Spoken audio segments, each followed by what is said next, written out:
which is our time to start. I'd like to start by welcoming councillors, members of the public, staff and media to what's going to be a pretty full meeting agenda this morning.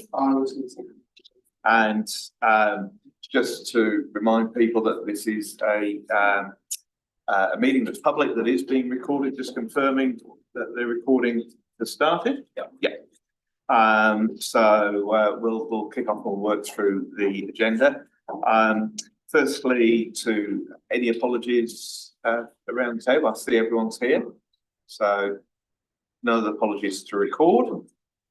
Leaves of absence. Does anybody have a leave of absence? Yes, these are from April 14th to April 18th. April 6th to April 10th. 6th to the 10th of April. That put mine in 23rd of May to the 31st of May.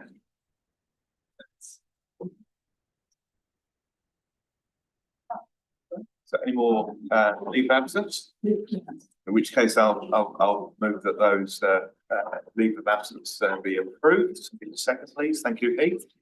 Councillors, good show. Favour? Yeah. Thank you. Declaration of conflict of interest. So just if anybody has anything they wish to declare or note. I have a conflict of interest with item 6. 6, thank you. But can I take questions, or how do you want to do that? I think if you are conflicted, you step back from there. But if there is anything burning that can't be issued by the answered by the other ward councillors, I'm open to a suggestion, and noting that we have a presentation at public forum on that topic. So the next item is, sorry. Just looking rise to the potential conflict on item 1. There's a proposed amendment possibly coming with relation to the membership levies collected for the APBA. Just want to make a note that I was the treasurer of the APBA when the work was being done on getting the membership vote on that. That being said, I don't think that precludes me from the discussion or the vote. I have to take advice if anyone disagrees with that. Thank you for raising that, councillor. So public forum, which we'll move to. We've got quite a few people who've indicated the wish to speak. So we will be pretty firm on the timing. And I note also that we've got quite a few people who wish to speak to the item on the waterfront trading. What I would say, and rather than restrict the number of speakers who we will hear from, I'd rather allow the people that said they're wishing to speak. But please, if there's 5 speaking, try and add new perspectives and new points rather than 5 people saying the same thing. That would be something that we would request. So just please bear that in mind. So moving on to the public forum, the first person, Nikki McFarlane. Thank you.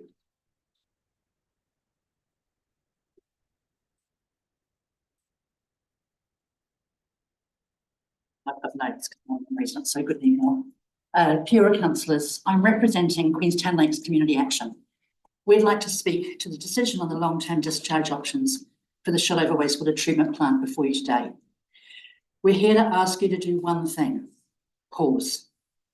I know there's pressure to keep things moving, but sometimes the right choice needs a moment. What's before you today is a huge decision, one that will shape our rivers, our environment, our growth, our rates for a generation. And once that pathway is set, it's difficult to reverse. Because of that, it's important that you have as much information as possible to make the best call for the district, and one we don't later come to regret. There are key pieces of information that aren't available to you yet, including the outcome of the current legal process on the emergency discharge of the Shotover, which may directly influence the practicality of long-term options. A full environmental assessment that clearly sets out the risks of each option, particularly the impacts on our rivers, including downstream and cumulative effects. Rivers that hold conservation status, rivers that we all want to protect. A more thorough analysis of all the land disposal options that could be implemented, options that may increase biodiversity, align with iwi preferences and avoid airport bird strike concerns. And importantly, meaningful engagement with the community so that people affected by and paying for this decision have a real opportunity to be heard. We're not asking you to avoid making a decision or to kick the can down the road. We're asking you to request an extension from ORC and the Environment Court so you have the time and the necessary information to make a decision that you can stand behind with confidence. We're asking you to be bold, to pause, to seek the full picture and to protect what matters. We know you recognise the significance of this and how it might impact the future of the district. Taking a pause now gives you the time to see all the options, understand the potential effects and make a well-informed decision, one you can stand behind with confidence. Please take a moment. Thank you. Thank you. Next on our list is Andrew Davis.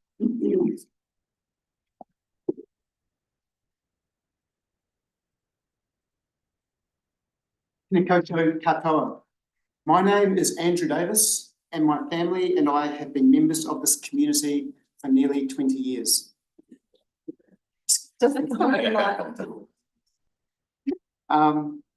Today, you are being asked to make a decision that will set the direction for how we manage wastewater for the next 35 years. That decision shall be built on having a complete picture.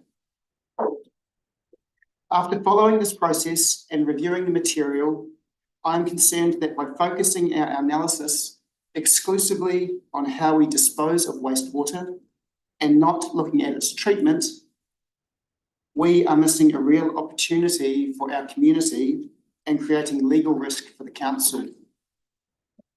I would draw your attention to a specific provision of the Local Government Water Services Act that was passed last year. Section 254 requires that we consider all options for providing the most cost-effective wastewater services, not just disposal options. In particular, I would stress that we have not assessed whether improving the wastewater treatment has the potential to create better options. Options that could be cheaper in the long run and options that Kaitahu might support. I would also challenge a claim in the report before you that the Shotover plant is performing to standards equivalent to other New Zealand plants. That comparison is inappropriate. We are not comparing apples with apples. We are privileged to live in an environment with pristine water bodies, whereas many of the comparative plants are discharging into highly degraded environments. Our expectations should be higher, given we live in a pristine environment. But the good news is that thanks to the investment of council, we now have an upgraded plant that is a high quality building block. The question we haven't answered is whether it's possible to leverage that investment further. Cleaner wastewater, better options, a stronger relationship with Kaitahu. I'm not suggesting we delay the application, the consent application, but what I am asking is that you pass a resolution asking staff to come back within 60 days, answering one question. What would it cost to improve the quality of our wastewater, making it consistent with world-leading standards? And would this change the options available to us? This approach protects the council legally. It ensures you have a sound basis for the decision that you make, and perhaps it identifies a solution that everyone in the community would support. Thank you. Thank you. Chris Shield.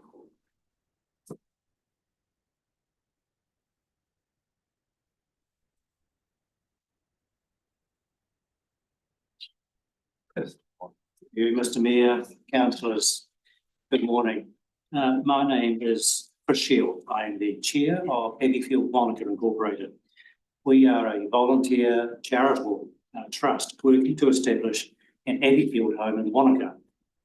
Abbeyfield is a proven housing model which provides small independent units for older people on limited incomes.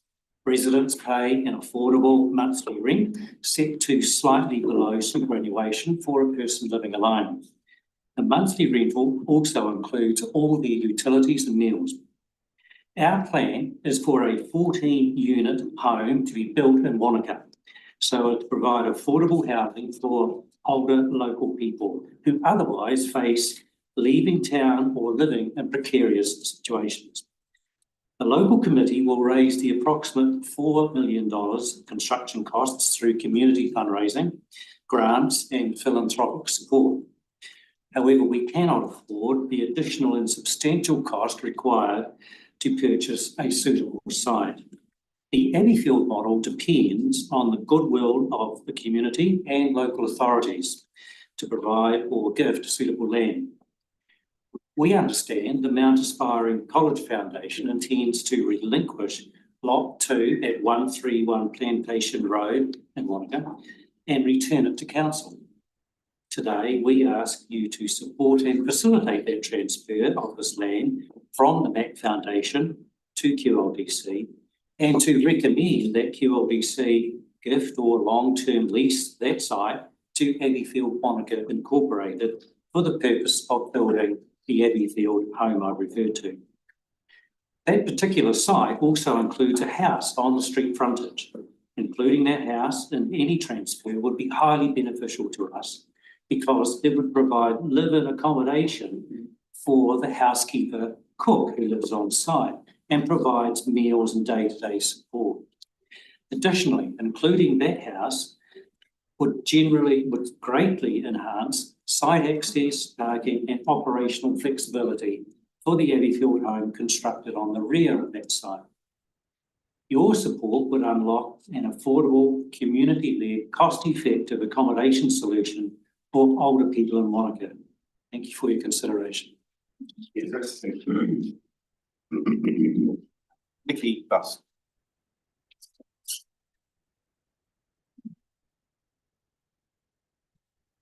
Kia ora, I'm Nikki Buss, the manager of the Arrowtown Promotion and Business Association, and I'm talking to agenda item 1.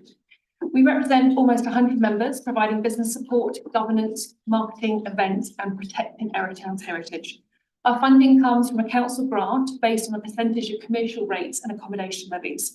Today, I'm asking you to support our request and the forthcoming motion by Councillor White to correct the promotional levy for APBA, which has been omitted from the draft annual plan on page 68.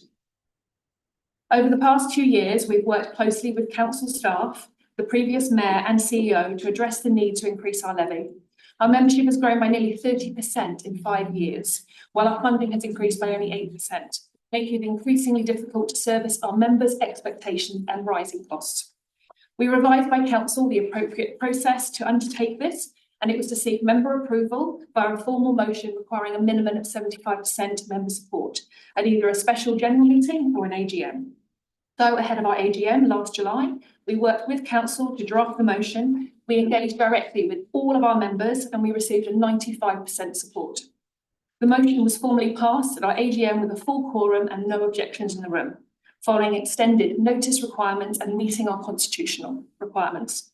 All documentation, including the motion and the minutes, was provided to council staff and the finance team in September for inclusion in the 2026-27 draft plan as requested, given the process was followed as directed. The omission of the approved levy is a significant oversight. We ask that the promotional levy be updated to the approved amount of $405,706 inclusive. This follows the exact same process used by Destination Queenstown back in 2018 when they were seeking a significant member increase. We also acknowledged in our communication to council that this would reset and form the basis for future growth adjustments. Most importantly, by reinstating the correct Arrowtown levy now, this process remains open and transparent within the annual plan, ensuring the proposed rate increase is clearly presented and subject to public and member feedback, rather than being added later through deliberations. So thank you for your time and hope for support. Many thanks. Meg Taylor.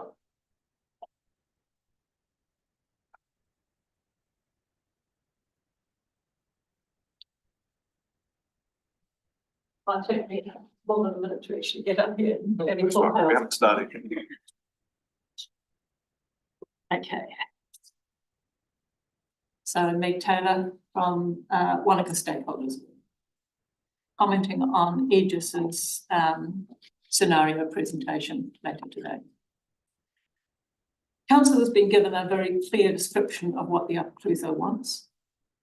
A number of small aircraft, domestic flights which are practical, cost effective and feasible without burdening the airport or the ratepayers with significant costs, and in particular flights to Christchurch to resume.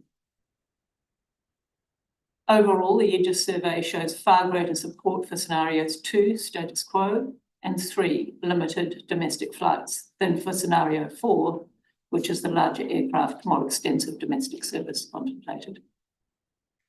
Protection of GA business of the airport. And improved transparency and oversight of the financial reporting, planning and management for Wanaka Airport, which includes genuine local input. What should Council do in response to this and to Aegis's recommendations 6.1 to 10? I think you need to be careful not to adopt a build it and they will come approach. Rather than enable scenario 3, we suggest you first assess the viability of the scenario and its cost to ratepayers, but don't build an airport, a management structure, a master plan or a budget around this before it can be determined. You need to address the elephant in the room, which is Project Pure. This is not mentioned in the Aegis report, and yet it is embedded within QAC and airport land. All Upper Clutha's wastewater has been designed to rely on it. That's right. It's on the airport land. Aegis public presentation of option 3 was based on planes under 30 passengers, not jets, not planes requiring expensive upgrades to airport infrastructure or compliance. As Aegis says, the current infrastructure can already support the kind of flights that Sounds Air was operating to Christchurch. We are all acutely aware of the multiple infrastructure deficits in the community, the Council's current financial position, and the unsustainable load on ratepayers. Rather than taking on further debt to achieve Part 139 qualifying aerodrome status, we suggest that Council review and revisit QAS, communicates realistically with CAA on the current need for this. Aegis has warned us, quote, Wanaka airports need to follow the CAA direction to be compliant with Part 139, now needs to be funded and completed without any scheduled flights coming to the airport. This raises the cost associated with the airport for QLDC and the local taxpayer or ratepayer without additional services or benefits being realised by the community. Overall, better airport management is what is essential. Wanaka Airport has become loss-making in recent years, and QAC's role in expensive $450,000 contract needs review.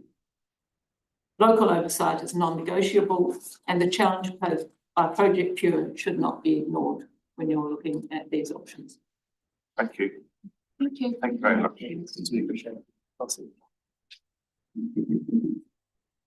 Alistair Clifford.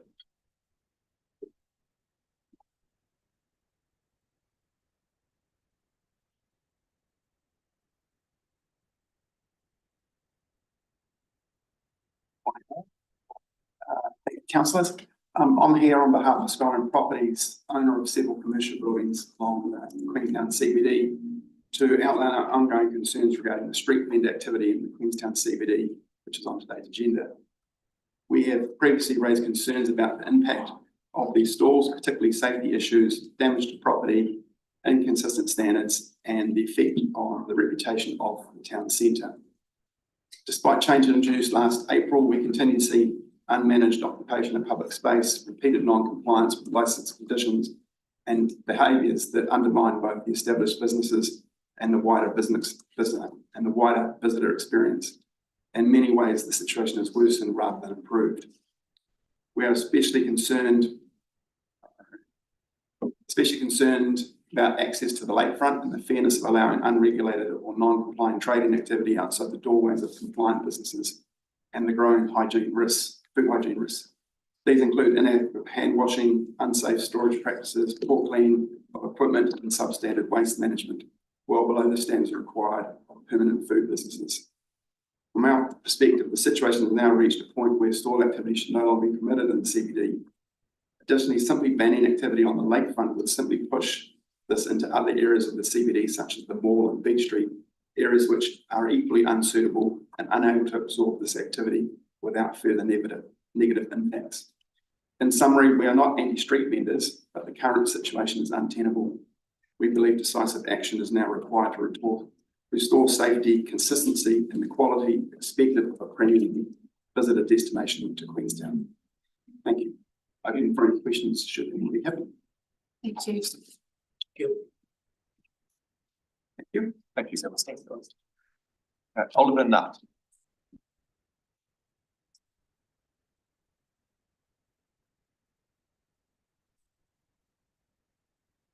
So, hello everyone. Thanks for allowing me to talk here today. So my name is Oliver and I'm one of the vendors who's been trading under the permit for the last 3 years.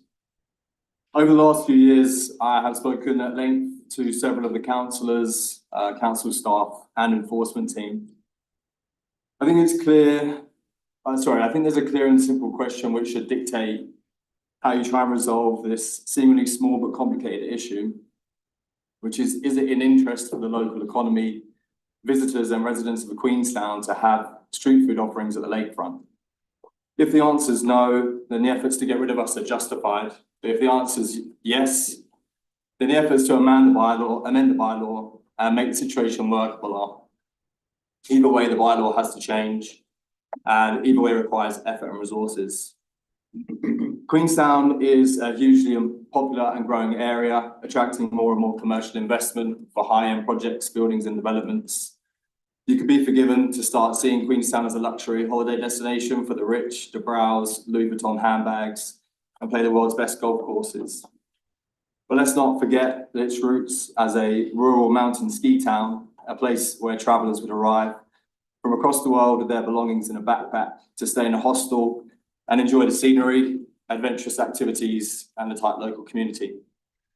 A place to ski and tramp, to go skydiving, both outdoors as God intended or indoors as Councillor Wong intended. For me, having a street food market at the waterfront is very on brand for Queenstown.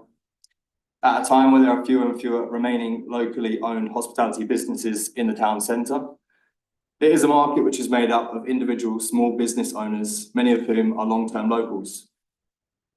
The food is diverse, it's delicious, affordable, and some of the highest rated on Google. We're constantly told by customers visiting the town how much they love the street food market and have locals who come back time and time again to get something quick and cheap to eat on their lunch break. Are you really telling me that you don't think having street food offerings is a cool and interesting thing, which is quite unique to Queenstown and makes the lakefront a more interesting place to spend time? It already operates miraculously well, considering the current rules have zero restrictions or guidelines to help manage and improve the way vendors operate. Zero restriction on numbers, almost zero standards for stalls, and zero guidance from council staff on the ground that have been trying to get us banned. We have made many attempts to sit down and come up with workable solutions on how we can improve things, but the council's made it very clear that they want nothing to do with us. I'd ask you to vote to review the bylaw to either remove the vendors properly or add the necessary rules to manage the vendors. As I understand, the bylaw is due for review in the not too distant future anyway. In the meantime, under status quo, current trading vendors should be allowed to reapply for permits to continue trading. The QLDC enforcement team has already put forward a framework for us to apply for a permit, allowing us to trade at the waterfront, with an exemption to the rule requiring us to move every hour, which is the one that's so problematic for everyone. I do need you to close up. Okay, I've got one sentence there. This application has much stricter rules and standards allowing council to ensure only appropriate and compliant vendors can trade. This should be used to bridge the gap until the bylaw is reviewed. Thanks for your time. Thank you. Nicholas Cantara.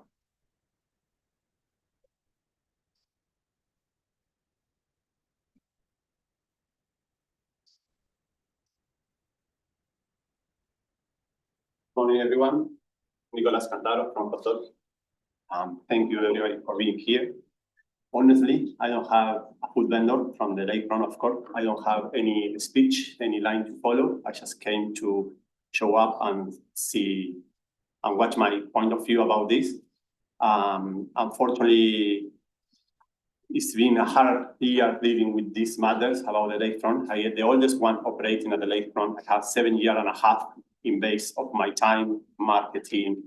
The business has grown a lot. I feel quite unfair, as I mentioned last year. There is many cities around the world with food streets, and there is only 50 meters, 100 meters at the lakefront where there's 5, 10, 15 food vendors.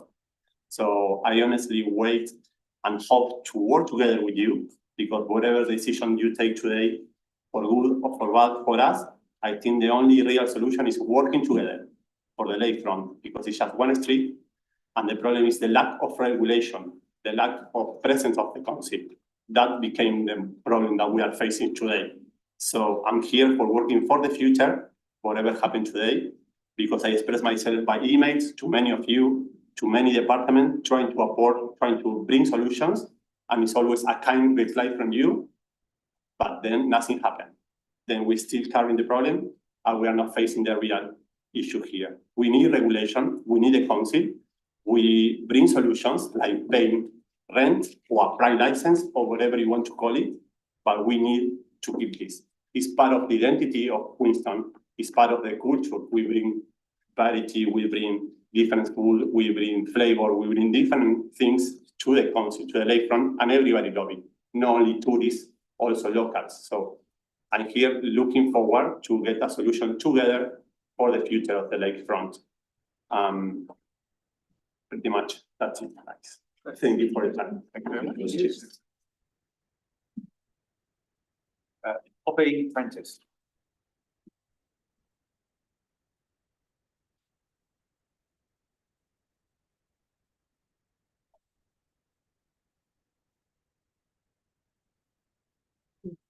Hello, councillors. Thank you for the opportunity to speak today. My name is Poppy Prentice. I'm a local who operates an oyster stall in Queenstown lakefront. I've been trading for over a year now, working closely with my family's oyster farm, and I'm proud to serve fresh local produce on the lakefront. The impact of banning this permit would be significant for my business and our family. We want to be part of a solution. We're asking for a proper review of the bylaw, and in the meantime to continue trading as we have been. Some of the current rules, like the 50-metre spacing and moving around every hour, are simply not workable in practice. This isn't about refusing to follow rules. We're asking for practical, fair ones that can realistically be met. We're also prepared to pay fair market value and an appropriate permit fee. We want to operate within a system that is fair, transparent and sustainable for everyone. We're committed to operating to a high standard and working constructively with council to find a solution that works for everyone. Our business supports local employment, especially for young people and seasonal workers who contribute to the vibrancy of Queenstown's tourism and hospitality scene.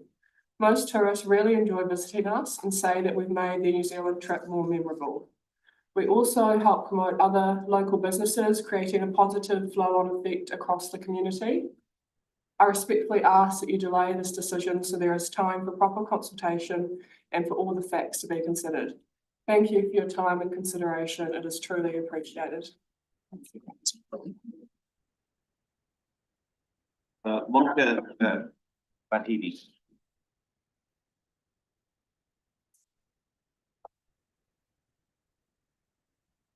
Morning, everyone.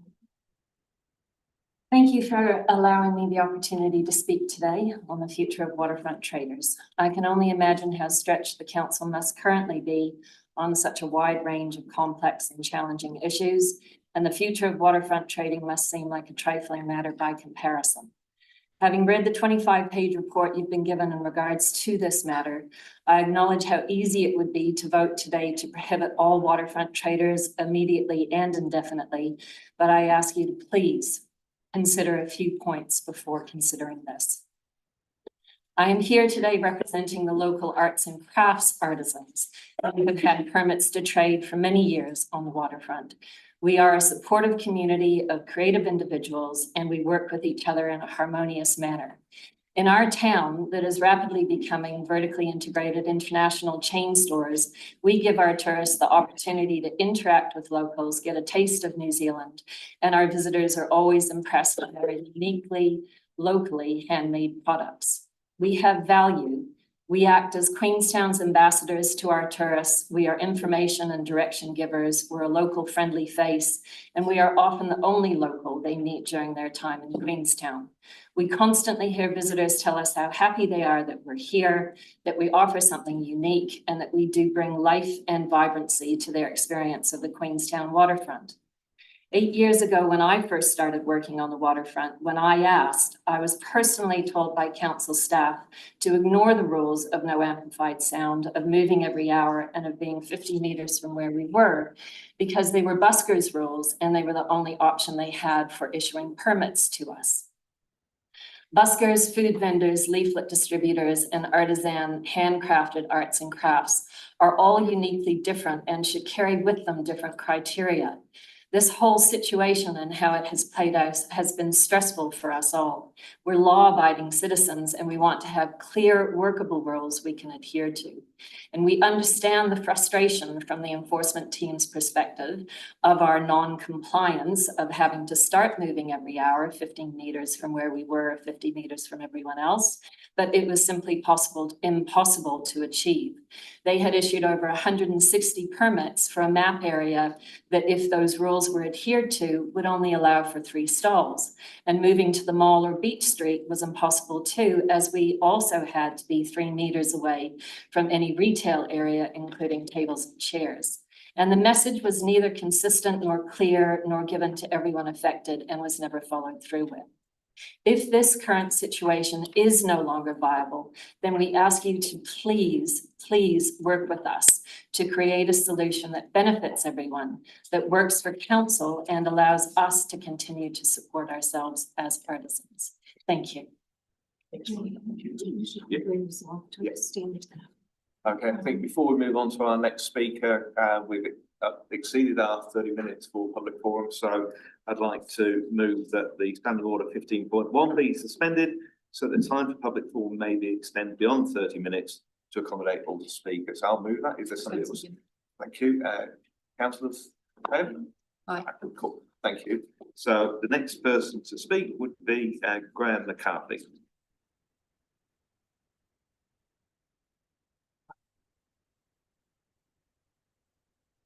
Morning.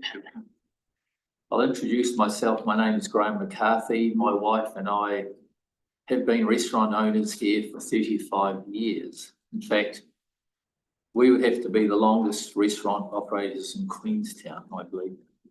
I was the first Thai food operator in O'Connell's Pavilion in 1991.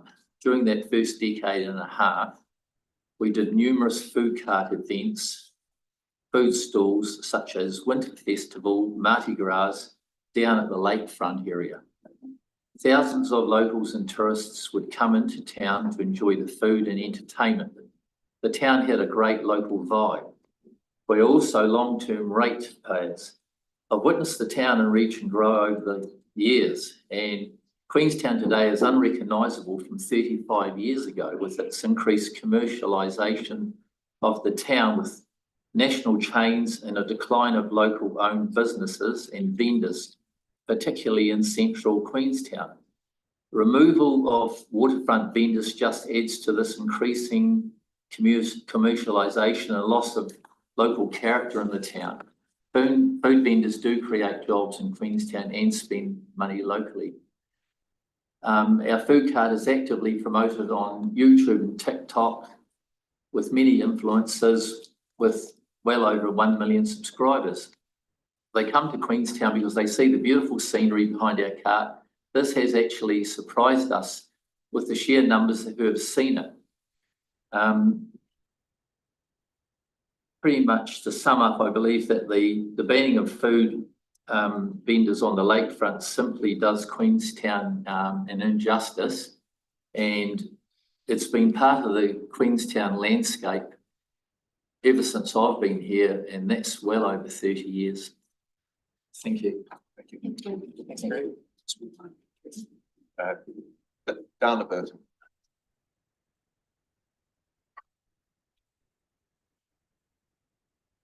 Good morning, everyone. Thank you for allowing me to speak. I'm here in two roles. Firstly, Dana Burton. I'm here in two roles as chairperson of the Queenstown Lakes District Street Food Vendors Society Incorporated. I'm also here as a person myself, longtime local. I first moved here 28 years ago in 1998. I have pages written things to say. However, I don't know what I can add to what my members or some of the members of the group and non-members have already said. I hope that you see that we are a cohesive group of long-term locals, serious individuals, real people. I read the report, such as Wanaka did, the 25-page report, and my immediate reaction on those words was ban them, get rid of them, they're a bunch of mongrels and thieves. That report is not a true reflection of who we are. I've asked, I'm just gonna keep this really short, respect your time. I've asked for a working group with council because I believe there is a way forward. There's a solution. You just need to work towards it. I can say this with confidence because models exist internationally. I've been studying them. Models in Vancouver, Barcelona, Singapore, Melbourne, Toronto, New York, Chicago. I could go on and on and on. There's evidence of models that work. Vancouver is 20 years old. They've done all the hard yards. That system, as I've sent some things forward for you to read, is a cooperative teamwork approach within a society or an association and council. You do the rules, we work together to the rules, we do most of the heavy lifting and the enforcement on a day-to-day basis. Anyway, I don't want to take up any more of your time because, as I said, I think the people that have spoken before me have really hit the points that I want you to hear today. I thank you for the time. I really do know that your decision is to vote to either ban or not to ban, but I think before that decision is made, perhaps a working group would suffice. Anyway, thank you for your time and success to the rest of your meeting. And I also want to acknowledge the new mayor, new council members, the new interim CE. I've been in Queenstown a very long time. And I'll tell you what, for the first time in a long time, I feel positive again about our future. Thank you. Thank you very much. So that's the conclusion of our public forum. So moving through on to the agenda, for any matters lying on the table, of which there are none. And so the next item is confirmation of the agenda. Now, I believe that the chief executive wishes to add an item to be incorporated in the agenda, which is an advice note for the item 3 on the agenda, which is the third option for the Shoalover Wastewater Treatment Plant. So in order to confirm the agenda with the addition of that advice note for item 3, someone to move and somebody to second. Somebody Gavin, move, somebody to second. Councillor Mitchell, any discussion? Or did actually ask, I would like first of all the chief executive to speak to the why behind the addition. This is a piece of additional advice that leans into themes that have been subject to discussion in very recent weeks. So it's just to ensure that you've got sufficient information for the conversation that comes ahead during the wastewater treatment. It's yeah, okay. So I'll read out the wording of the draft resolution. So that is the agenda is confirmed with the addition of an advice note for item 3, preferred option for Shoalover Wastewater Treatment Plant.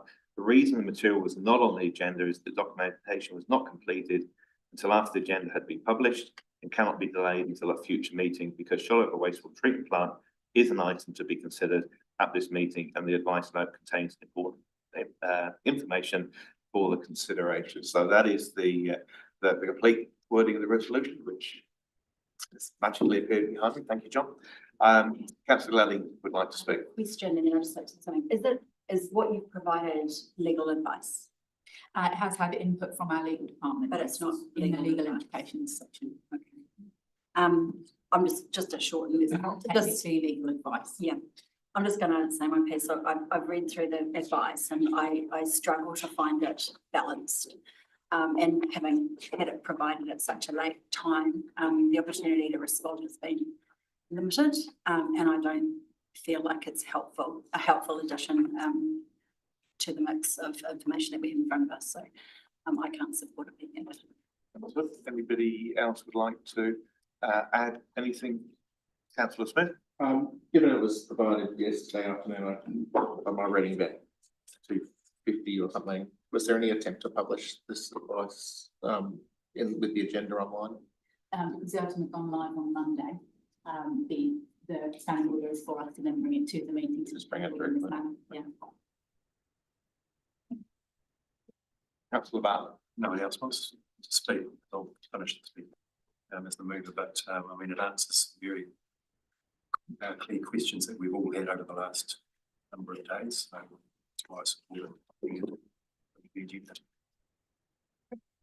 So I'll put that resolution to the vote that we adopt the agenda with the addition of the advice note. All those in favour, please show. Okay. Against. Have it recorded, Jane? Thank you. Councillor Manning wishes to be recorded. So that motion is carried and the agenda is adopted as amended. So we go on to the confirmation of the minutes. So the minutes have been circulated and the resolution is that the draft minutes of the public part of the ordinary meeting of the Queenstown Lakes Council held on the 5th of February 2026 be confirmed as a true and accurate record. You're moving, Councillor Mitchell. Can you do something to second? Councillor Bartlett. Any discussion? We'll put that. We'll put that to the vote. Councillors in favour, please show. Aye. That motion is carried. So which then brings us to item 1 on our agenda, which is the annual plan consultation document that we'll just wait for staff to join us at the table.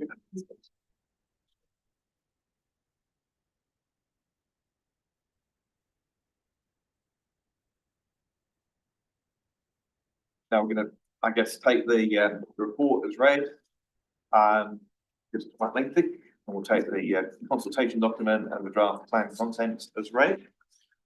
So to start, is there anything else that you wish to add at this stage? Yes, thank you, Mayor.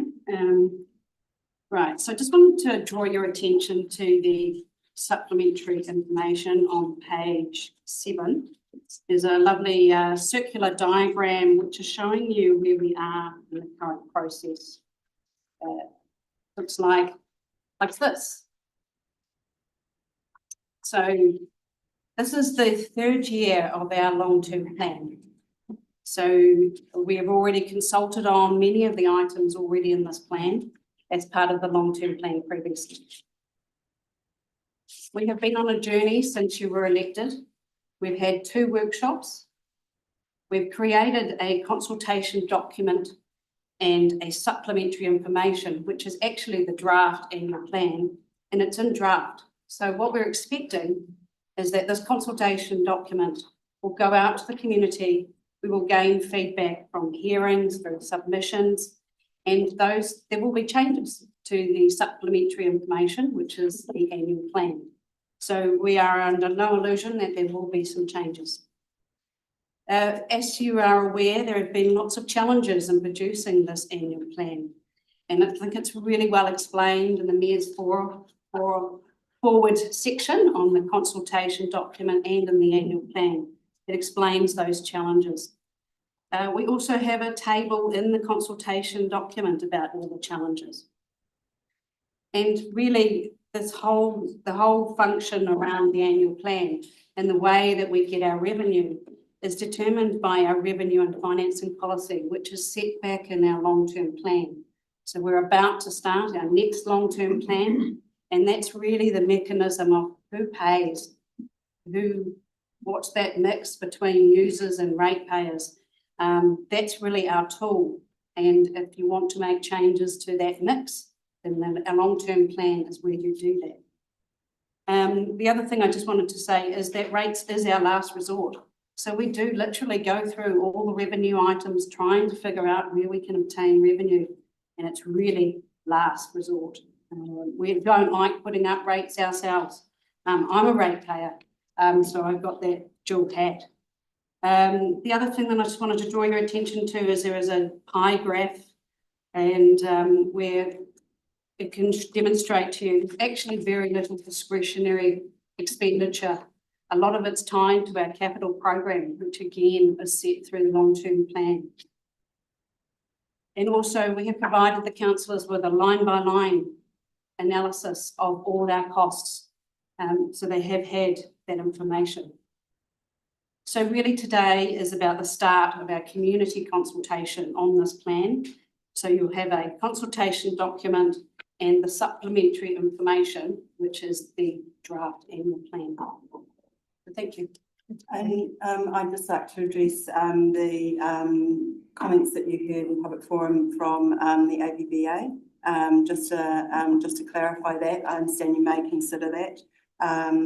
From our perspective, our recommendation would be, if you're mindful to include the APBA amendment that they have consulted their business community on, and we would recommend that we could make an amendment to the consultation document and include it as we have with, as we do with any of the consultation issues that are highlighted in the CD.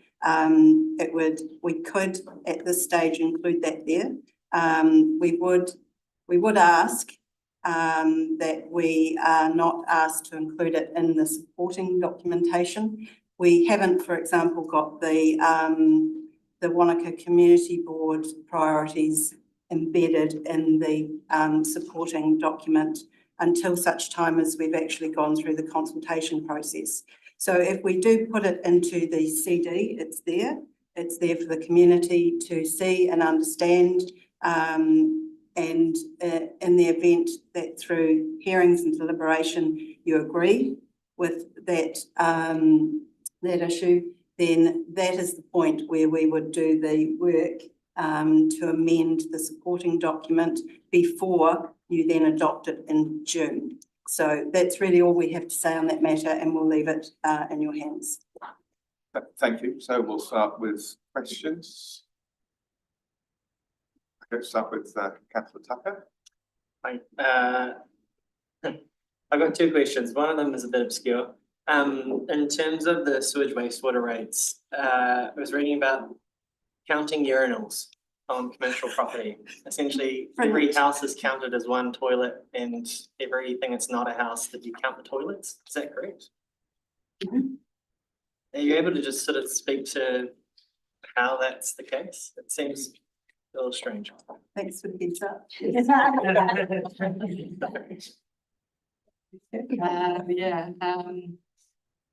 I can move on. Page 72, yeah.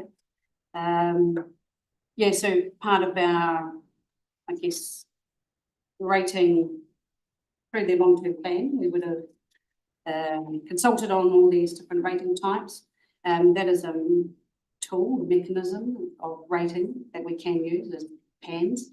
In the Rating Act, there is many other different choices, but at this particular time, it's probably been historic as well. That in this case, it's been used as a mechanism. Okay, sorry to throw that in your way.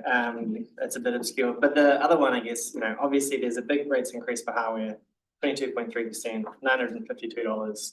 What is hardware getting for residents that already have wastewater connection that they didn't get last year? Interestingly, I did an analysis on a Lake Hayes estate property of a similar value with a very similar rate.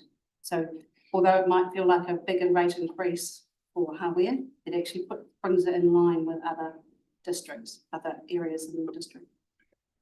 I guess third question, is anyone actually paying 11.6% rates increase, or is that because it's expressed as an average, not so much as the rule? I didn't say. There's 36,500 ratepayers. I'd have to go and have a check, but yeah, possibly. But the chances are not paying 11.6. Oh, that's a good point. It's an average. Yeah, no, thank you. That's all my questions.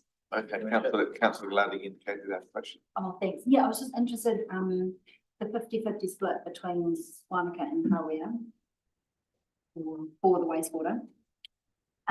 It seems like a really generic kind of number. Where did that come from, and how do we defend it if it's challenged? Sorry, and I apologise for not sending questions through ahead of time. Can you refer to what page? Oh, no, it's just that that's what the split is, I believe.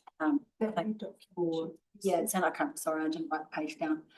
But we've assumed a 50-50 split for the Upper Clutha conveyance scheme. And I just reading through it, it just occurred to me to ask the question, why? Because the numbers are high.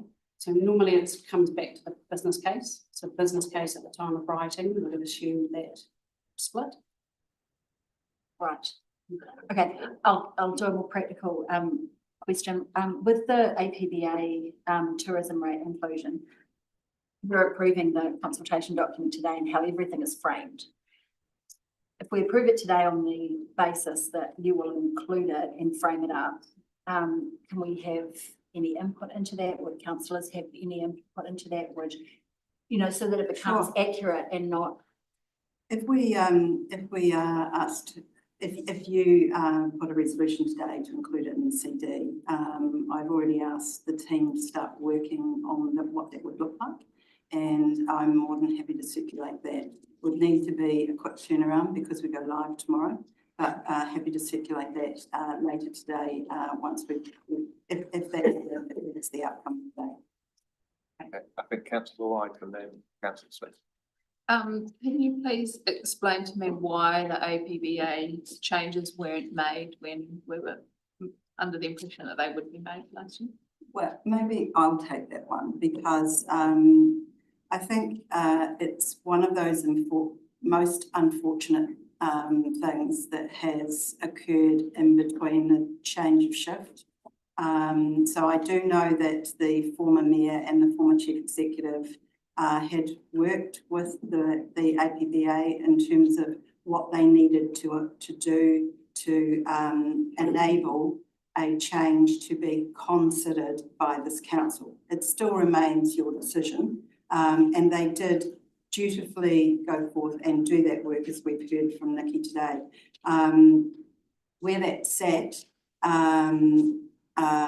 was with the mayor and chief executive, and we can only assume that the logic was for them, but this is an assumption because we have discussed it and it is coming as a LTP steering group issue, that the logic may have been to wrap that up into the wider RTO discussion. But we can only assume that, and unfortunately I can only ask you that we look forward and not back because we're not really in a position to really answer that more fully.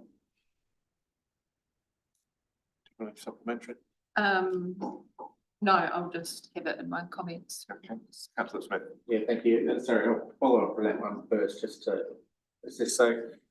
well, these are the RTOs are membership organisations, so it's really inherent, we collect it on behalf and it goes through. Now, I mean, in its own right, we might not be concerned about Arrowtown, but what impact would that have on our discussions with DQ and LWT? Because I think the advice that they've been provided with is now's not the time for a big rate, rates increase, even a targeted rates increase for your members. So I would rather we had that we've been consistent in the approach we're taking to the three RTOs. Yeah. And does this create some difficulty there or not? Absolutely, and I think that was the intent and is the intent around the consideration that we'll be asking you to give to that issue through the LTP process. So that's a future piece of work.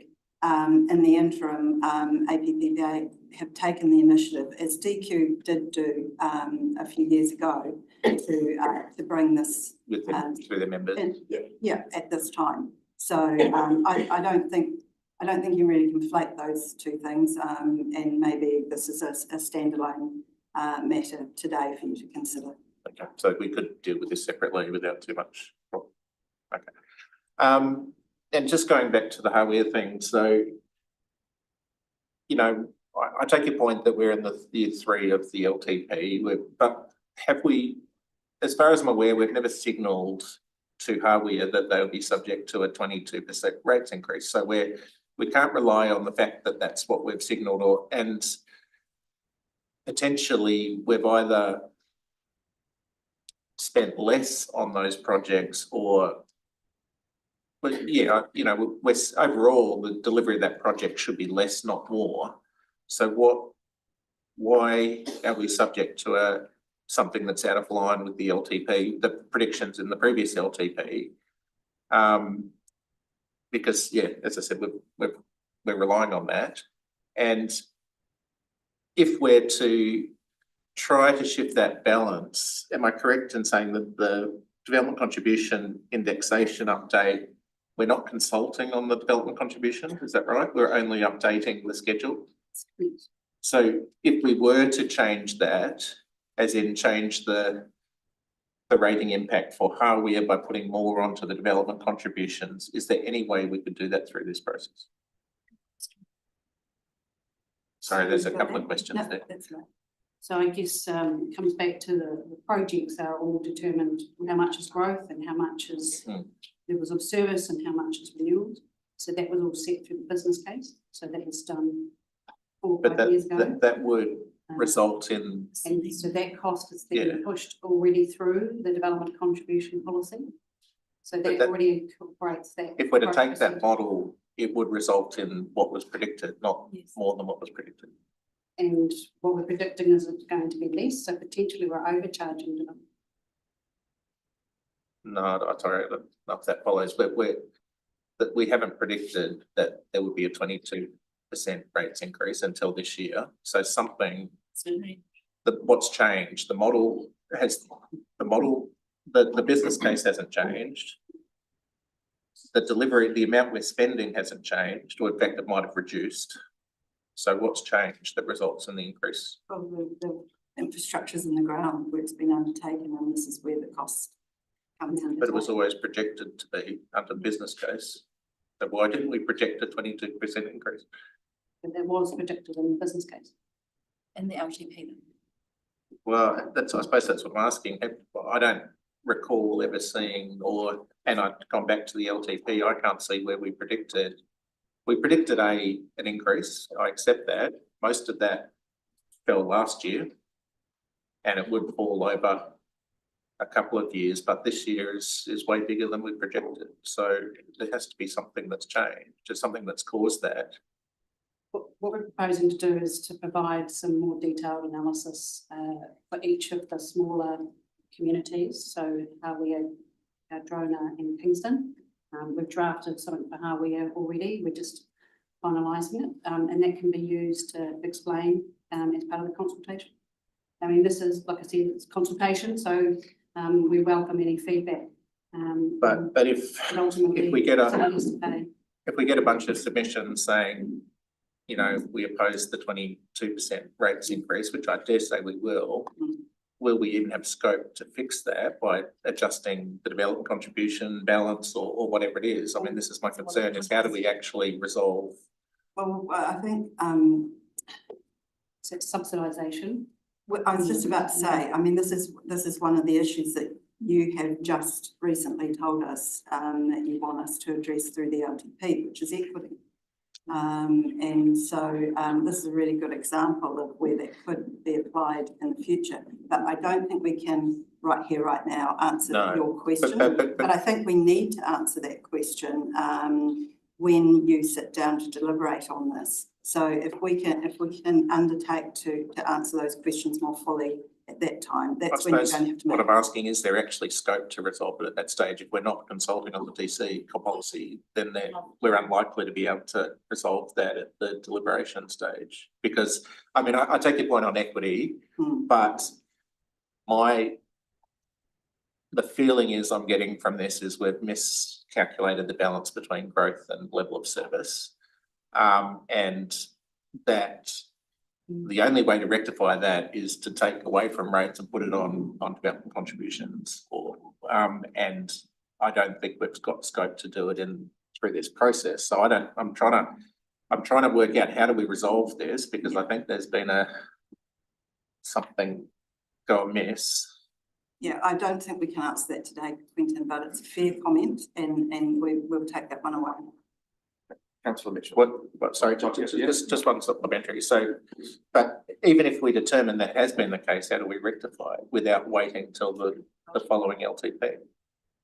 Well, this is a draft. The supporting document is a draft. So we have means. I mean, if there is a legitimate point that you're raising, which is a legitimate point, but I'm certainly not an expert in this space, and I think we need to take this away and have a look at it for you. Yeah.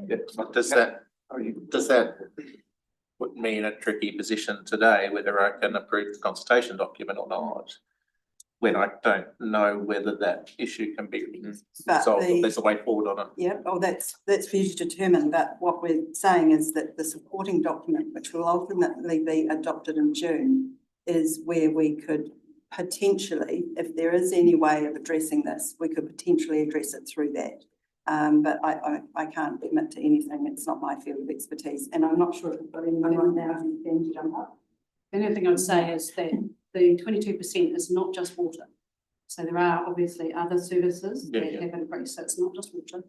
And the business case had a 54.4% weighting on growth. Yeah. So that's the only amount that we can include in the development contribution. So the only way you change how much the developer pay is to reassess whether it is more higher level and growth. And as I've highlighted, if I break down the capacity of the project versus the number of existing connections, it just can't get 45%. So or 55% for growth, it's much greater than that. And equally, the level of service in Wanaka is seriously just can't be 45% compared to growth. So anyway, I'll leave it at that, but thank you for the discussion. It's something it's been expressed by my colleagues. It's something we need to clearly, I will signal that I have at almost every meeting signaled that we have to rebalance the difference between, and I say it ad nauseum, that we have to rebalance the difference between ratepayers and growth costs, and to the point of frustration. So, and this is an example I have to use specifically over and over again, where I think we might not have got that right. Councillor Mitchell. I think Councillor Glenn wants to talk to that topic. I've got a separate one. Is that right? That's right. Just a really quick question. If we had known 2 weeks ago, if let's say there is an error and we had known a couple of weeks ago, could we have made a change to the draft development contributions policy, or do we only have scope to increase in line with the CPI? So the development contributions policy, the rates that are included in there are built off the long-term plan. Yes. So there wouldn't be any surprise because it's built off the long-term. So we have to wait for next year regardless. Thank you. Thank you. I've got to commend you on the consultation document. It's very clear.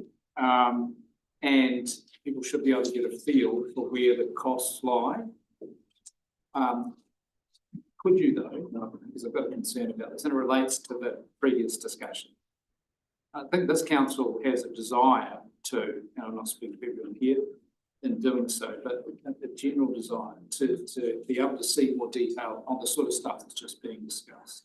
Can you, perhaps, Catherine, tell us, because I can't see it in the document, can't see it in the annual report, what are the main drivers to the increase in costs that we're seeing the next year?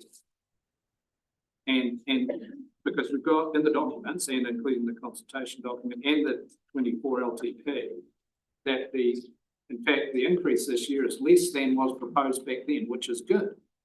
However, where are those big costs sitting? Or those bigger increases? And are there areas of council activity where there's actually, some really good efficiency that we perhaps could be modelling on? Yes, I can draw your attention to the consultation document, page 21, but it's 50 on the agenda. Thank you. That's talking about the rates impact, if that's what you're wanting to understand. So there's various things that we've had to trim back. mean, as you know, for your own household, electricity's gone up. I think we actually talked about that on the challenges page. And we are a high user of electricity for our pumping stations at our wastewater treatment plants, for example. Your challenges, page 5 of the consultation document. So yes, there's a comment in here somewhere. Yeah, the other thing was, you know, our costs aren't driven by CPI increases. A lot of our costs are outside of that construction, so it's more construction inflation, the concrete price, the steel price. So, you know, we are driven by not a CPI. It's not a close connection to what our services cost. Thank you. Just confirms what I thought. I'd make an observation that in future it would be great, particularly for the benefit of the community, to be able to see where those cost drivers are and which part of the council are hitting them, because that has potential impact on service. Is it possible to do that in the future? Yep, so there in the annual plan under supplementary information, there is a table of financial impact statements. So pages 59 or 58, that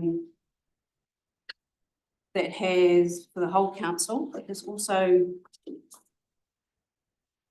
detailed financial information from page 28. Those funding impact statements are a mandatory requirement in our reporting, but they show under categories of funding and the categories of spending what we had planned in this plan, what we had planned in the long-term plan, and what that variance is, and we have explained what those changes are. So it is all there, it's just in a lot of detail. That's right. Yeah. So thank you. Yeah. Thanks very much. So anything else? Councillor Wong. Thank you. Just in relation to the APPA request for an increase in the rates. My understanding was that that rate is set by the membership and the RTO itself. The membership, Yeah, sorry, and the council is the collection mechanism for that targeted rate, but the fee is actually made up by the members and agreed to by the members at the AGMs. Is that correct? They need to correct, and they need to get 75% support from their membership. That's our condition. That's the process that DQ went through as well. Yeah. So the decision is not really ours to make in terms of the setting of that fee. We are kind of the conduit for it. We're the mechanism, but it does have an impact on our rates. So, but yes. But that's separated as a targeted rate for commercial users for ratepayers. And in the revenue and financing policy, it does actually have a 5% uniform annual general charge. So everyone in the equally is paying for it across the district. Thank you. Are we talking about the DC policy now, or is it separate? It is now. I just wonder, following on from Quentin's point, in the policy, on page 5, part 1, and it says 1.1.3, it says to ensure the cost of growth sits with those who created the need for the cost of growth.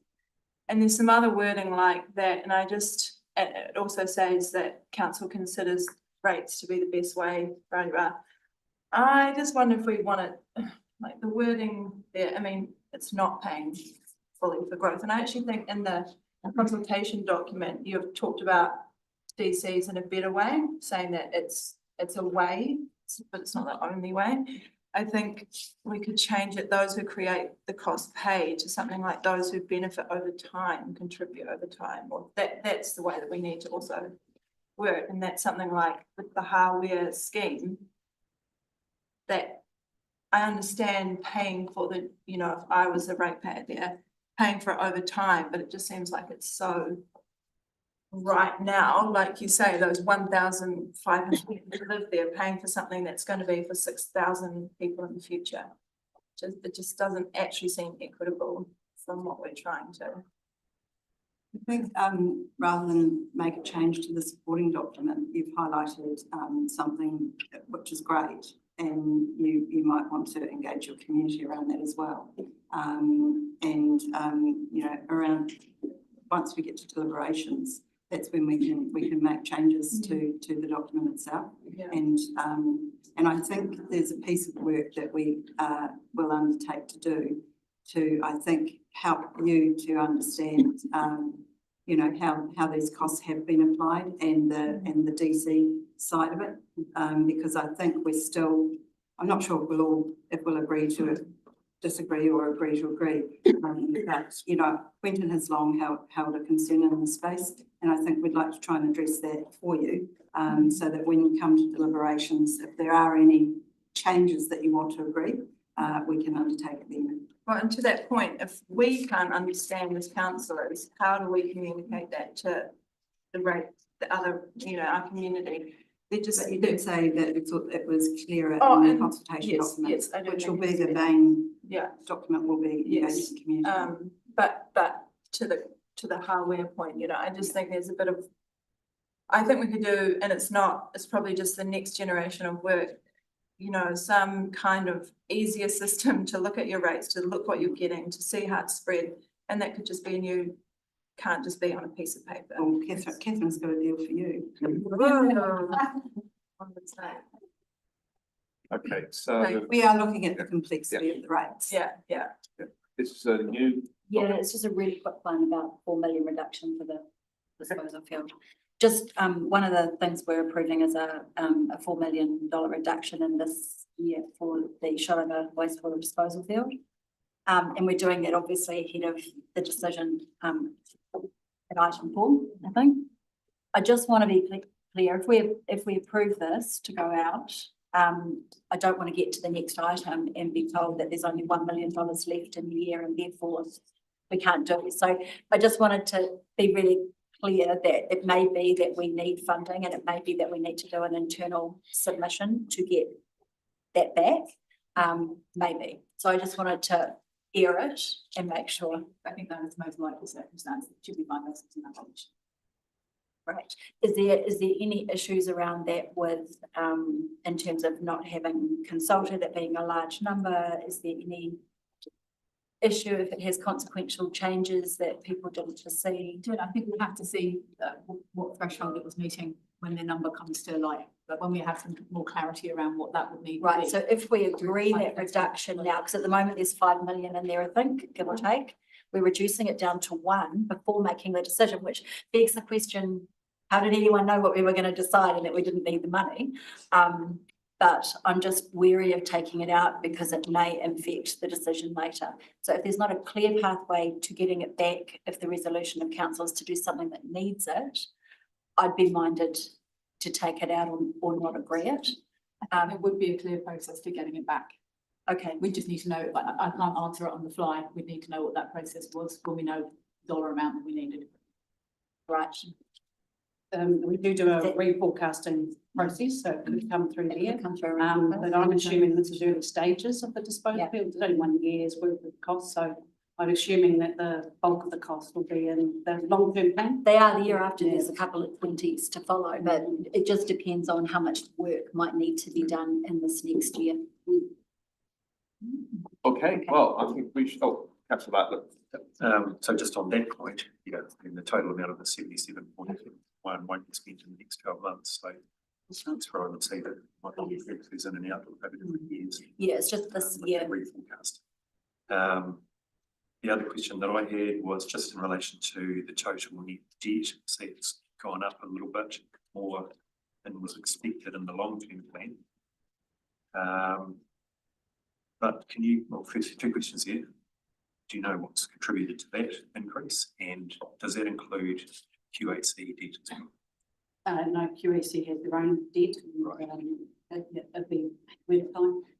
Yeah. Thank you. Okay. Thank you, staff, for answering those questions. I think that we bring the item to the table. What I would like to do first is just note a slight wording error in the options recommendation. And if councillors look at page 26 on their agenda pack, option 1, disadvantages. It says there are no significant disadvantages to not adopting a consultation document. And while some of us might think not adopting it is the way forward, I think staff might have a different view as to whether there are significant disadvantages. So I think that there's a double negative in there, and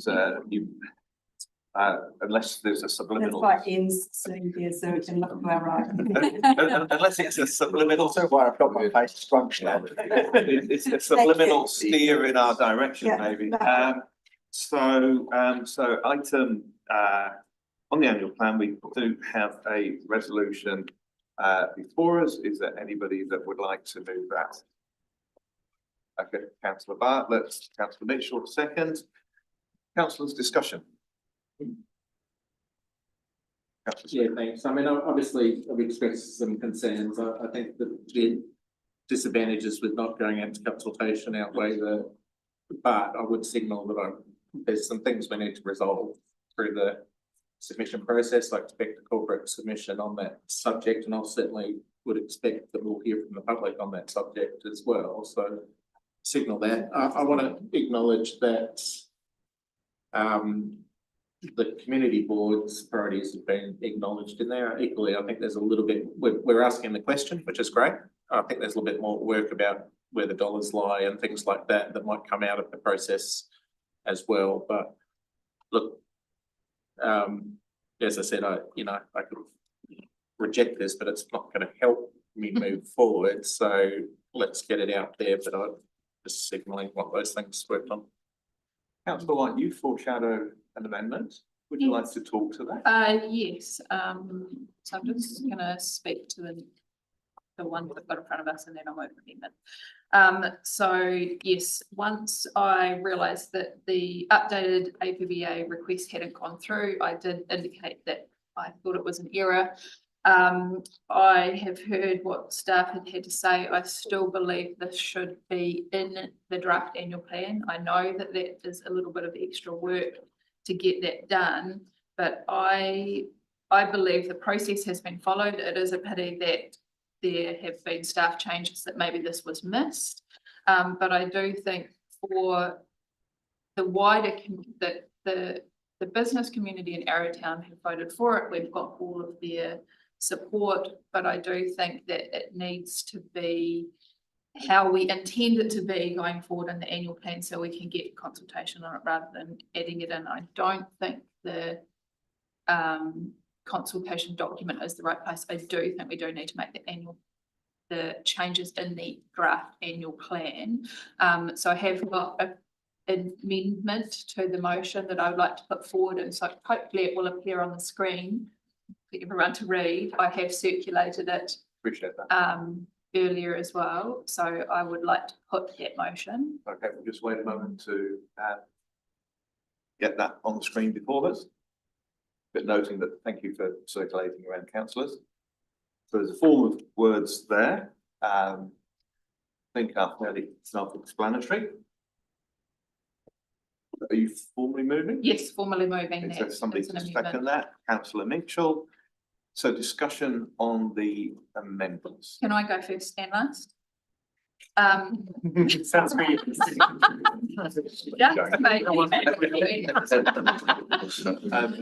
Thank you for taking the time, and thank you for Nikki to coming and speaking to this today.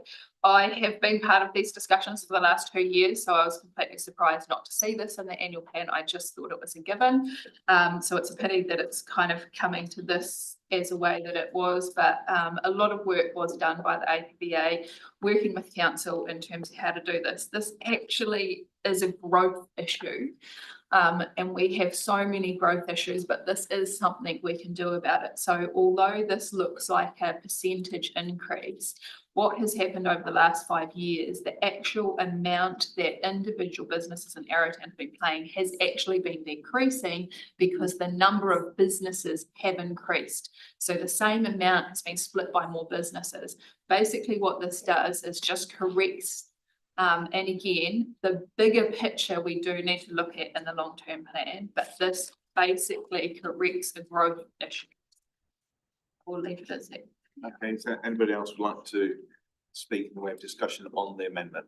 Well, I have I'd like to discuss and talk about it. I mean, second is note that the inclusion of the average rates increase to 11.8. Is that district wide? Like, how do you? But so that is the average. And I'm not going to be able to give you, but I think the rate increase for those businesses for that particular rate does go up considerably, which raises the average. So in terms of what it means for district-wide, because I'm answering his question, but this isn't my last time. Could be my last time. It can't be to make my point. But anyway, so basically this is a 95%, 5%. So that 5%, which is from the annual general rate, is district-wide that we pay also for DQ and Wanaka tourism.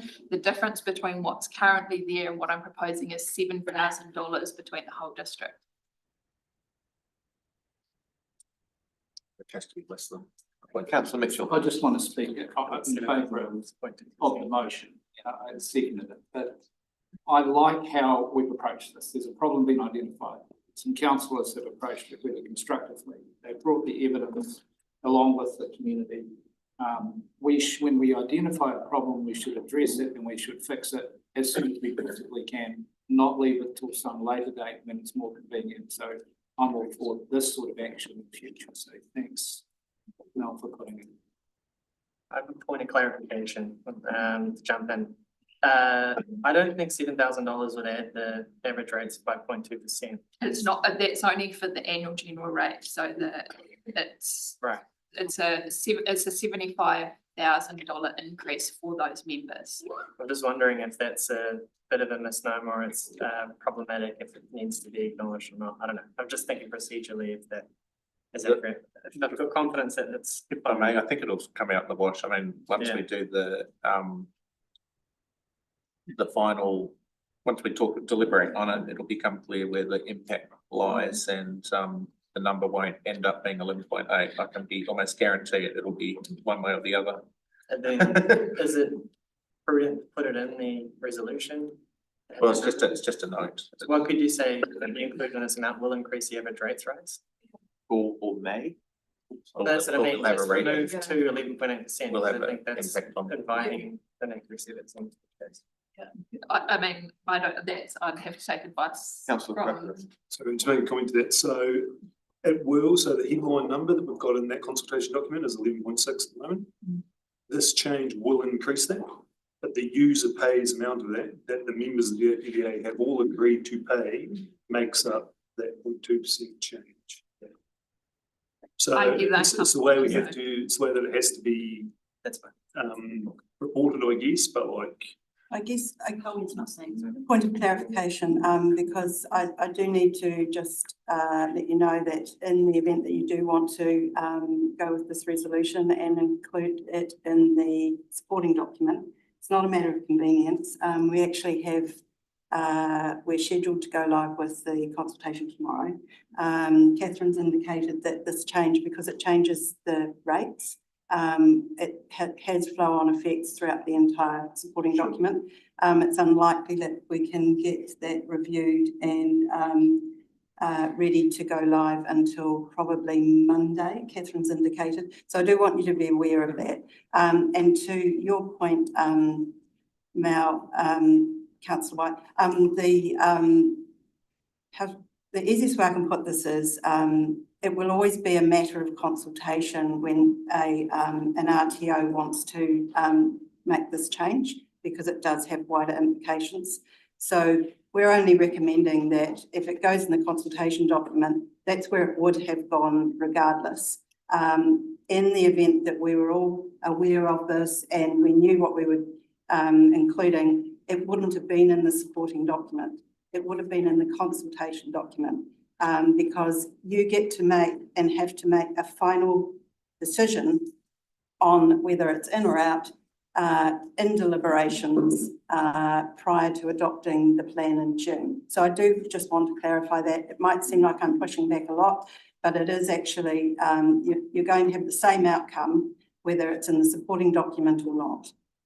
You get to consider it in deliberations in advance of adopting it in June. Councillor Brayden. I'd just like to speak in support of Mel's resolution. It feels to me that the APBA approached us with a problem that they wanted to solve. We gave them some guidance on how to solve that. They solved that and came back and did what they needed to do, and we need to honour that, and that's why I support Mel's. I'd just like to add that from my perspective on the shift change around the table, there was nothing in my inbox, so full disclosure. When I turned them, I had an empty inbox, so no knowledge of this. What I would say, I think an important thing for councillors to think about is, how many times do we hear from our community that they try to engage and it never makes a difference? And there's been a very clear engagement. There's been a very clear process, and I think if we just say, actually, we'll think about it in the wash up.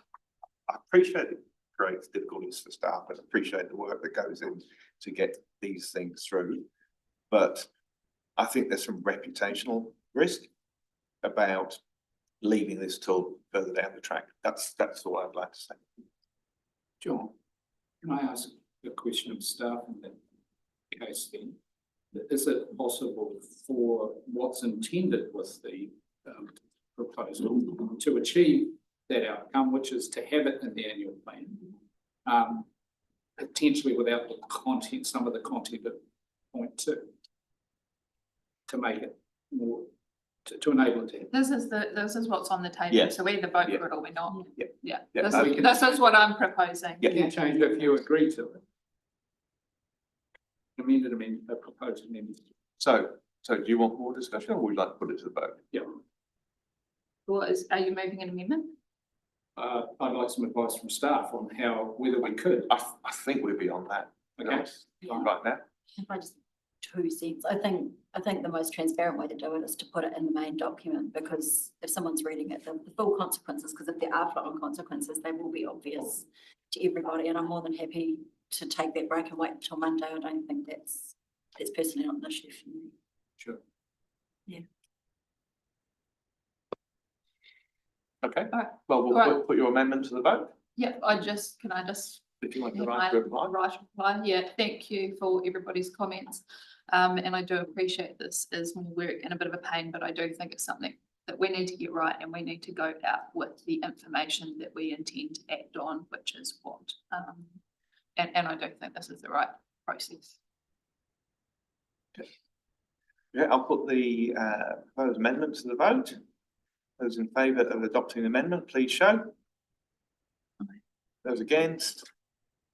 Okay, so that amendment is adopted. So should we move straight to the vote on the? People might want to comment. Okay. Please. Feel free. Okay, so we now have the amendment motion on the table for discussion.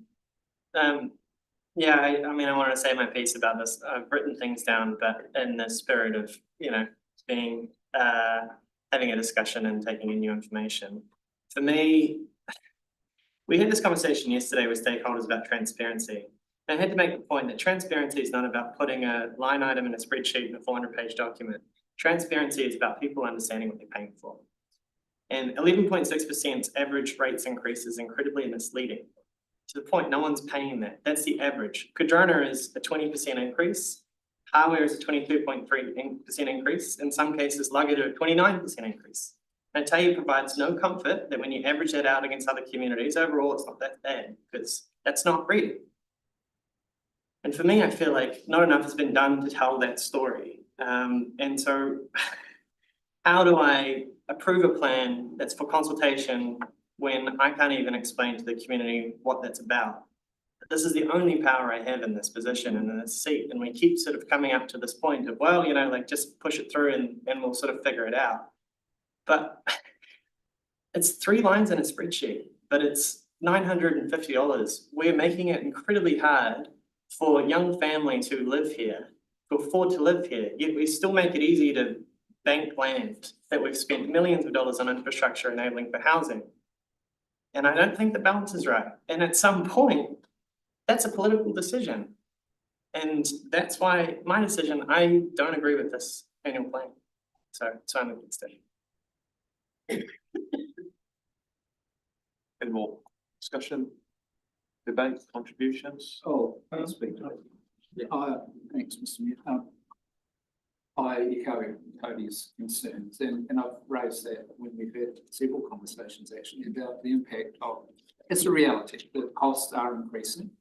And however, how those costs are distributed through the community and the economy is something we need to get a better handle on. I don't think this annual plan gets us there yet. I don't think I'm going to vote against it. However, there are some big questions here about where do the costs really lie? What are we attempting to encourage and what are we attempting to suggest we need to see less of? The long-term plan and annual plan are an opportunity to do that. We haven't yet really taken that opportunity here, although the document looks great. It's got some good information in it. It doesn't go far enough as far as informing our stakeholders and our communities and where the costs really lie. Where the costs come from, what is it that's driving the increases in costs? And therefore to inform them on what they can do about that. It's a useful document. We need it procedurally to move forward, but I do have reservations about the approach. I've got to say that the approach being taken to the long-term plan offers significant hope. So it's a different, more consultative approach. So I'd like to see more of that. This is beginning to see that. I'd like to see a lot more because we do need to take into account, as Mayor Tucker suggested, those who are struggling in our community that we really need to be here to support our economy and our community are being hit hardest by this. Thanks. Excellent. I'm glad to know that Mayor Tucker just got a moment. I signalled before that procedurally I think it's important, but I'm actually swayed by Councillor Tucker's argument because I struggle, I can't explain this and I've tried to express the view, I simply cannot explain this. And I equally, if there's someone at 20%, there has to be someone at 3% or 2%, and I'd never ever come across that person. So I'm swayed by Councillor Tucker. Thank you. Councillor Glading. Yeah, I am too. I mean, the point of the consultation document is to make sure the community can make an informed decision. We have to supply them with enough information. If we're sitting around the table, still going, hang on, why that increase? Then I don't know how anyone else can make an informed decision to then sway us to change the annual plan. I mean, the key point's going to be annual plan. By that point, we'd better know how all this works and that it's there and that we don't have errors. And I understand, you can maybe insert a page which shows those small communities that have massive increases, exactly where those increases are coming from and why, with some real specificity, thinking about what we need to know. I haven't made my mind up yet because I take Cody's point that this is our point of power when we go, when we get to say, you actually haven't explained it well enough, please go back and just explain it a bit more. And then we can agree it so that everybody gets to actually make that informed submission that we need them to make. So I don't know where I'm going, I'm sorry. Councillor Bartlett. Yep. I mean, I will take on board what you said, Cody, and these are real dollars to real people that we're talking about. But also to take on board the fact that there is sometimes a bit of a rebalancing between different areas in the district. Just looking at the table of percentage increases in dollar values, there are other areas that have got a much lower percentage increase, but it's almost as much as a dollar increase. The values and services you're getting. But, overall, the rates take is calculated to provide for the services that people are getting and apportioned proportionally amongst the various rate payers. So although it seems high this year, another example here too is I think I recall last year, Lake Hayes had a very high percentage increase. year seems quite low this year, so there's some perhaps Last year, on the horizon. Yeah, Harvey's was 18% last year as well. Yeah, already had it. But, you know, I think what I'm trying to say is that sometimes there is a rebalancing and it depends on what projects are on the go as well. So although I, you know, sympathise with the sentiment of the dollar values, I think this is just where it lands.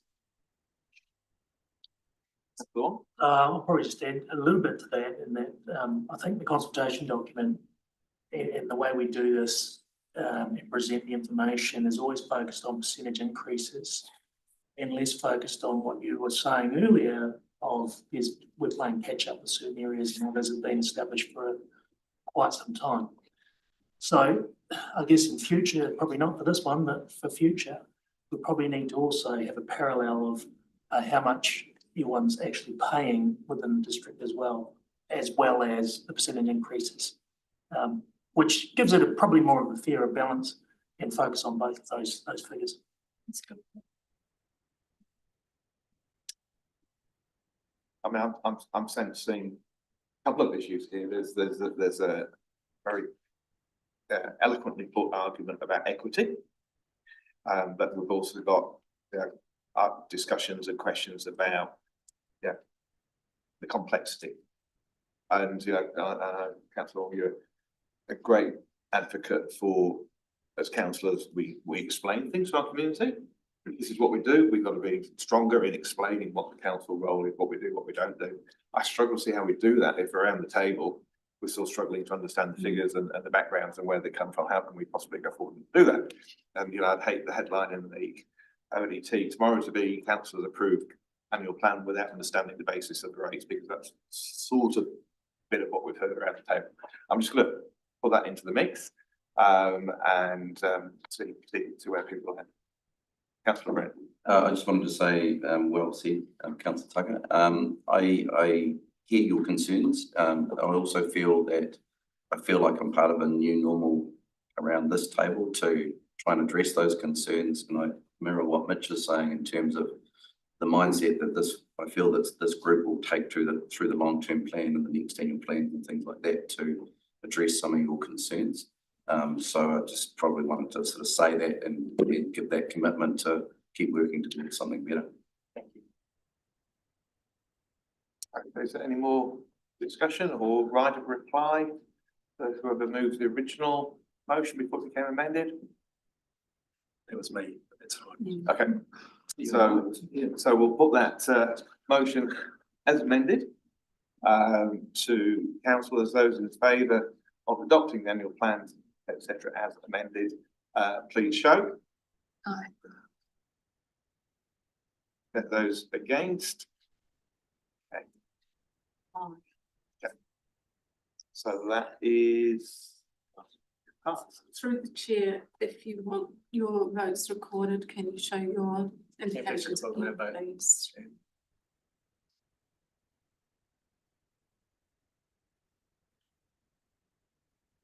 Thank you. Has the mayor expressed a vote? No. Procedurally, I would call on the mayor to express a vote on the votes, please. By division. Okay, so you would like me to use my vote?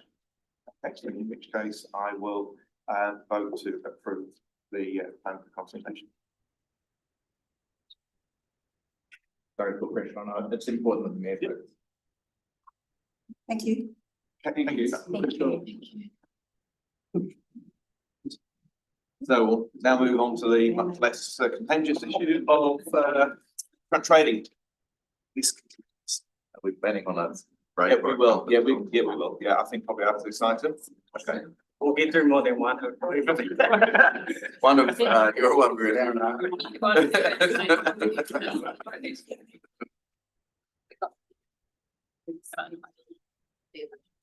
got to be home on the 26th of April.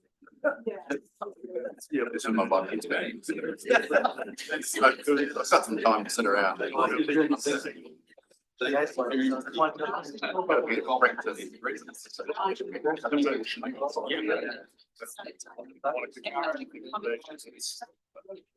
I will say not.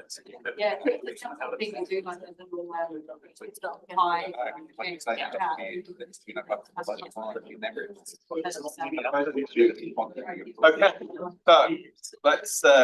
let's keep the momentum going. And we are moving to item 2 in our agenda, page 6 in the agenda packs, where we're dealing with the Queenstown lakefront trading. I'm going to invite staff to present. I am going to preface that with just an observation that within the report that's been provided by officers, we have submissions effectively from the chamber and other, businesses that present one particular side of the argument. We've heard very eloquently another side of the argument, the public forum, but I am aware that those groups have provided written information to staff, and maybe just to reflect on why that actually didn't make it into the agenda pack, because I do expect the reports to provide that balance, and if groups like the chamber and others, incorporated societies, do circulate material, that I would have an expectation that's there. That's not saying the report itself isn't balanced, but I think the supporting information maybe could be seen to be unbalanced. Anyway, with that, I'm going to pass over to the team to introduce the item. Thank you, Mayor. So I just really wanted to draw attention to the executive summary. I think it's a really good summary of where we're at today. So we have a critical date that is coming up on the 17th of April 26. And really what we're seeking today is some advice on how we can monitor and enforce the existing bylaw. Now, I acknowledge that we had presenters today and we've got written submissions as well, saying, just how challenging this bylaw is. It's challenging for the traders, it's challenging for us to enforce. So it's not ideal. And so really, until it's reviewed, we have to have a solution. We have to find a way to monitor and enforce this bylaw. So that's what we're seeking today.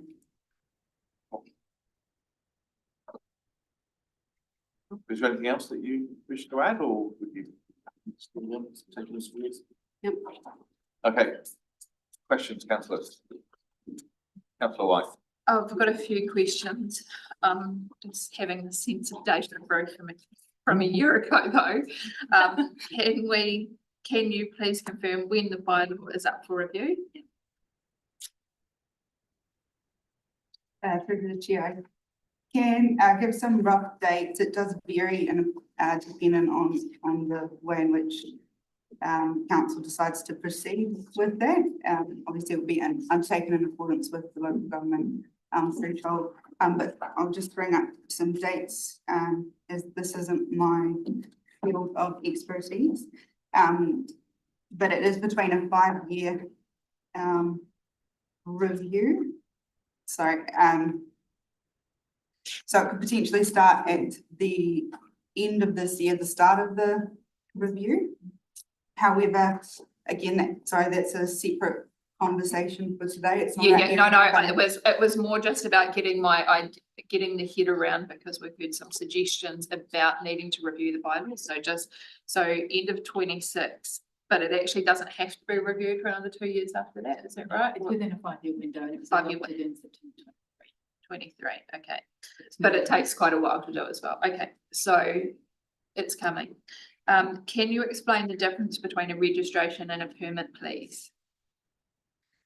Yes, I can do that through the chair. The difference between a registration and a permit would be a registration is provided for within the bylaw, where it's not an approval process. It is anyone can go in and register, but by doing that, they're undertaking that they will comply with the bounds of the registration clause, such as 50-metre spacing or 1 hour moving. The permit pathway is available for those wishing to trade outside the bounds of what the registration clause entails. Mm-hmm. Okay, perfect. And I have one last question. So, sorry, it's kind of 2 last questions. the goal of today is that there would be no pop-up stalls in the Queenstown Town Centre or lakefront. Is that correct? If I understood that correctly. And the current permits and registrations are all due to expire in April, or just the registrations? I'll bring up the table. I think the key is that, is that on page 73? It's for, thank you, for the, lakefront. Yeah. So there is a table there showing permissions, for the lakefront. And so, just for that area itself, those existing permissions would be all expired by, I think, May. Oh, yeah.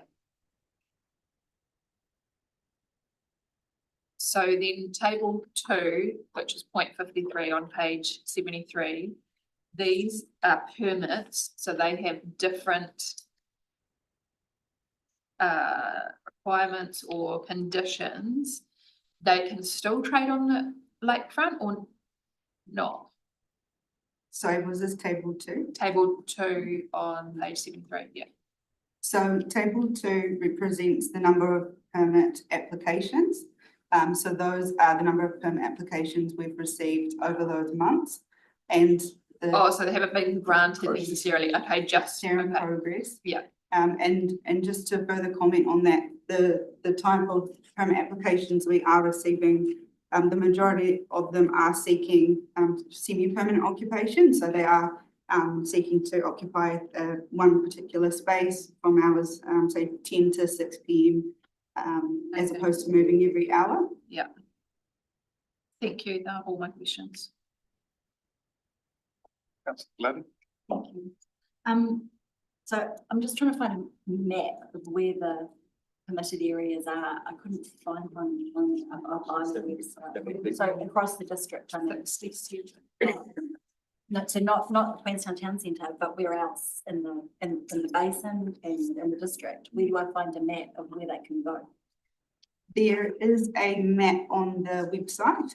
It's under one of the websites. It might be the conditions associated with the trading. And it says you can see here the areas that you can trade for within the district. Okay. It's not part of the pack, so it's kind of relevant because obviously if people can't go one place, they will go another. We've already said that, but we can't assume that just because they can't trade in Queenstown that they won't trade somewhere else, like Arrowtown or anywhere else. So where could they go? Where would you anticipate if they can't trade in the Queenstown Town Centre? Where else could they go?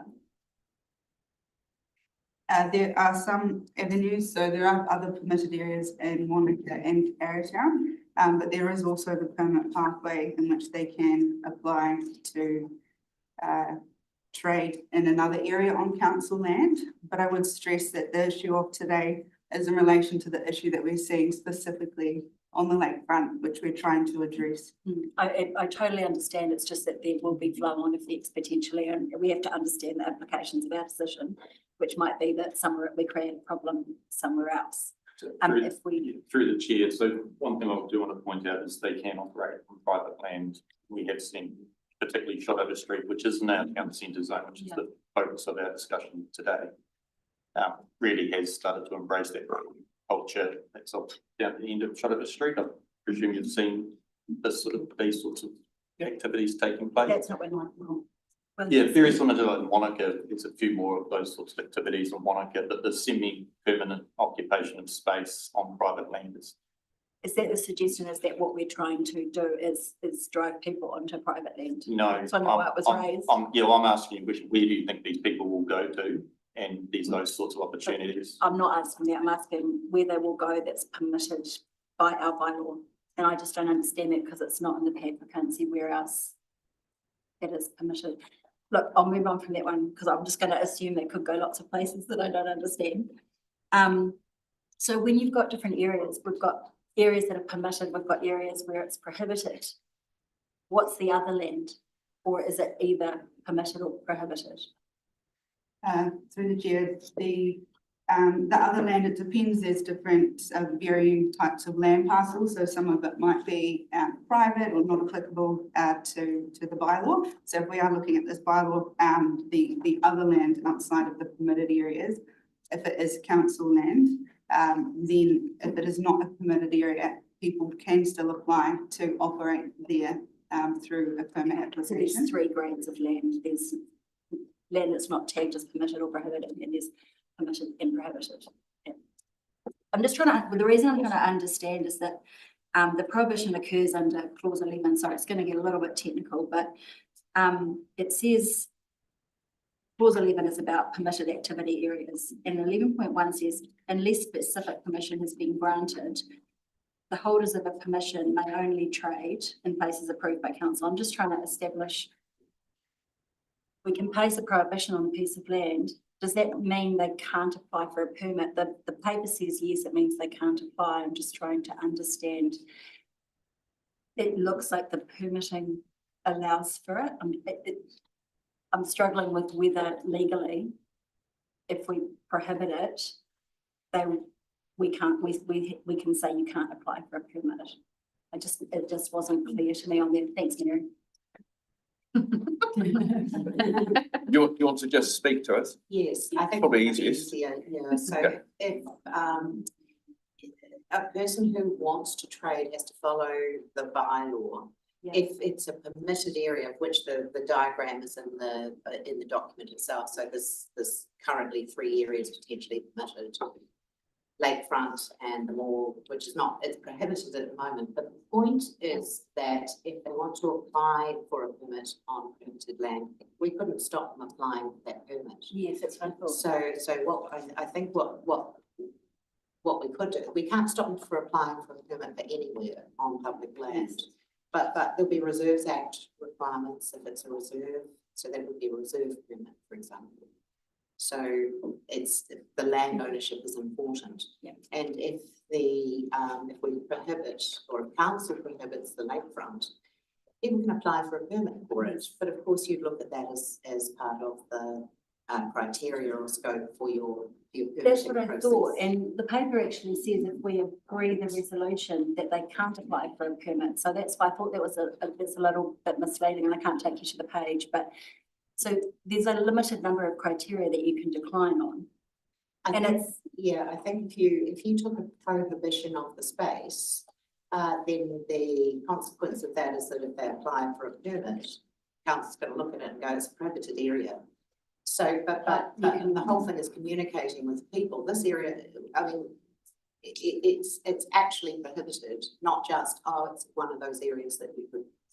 But you just said people can apply for a permit for a permitted area, and there's only a limited criteria list of things that they can consider. What I'm trying to get at is, it's just that this bylaw isn't fit for purpose, and I'm just wondering if we're going to create more problems. So we can't prevent anyone from doing anything they want to do, and that's not the bylaw says you can't commercially trade anywhere without approval from council. Council's put in place permitted areas, which you go through a registration. That means you can just trade. You can just set up your stall and trade, as long as you comply with the conditions under the bylaw. If you don't, you have to get a permit. And if you want to trade outside permitted areas, you need to get a permit to do that. Yeah, but when deciding whether to issue permission under the bylaw, council may have regard to A, B, C, D, E and F, and it doesn't include whether the land is prohibited or not. So they can't then, okay, so there's a bit of prohibited land, someone goes, I'm going to apply for a permit. Council has to consider it. The only things they consider are A to F, and none of A to F says you can decline it on the basis that it's prohibited land. Well, no, you wouldn't. You're looking at it's prohibited, so we can't stop them applying, but we just say that land is prohibited, so you cannot. It's not land we can take into consideration. The bylaw either permits or prohibits.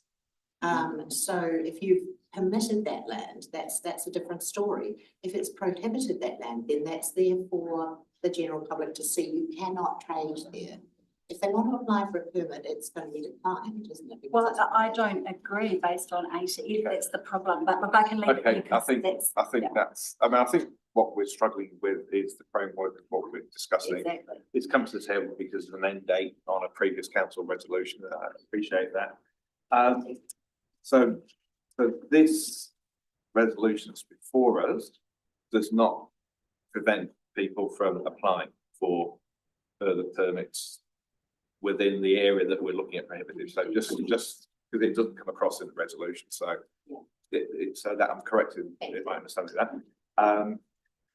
And to come, I think, to follow up from Councillor Gladding's point or observation, we're looking at some areas of green, coloured green, that we're looking to withdraw our permissions from going forward. But what are the flow on, say, so what else is permitted in the, where else are people permitted to trade in this area? Because do we just by default move the problem down the road to outside of Memorial Arch, for example? Is that an area where people who are registered are able to trade? So what we're saying is currently only, I'm seeing lots of shaking heads, the only areas within the downtown area are the areas coloured in green, and everything else is off the table. Is that correct? I can answer part of that. The other areas within the CBD, it depends what resolution is adopted today, but it depends if it's for the whole of the Queenstown town centre zone or not. If it is, then that whole area would not be permitted, so they'd have to apply, but it wouldn't be, you wouldn't be able to register and trade within the CBD. Elsewhere, there are other areas in Arrowtown and Wanaka, and they can also apply to trade outside of that in accordance with the bylaw. But I think just to bring it back again to the key of the discussion is to address the issue that we have been seeing down at the lakefront, and we would like assistance to reach a decision to enable us to effectively undertake our role. I understand that. Just to follow up on that, and I appreciate this is a very specific focus on a very specific end date on a very specific bylaw, but I think there's probably a very general acceptance around the table in the room, but that we're struggling with the process and a path of enabling and how we have that discussion. We've heard from the traders that they think there's models that work. We've heard in the submission from the chamber that they think there should be work done to enable exactly that. That's what the chamber have said in theirs, and they're representing quite a few businesses in the waterfront area. So I'd be interested to understand why there is no action in this resolution that offers a forward pathway to start a process. Because at the moment we've got a very binary option, and then there is no certainty for anything. So there's nothing that enables a pathway to establish, and it's a much wider conversation than just council and the traders. It involves all our community, all the businesses. So it's not just a two-party conversation. But so how do we, lock that forward pathway into the decision or how could that be done? I'm sure staff would love to have another option before them, so you don't have to deal with this on a day-to-day basis. So what would that look like, and why isn't it sort of in the report? Through the chair, there are two distinct streams here. Monitoring and enforcement are not policy, team. Appreciate that. So what they are asking for is some assistance to enforce the bylaw. If there are problems with the bylaw, or the bylaw is usable, but if people, this whole process should go through the review. So we have a review coming up, and I think it goes back to your comment about some of the information provided by the traders as well, and how it did not relate to this issue because it went through their idea, the traders' idea of how this should work, how they can help, how there can be collaboration on it, which is really important.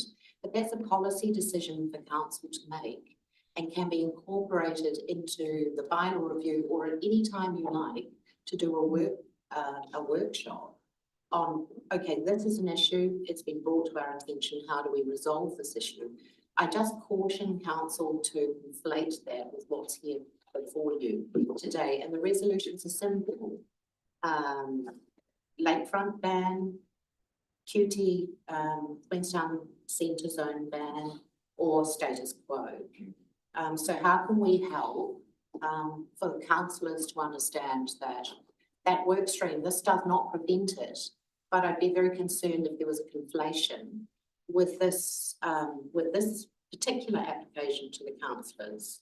And maybe that should be a work stream that you could direct through policy or one of those teams. I'm going to come to Councillor Smith next, but just to respond to that, we have got that conflation because we've included that aspiration for that future policy work in the letters from the Chamber and others that are in the report.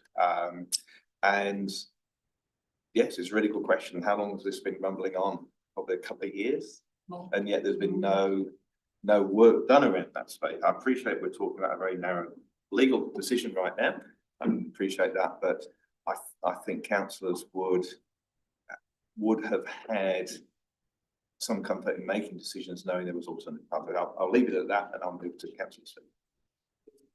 Thank you. And I appreciate you from the regulatory team, so it's sort of a broader question. So is this a product of largely of the demand exceeding the supply in terms of the capability of the space? And I mean, in one of those tables, 56 registrations. So there, 56 people looking to access 6 spots or something like that. Is that the fundamental challenge? I'll just say one bit and then I'll pass to Anto. I think the key here is that currently the traders are not complying. They're not moving every hour, and the bylaw has been designed where there is 1 hour moving. So whilst there are quite a few registrations, they're not being complied with, and so we aren't seeing that turnover that the bylaw intended to cater for. Yep. And yeah, I'm sorry, Anto. I was going to say to Izzy, so we were here 12 months ago, just to remind that, and at that point, what we really presented was saying we're in a position where we have been working with many traders that are non-compliant on the waterfront. We've done a lot of education with them, and we're at the point where we need to start utilising the tools under the Local Government Act, which is seizure, prosecution, to gain compliance. And we determined that it was appropriate to talk to council to say that is a pretty serious measure. And we believe that prohibiting the area may give a clear instruction that the way in which the operation of the waterfront is happening is not working unless we go down the route of seizure and prosecution. And the decision was made to put a prohibition in place for 12 months. During that time, we advised that not prohibiting in perpetuity until possibly a bylaw review or something else took place would make enforcement extremely difficult, because to go and prosecute usually takes more than 12 months. To see someone stall when and moving forward could become not prohibited again. It becomes quite a challenging conversation to have with somebody. But we are in a position today where there aren't a lot of existing permits, because we also had to honour a lot of existing registrations. We had to honour a lot of existing registrations to come due. But today we're in a position where there isn't much left to honour. And we're back to a position where it's really a decision today of whether we go to a status quo where we are acknowledging there is a lot of non-compliance with the 1 hour and 50 metre rule, and we still have the tools under the Local Government Act to move to prosecution or seizure. However, a long-term prohibition creates quite a clear decision that what's happening in that area is not working, and we can certainly go through an education process around a long-term prohibition in that space. And possibly, if we have to, look at the enforcement options that I've expressed of seizure and prosecution. I suppose that what I was trying to get to is, regardless of the settings, and look, 1 hour, 50 metres, 100, 200 metres, whatever, regardless of the settings, the demand is exceeding the ability, there's too many of them basically. And then we run into a problem in if we review the bylaw, how do you pick the winners? Because clearly not all of them can come in. So, how do you determine which ones? So that's the policy piece we'll have to grapple. That is, effectively, are there too many regardless of the settings under the bylaw? So to answer your question specifically, if there's compliance with the status quo, then there is that changeover which can allow for a lot of people to be down there. with the amount of permits that are currently applied for, there will be a significant challenge for council to how to consider processing them with the number of them. Magic number. And who should get to have the spot and who shouldn't. Like that is a significant challenge. There's a carrying capacity effectively, yeah. And we've got to find that balance and we're not, haven't got it at the moment. Okay, thank you. Councillor Glavin. Just a question around. Oh, Oh, yeah. okay, I just like to understand the extreme boundary of what the extreme would be. I understand we've over allocated a scarce resource, just like ORC over allocated water in a lot of cases. That stuff happens. But right now, at this moment, if every legal permit holder showed up down at the waterfront, how many would there be? No permit holders. What? No permits that have been approved. In December, there were 56, but in December, there were 56 according to that table. They're falling off in the last. Applications. How many They were the registrations. They were one. Sorry. For the lakefront? Yeah, Um, only for the lakefront. for April this month, there are only 9 traders that are permitted to be there. Understood, thanks. All right, 50 meters completely, forget about that, yeah. So theoretically, if they would be self-policing if they were 50 meters apart. Because they would have to tell each other, no, you can't come today. Through the chair, I will clarify that point. The area is prohibited at the moment. They shouldn't, unless they've got a valid registration, which those 9 do, which has been identified. However, there's a lot that are no longer registered that are still operating. Right. So the number is, the demand is a lot bigger than 9. Right. But when you talk about overcapacity, it is a really important point to understand. The rules have been set through the bylaw process that it's an hour to move on to allow for a greater capacity. As soon as people start to breach the 1 hour rule, it becomes a capacity issue. Right. And as we've heard from many parties, complying with the 1 hour is challenging, or that it doesn't work for their business operating. Yeah, so when I went there the day before yesterday, there were 7 in a 50-meter space. Which would be the typical, right?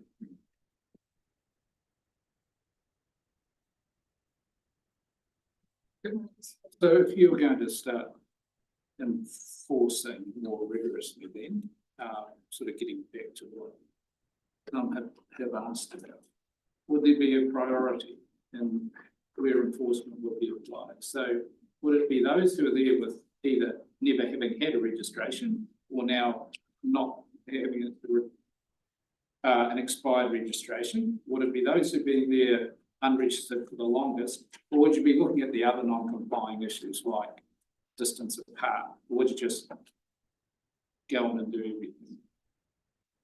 Through the chair, today's resolution of council will mean that we'll sit down at the drawing board and make a strategy around it. It's quite a big decision around the strategy around the enforcement component.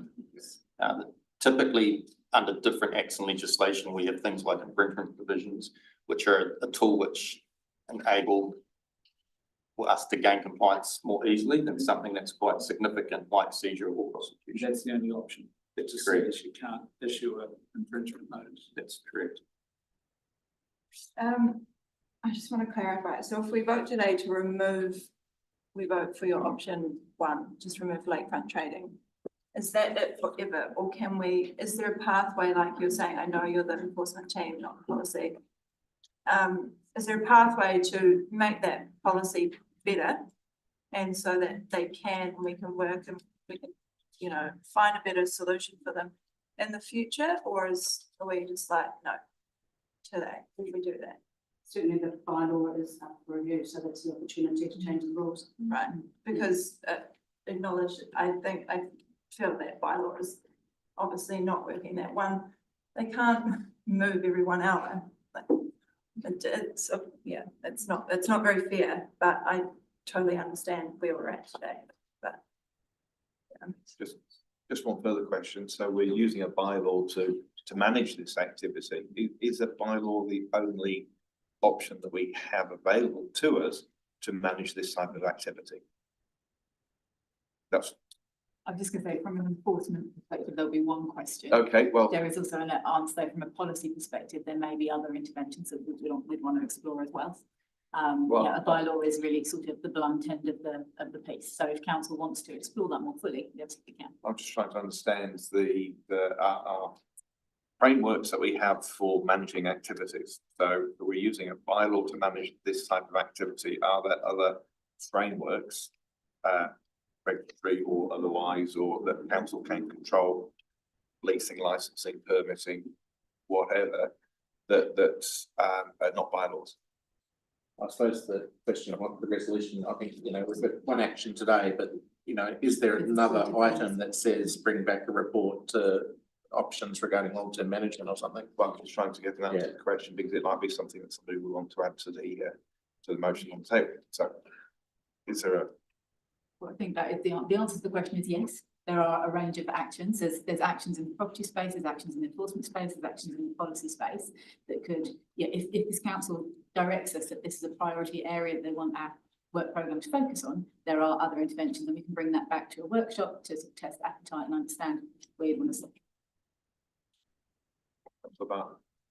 Got a couple of questions. Firstly, just to your point, though, I think when we do look at bylaws, one of the first questions is a bylaw the most appropriate way of dealing with whatever the issue is.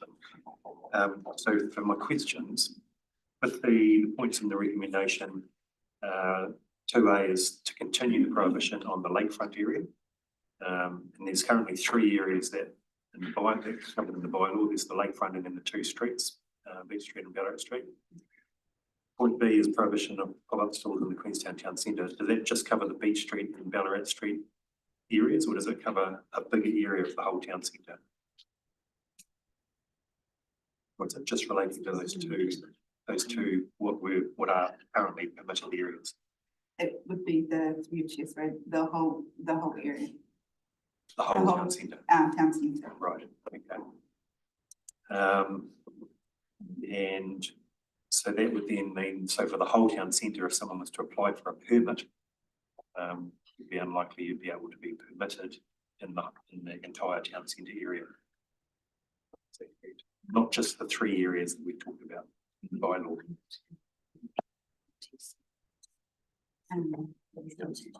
Yes. Your last query, Mary answered that earlier. Yeah, Context that anyone can always apply for anything.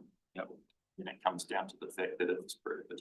I guess what I'm really asking is where it says to be prohibition of pop-up stores in the Queenstown town centre zone. I don't know whether that means just those highlighted areas in the bylaw or a bigger area of the whole town centre, which we don't have a picture of. It is that bigger area. I think the councillor's question is, what is the town centre zone? That's pretty straightforward. I can answer that question. It is the Queenstown town centre zone is defined by the district plan. Right. Yeah. And the areas identified in green are the areas that are available within that. So yes, well, they're covered under the bylaw as permitted areas, but this resolution would then cover the whole town centre zone as defined in the district plan. But we are focused on just what the controls are under the bylaw. So we're not talking about private land, for example, No. or the reserves that manage things through reserve. Like, we're not talking about other pieces of land. We're talking about things that the bylaw controls, which is the gaps between all these other bylaws fill gaps. So sorry, I'm being a bit slow on this. Are the 3 green pieces on the map the only areas within the Queenstown town centre zone that people are able to trade from? Regardless of whether they're prohibited or not, is that our starting point? So that's the question. It comes back to what Councillor Gladding was asking about earlier. I think we have some confusion. My understanding is that those 3 areas, if you are registered and comply with the conditions of the bylaw, you can trade in those areas currently, apart from the lakefront, which we've already prohibited up until 17th of April. So if you apply for a permit and get it, then you can effectively trade wherever you've applied for a permit outside of those zones, outside of those highlighted areas in the bylaw. But this resolution talks about prohibition in the town centre zone. So to me, that's saying not just those green areas, but every other area within what's defined in the district plan. They'll be prohibited. Is that correct? Am I reading it correctly? Through the chair, that is how I understand it in the way that it is written, and that it is exercising clause 11.2A of the bylaw, which says that it can declare an area where trading is permitted or prohibited. And because the terminology used is the Queenstown Town Centre Zone, I would assume it is applicable to the Queenstown Town Centre Zone in its entirety. So anywhere within that zone then, it's public land, be prohibited. Doesn't stop anyone from doing something on private land if the arrangement can be made. Councillor Mitchell, did you have a question? Thank you. So looking at the district plan, the Queenstown Town Centre Zone is actually extremely small. It's bounded by Marine Parade, Earl Street, Camp Street, and halfway between Shotover Street and Beach Street. So it's a very small area. So there is no open private land really, other than church. No, that's yes, other than the old church. So it's not. It's kind of the only options are those pedestrianised areas really. So that's what we're talking about. Just that zone. Is that right? Cool. Thank you. Glad you added a question at the end of that. Councillor Copeland. So just I'm getting more and more confused the longer this conversation goes on, to be honest. And yeah, sorry, I'm not intimately familiar with how non-compliance is going, but from reading the report, there is a lot of non-compliance. So I'll take that as a fact. If we do agree to the resolution as it stands in front of us today, does that mean when the last active registration expires in April or May of this year, there will be no more street vendors in the waterfront area? Through the chair, yes. It should be noted that there are registrations currently for the other areas, being the Beach Street and the mall within the CBD, and those would be honoured until their respective expiry dates. We prohibit pop-up stores in the Queenstown lakefront. So when those registrations have all expired, there will be no more. Yeah, thank you. Through the chair, I think we need to correct where the permitted areas and maybe clarify the confusion. So I think one of the options suggests, option one suggests permitted areas would be prohibited. So what monitoring and enforcement would like is all three green areas on that map to be prohibited. So that leaves options open for people to apply for permits outside of those areas. As long as they're not in the town centre zone. No, I think there's been confusion here. So maybe our resolution is wrong. But if you look at the option, the option suggests that permitted areas are the three green areas on the map. And option one suggests a prohibition of those permitted areas. It's problematic because last time we had the same level of confusion and then the traders didn't understand what was no one in it. So it leaves a pathway. It leaves a pathway for people to apply for permits. Does not take a right away for people to apply for permits. It just means that they cannot, as of right, stand there with their cards and do a registration across the Queenstown zone. They can be permitted, but that's a separate process, but that they don't have a right to put their store there. But you've explained that if we adopt agree the resolution, item 2B would actually prohibit council from issuing permits. Yeah. No, we can't prohibit council from issuing permits. The consequence, I That's think, what it says. There's no, it says in there that if we prohibit it, there is no pathway to getting a permit. I think they've defined the Queenstown Centre Zone within the document.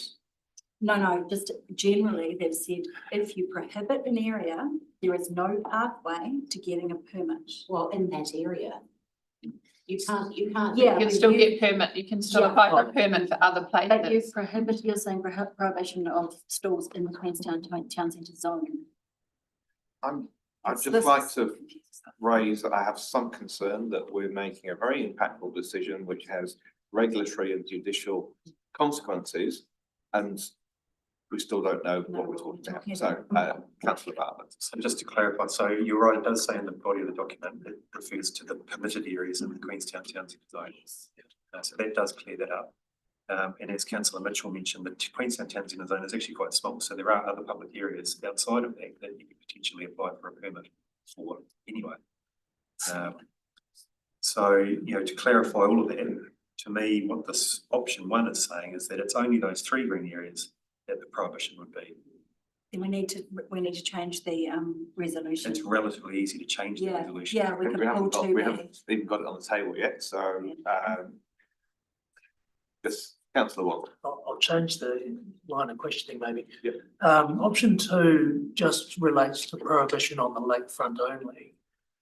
12 months ago, when we put a prohibition in for a short period, did you see any increase in those that couldn't obtain a registration starting to move to the other areas that are highlighted in green in the town centre zone, so the Morwell and Beach Street? Did you see that increase? From my observations and the team's observations, what we tended to see was that they maintain operating down there with no permissions at all. So they just stayed at the lakefront but didn't actually look at other avenues for the Morwell or Beach Street. I guess in that respect then, the recommendation is option 1. Can you just clarify, I guess, why option 2 couldn't be considered as the key recommendation instead? Through the chair, I think the key part of that is anticipating the flow-on effects, essentially shifting the issue. So if the prohibition didn't extend to the other permitted areas, it's anticipated that the traders may move to operate within those permitted areas, and we would see the same issues that we're seeing with the congestion down at the lakefront. I'll have a discussion point on that one. Okay. Thank you. I'll move the motion. Okay, let's do second. The motion, councillor Tucker, so that's councillor White moved, councillor Tucker seconded. Discussion. I'm going to speak first and last. You're gonna be quick. Then I'll run out of words.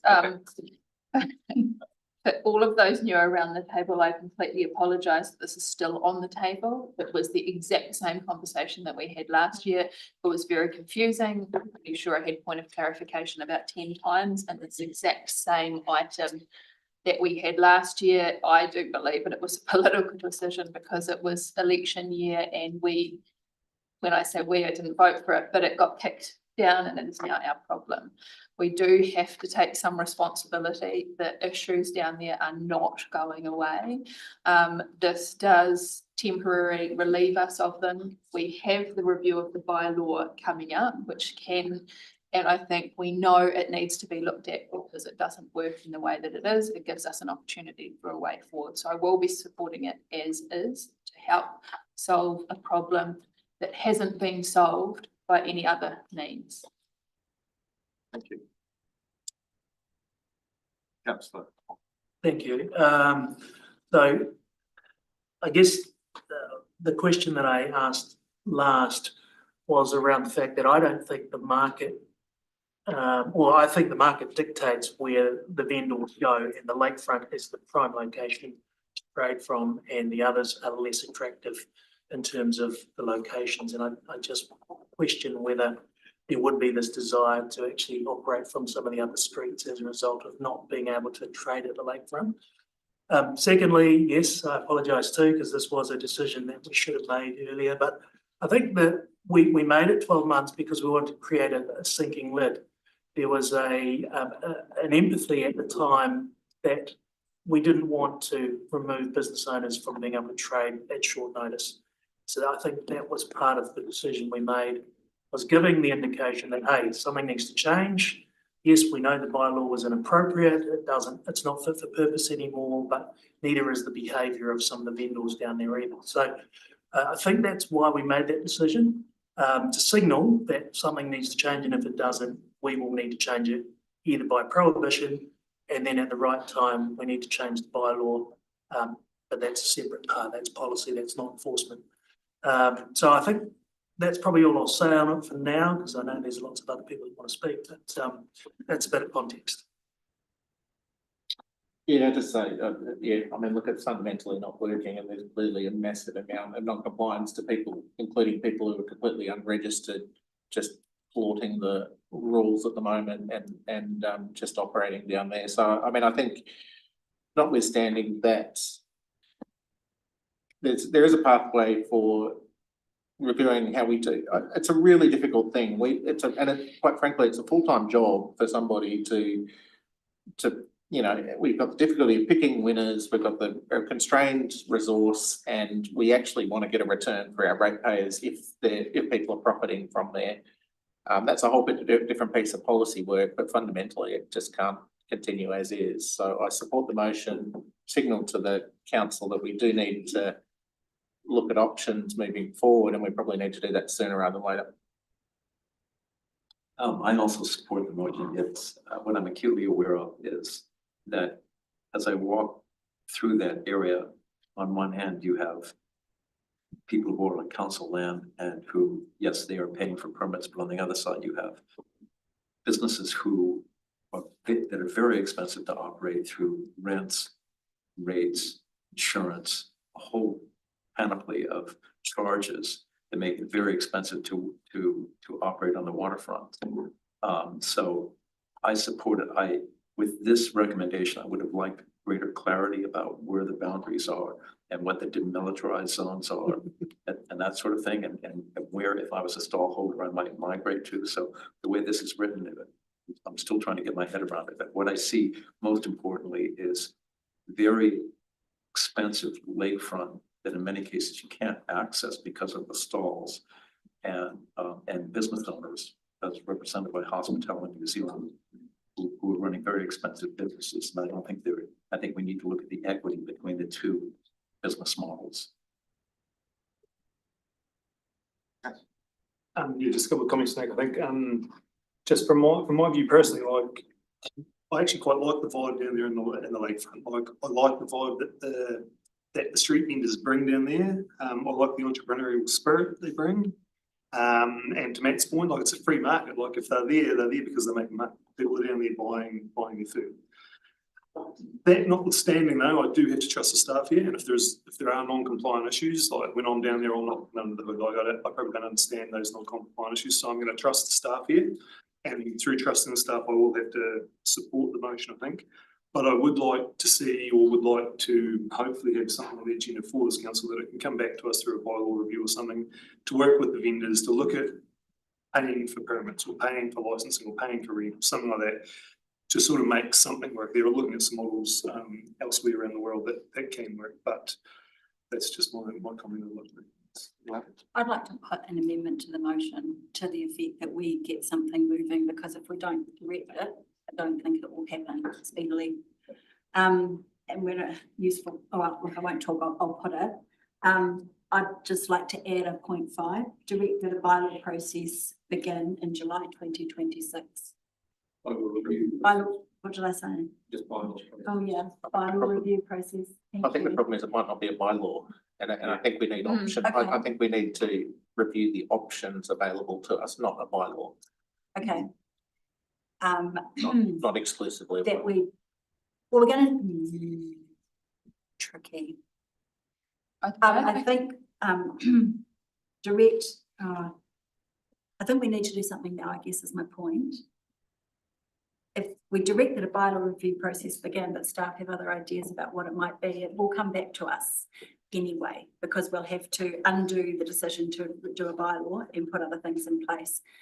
Rather than agonise over a motion that allows for any number of permissions, I'd rather put something in that we do a bylaw review. And if staff decide that it's not the appropriate mechanism, by all means, they can come back to us with a different resolution. In doing so, and part of the bylaw. Sorry. There's no motion. There's either an amendment that's being put. Yep. So I'm gonna push it. Obviously, it can be changed by anyone afterwards, and I don't know if I've got a seconder or not.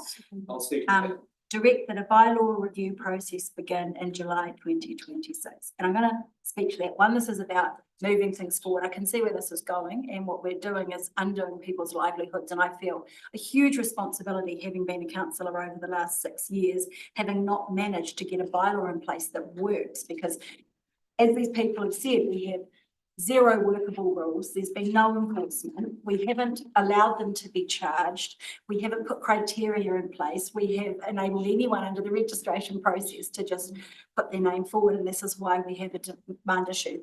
I want to take some ownership of this. This is us that created the problem. People aren't compliant because you can't move every hour and be 50 metres apart when there are this many people in the mix. So this is about, for me, taking some responsibility. So I think we do to bylaw review. July is early, right? But some people have said that this takes 2 years. So we need to get moving. That was the argument a year ago. When I did argue that we should have started a year ago.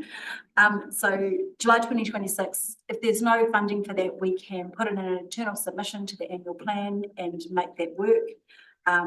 If it's unworkable, staff can always bring it back to us with an amendment. These things happen. But if we get it in there at the earliest opportunity, then we can start to fix this problem. It would mean going out to the community and talking about whether we want stalls to come back in or not. That would be part of it, but it means we start that conversation and we don't let it roll for another 2 years, because people's livelihoods are affected. And the vibe down there can be great, and it can be better, because we can actually set some criteria around what those carts look like, how many spaces there are. We could make some revenue out of it. There are opportunities. It may not work that way. It may be that it continues to be prohibited, but we need to direct that discussion to happen. So that's my why. I've got a second. Oh, sorry, I talked to it before there was a second. Yeah, no, Councillor Nixon seconded. Is there any additional discussion on this amendment? Part of the bylaw review and development process is considering what the other options are available to achieve what you're trying to achieve. So that's covered. So similarly, I really feel for these, both the stall holders, particularly those who have previously been registered and are now dropping out of the system, and that's continue to try and feed their families. So make a living and feed their families and feed the community and visitors too. I also feel for where the conflict is with the businesses adjacent and nearby. I think when we look at a review, and it's not fair on the enforcement team to even be involved in this, because although it informs that conversation, I think a review should look at where else could stall holders be located that would not have those conflicts, but would still add to the value and the ambience of the parts of the district that we're talking about. And it could be elsewhere. That's it. Yeah, I think this might be a question that Chief Executive could answer. That if there is a bylaw review, I think what we've heard is that we actually need to consider alternative management frameworks. And not just in one street, what happens elsewhere. So would alternative management frameworks be able to be brought into a review of the bylaw? I think the challenge of what we're bringing forward a bylaw review process specifically, John's not wrong that it does kick off with a well-rounded review, but once you're on those rails, you're on those rails and you are heading towards a bylaw. So I would recommend that actually it'd be better to keep it more open and to take into account, the bylaw as an option. Also, just because the workload that's associated with the bylaw review process, it would be very disruptive to the schedule of the other bylaws that are underway at the moment. But they're all mapped out quite. I'm happy to change it if the wording is going to actually generate the action and enable something good to come out of it. So, through the chair, if the wording was along the lines that directs that staff identify alternative management frameworks for the management of pop-up stalls and bring us back to council by a certain date. Not necessarily just alternative, but it could be the bylaw could be encompassed within that. So just come up with management framework options. Yeah. Suite of interventions and frameworks that could be applied to this work. Or James. So in terms of where we are right now, we do have an amendment that has been moved and seconded. Nobody, I think, has really spoken to it. Well, if you want to make a change to it, I just, Mitch and I just need to agree it and we need to see some wording, but that would be, yeah, oh, great, thanks. What was the other term you used, Michelle? Tools, Suite of tools. interventions and tools, or an analysis of a suite of interventions Yeah. and tools, because I think it would probably be best placed as a high level conversation to start with, and then to gauge appetite in different spaces. So- this isn't work that sits with the enforcement. Could you just remove alternatives so that bylaw is included? Yeah, so this I direct think- staff initiate an analysis of. Yeah, initiate would be better. Yeah. Initiate analysis of a suite of interventions and tools. Yeah, that's the go. And this is across the district, right? Management of pop-up stores. How about a high level analysis of interventions, tools and approaches for the management of pop-up stores? And yes, actually it's direct the chief executive, because then I Thank can you. make sure it lands in the right Thank part of the you. organisation. Thanks, Megan. yeah, This is democracy in action, I'm loving it. Sorry. It's a painful wordsmith on High level analysis. I'll bring it next time, workshop. yeah. You go. Interventions. It doesn't quite make sense yet. No, the It's high getting level analysis of interventions, tools and approaches for the management of pop-up stores. Yeah. Yes. By And bring back to council by. I want it early. I mean, are staff capable of taking a look at this by July? In particular, if And they I'm work doing that with because. Okay. Maybe one at a time. Look, I think if it is being identified as a priority by council, yes. There is a broad range of activities underway at the moment, so it does mean that something else will be potentially deprioritised because there's a finite amount of people working on it. But You can talk to us, we can have that conversation in 2026. Okay, I'm happy with the By end range. of July or start? By the end is fine. Yeah. Can I just make it just a wording? If we assume that items 2 are going to be adopted, then when we say management of pop-up stores, by the time we get to that point, there's actually technically no pop-up stores in place. So I wonder whether the approaches for the reintroduction or the maybe reintroduction's too strong a word, or some sort of Implies that it might be you continue a prohibition, but at least that's a tool. yeah. So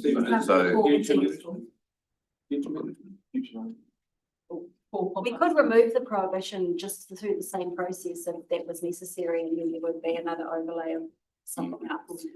I'd be inclined to keep those quite separate. This is, I think we can get there with this.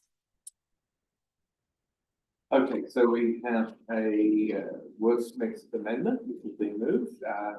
So I'm going to invite councillors to vote on whether that amendment is adopted into the resolution of 5th of August. So all those in favour, please show. Aye. Okay. Anyone against? Okay, so that amendment is carried. And we now have an amended motion in front of us. Or is there any discussion? Is there anything else that people wish to contribute towards the debate? I think we've had quite a lengthy one, and I'm mindful of the time. So I've just got one thing to say, and that, if I may.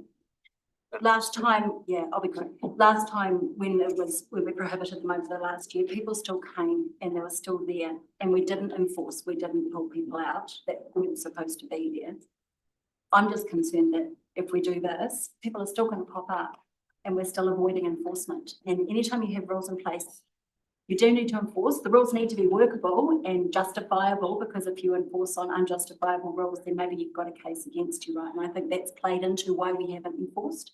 I'm just concerned that if we agree this and do the ban, we've still got the problem potentially of people down there. But, okay, thank you. That's okay. I'm going to put the amended motion to the vote. I think we're all clear on where we are on that. So all those in favour of the motion, please show. Anybody against? It's unanimous. That is carried. I think we should adjourn for 20 minutes.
Okay, councillors. Okay,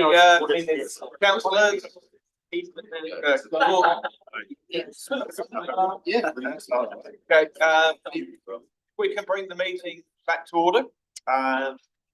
We have still quite a lot of business to get through, so I'm not going to extend this. Let's go straight to item 3 on the agenda. The recording has restarted. So welcome staff. I'd like to say we can take most things as read. If there's anything additional that you wish to add, to let us know, or whether you just want to take questions at this point. There's a little comment from me, if that's all right. Kia ora koutou, councillors. Whilst it's Tony and I sitting here today, the paper in front of you reflects over 14 months of effort and the hard work of many people across a number of organisations. I want to take the opportunity to acknowledge and thank those parties, while also looking to demonstrate the depth of subject matter expertise guiding this process. So in no particular order, GHD, our lead consultant, who've been driving the technical option development and assessment, Brendan now, and LandPro, our planning lead, Ruddle Finlay, providing legal services, Becca, peer review services over the GHD work, and the representatives from Okaha and Tau Marama providing the voices of Mana Whenua, not to mention the efforts of QLDC staff in supporting this work. I also want to take the opportunity to reflect on the significant progress made in wastewater management within the Whakatane Basin over the past decade. The decisions of previous councils have allowed us to move from a poorly performing oxidation pond-based system to a modern treatment facility capable of producing treated wastewater of a quality that is aligned with international good practice. This advancement has come through significant investment. In the order of $80 million has been directly attributable to improvements in wastewater treatment. The options outlined in the paper and in the report are the product of a comprehensive process and refined from a long list of potential approaches. However, there is not a perfect answer. The geology, topography, and land values within the Whakatane Basin make land disposal on the scale required for our population immensely challenging. As a result, all of the primary options shortlisted include a direct discharge to the Kararo River for at least some of the treated wastewater produced from the facility. The hybrid options involving Frankton Flats are technically complex, introducing risk and cost, and are only expected to be able to accommodate volumes less than half of today's average daily flows. The land-only disposal option, which was added later in the assessment and has been developed as a comparator to the original shortlisted options, which suffered when a feasible land-only disposal option could not be produced. This option highlights the scale of land required in the order of 300 hectares, the constraints around where such suitable land exists, and the technical challenges of conveyance, as well as the confronting cost of such an option. In the meantime, yesterday, today, tomorrow, and every day until a new approach is decided upon, consented and built, approximately 12.5 million litres of treated wastewater will be discharged to the Shotover River, and this volume will grow with the passage of time. Whilst this is an acceptable and appropriate short-term approach, it is not an ideal situation and should not become the long-term approach through inaction. The Shotover River is dynamic, braided, and a relatively low-flow river.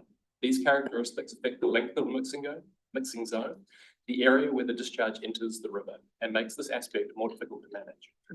Discharging to the Shotover therefore has significant disadvantages when compared to a purpose-designed discharge into the Kararo River, which is a stable channel and where the river flows are many times greater than that of the Shotover, somewhere around 15 times.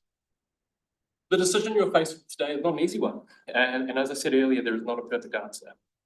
As you contemplate your position, I ask you to keep the following points front of mind.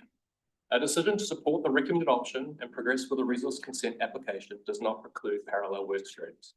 At your direction, these work streams could include exploration of alternative land-based or hybrid disposal options, deeper engagement with iwi, or further community engagement / consultation.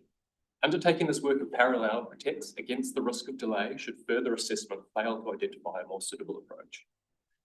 There are also opportunities to further enhance the already high standard of treatment at the facility on an accelerated time frame, supporting the best possible environmental outcomes. This could be through acceleration of the investment into the installation of tertiary filtration, which is the element of all the options in the shortlist, or the addition of chemical dosing to support increased nutrient removal.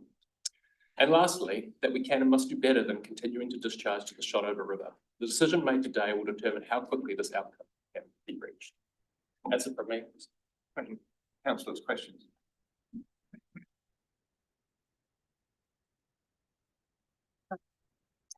I can start, thank you.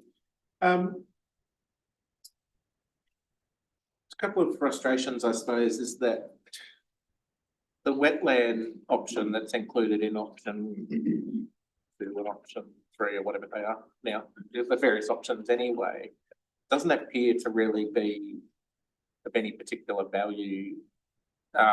You know, it's not a real wetland, it doesn't increase water, it doesn't improve water quality or the effluent quality, it doesn't.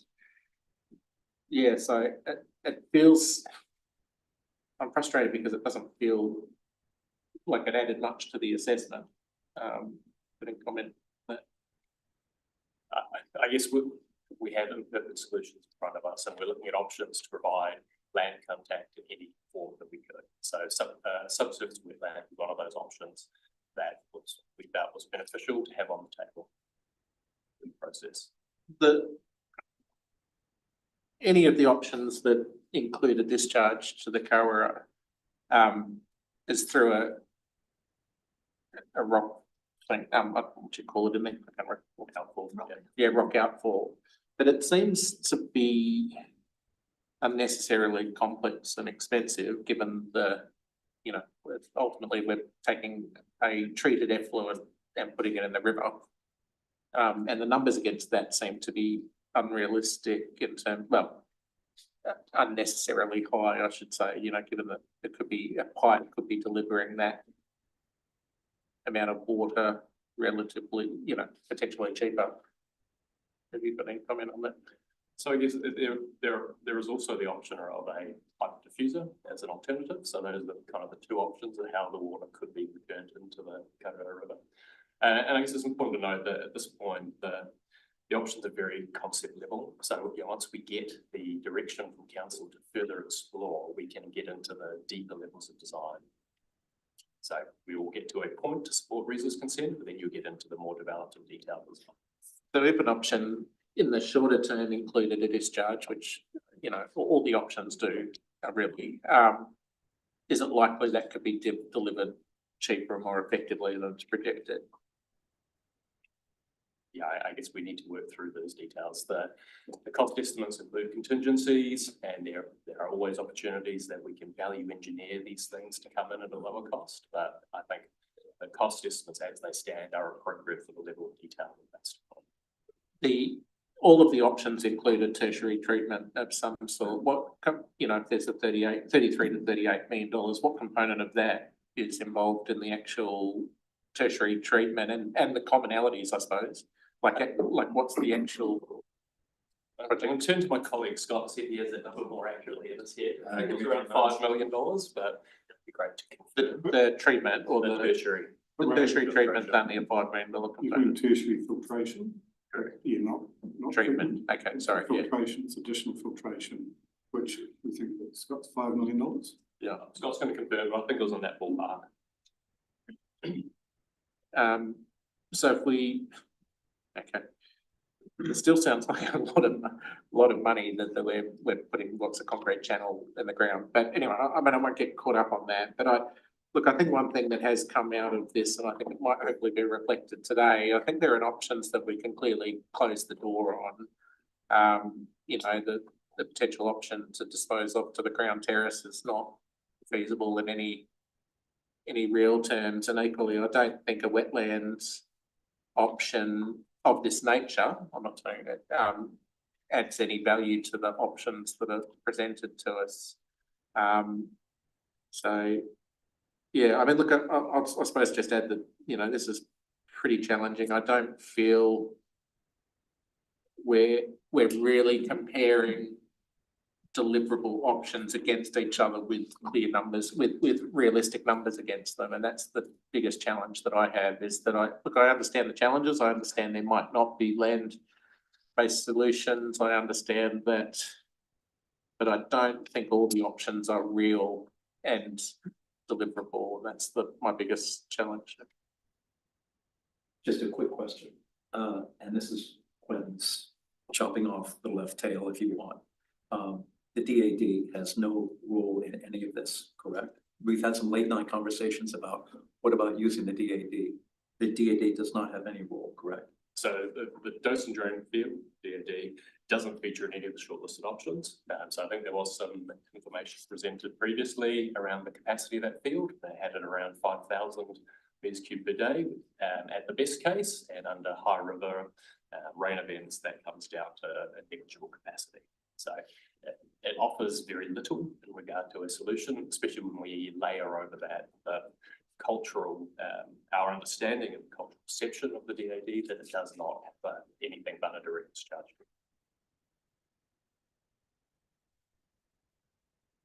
Thanks. I got to say, I really appreciate the work that you're putting into this and the advices that you have and the comments that I've made that difficult. I'm sorry about that. Yeah, because this is a really difficult situation, and everyone is putting their most into this because it's so important for our environment and our community. So, thank you for all the hard work. In relation to an outfall to the kawerau, which I think is not desired by anyone, but needs to be there as part of a solution, even if in the future it was only an emergency measure, but it could be an interim solution. Previously, when we've had discussions about this, it seemed it is conceptually the same pathway to where the rock outfall would be taken for the dispersal pipeline. Would it be viable to have a much more direct route to the kawerau, cutting out a whole lot of costs, and then for a more expedient solution? So GHD considered options of where to put the discharge.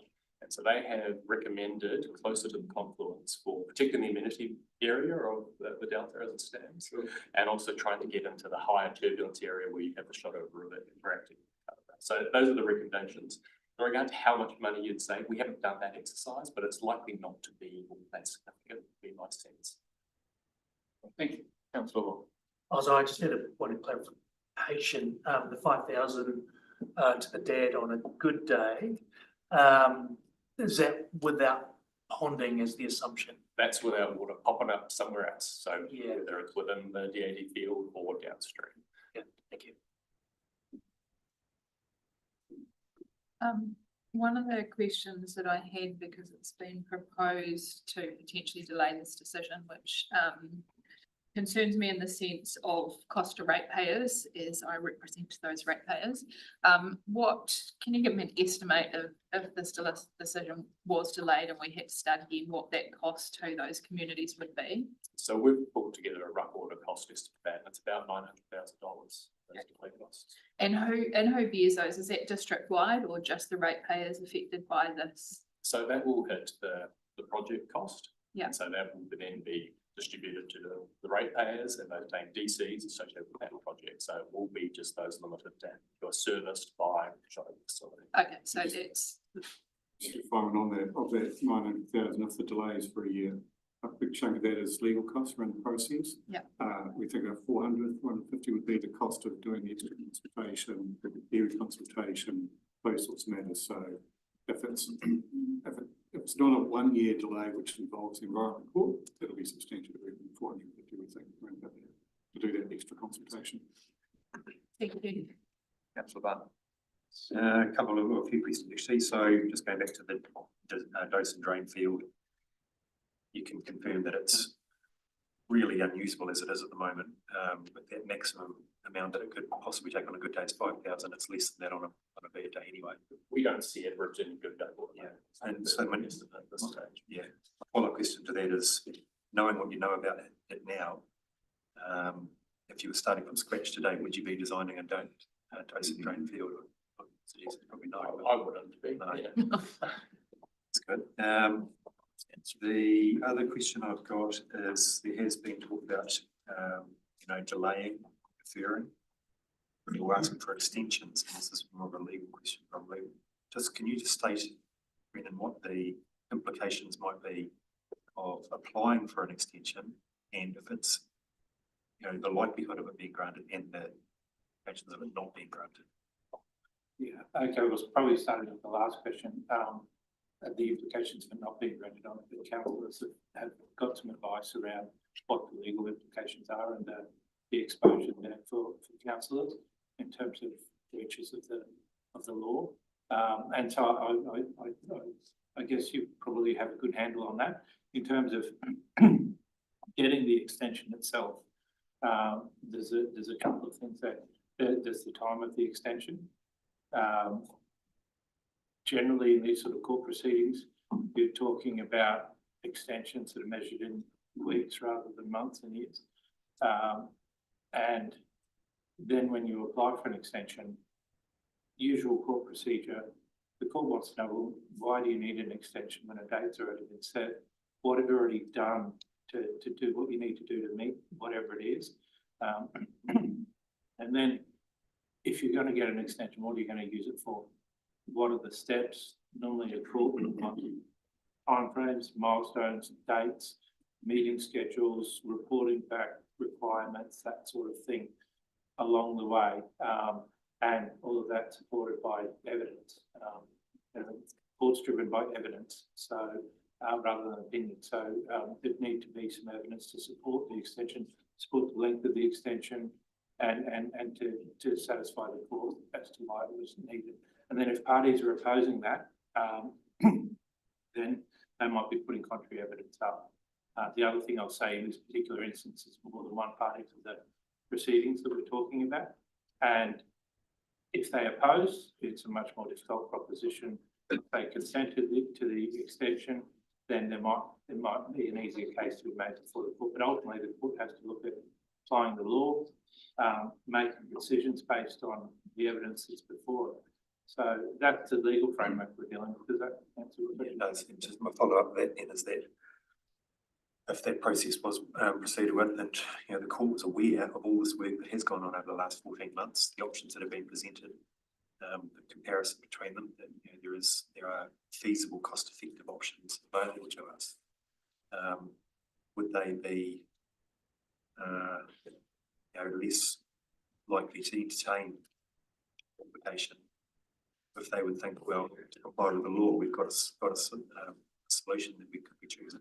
I can't really say how the court's likely to interpret that. All I can say is that the court will look at what were your legal obligations, what did you commit to, what have you done already, how strong is your rationale for needing further time.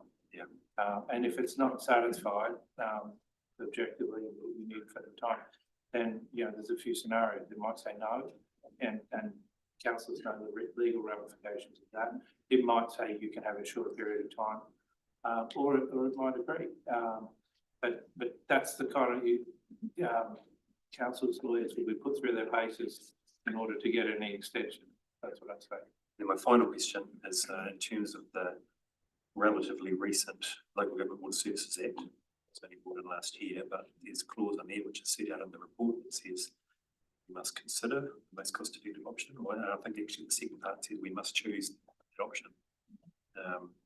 What would be the implications of us not? We've got a feasible, cost-effective option in front of us of not following that obligation and that legislation. It would go to the question that I said the court will ask, which is what is the applicable law and how valid is your reason for asking for an extension? And if it's to explore options that the court decides wouldn't meet that test, then it's going to look unfavourably on them. If the court decided that, yes, well, actually, there are the council's wanting to explore cost-effective options, and in that sense, it will be guided by what council's experts say, not necessarily a vibe. It'll be around what qualified engineers, hydrologists, those sort of people say is the most cost-effective option. That's probably also meaning outside of any extension or application to the against the but if we've got an option in front of us and we don't meet that obligation of that Services Act, is there potential that we could see some consequences of that from any other avenue? Well, there's two avenues. If one of the members of our community, a ratepayer, somebody who feels very strongly about it, wants to challenge the decision, then they have a judicial review path to go down and that can, and that will play out in the court. The other legal avenue that's built into the legislation is for the relevant minister to take action, which is appointing a monitor, an observer, even a commissioner at some point. So that's the other legal outcome. Thank you. Thanks. Might just follow on from that on the cost effectiveness thing. So the wording I understand is that we choose, we have to choose what we believe or what we consider to be the most cost effective over the life of the asset, right? That's the wording. So how do courts treat that part of it around what the council considers? Are they liable to intervene too much, or if the council makes a reasonable case that some of the things that they're trying to achieve are X, Y, and Z? One of those things might be achieve consent faster, rather than pick an option that might be more risky. So I'm suggesting that maybe, I'm not asking the question anyway. So the first question was, are the courts loath to intervene when we've made a good case around why we consider something to be the most cost effective? The court will adopt a similar approach as it does to other judicial review proceedings. So it won't really have a choice but to make a determination as to whether it was lawful or not. And that's where it'll look at things like what is the law, what does section 254 of the legislation say, was the council's decision reasonable based on the evidence that it had before it, and applying the legal test. Do you think when it's considering how reasonable was our decision, they would want to see some sort of methodology whereby we could set out how we considered cost effectiveness across the different options? They would look for what the determinations of cost effectiveness were that you were looking at. And I know in the GHD report, there was a cost effectiveness analysis done of the capital costs and operating costs over the life of the asset. So that's evidence that the council would be expected to take into consideration.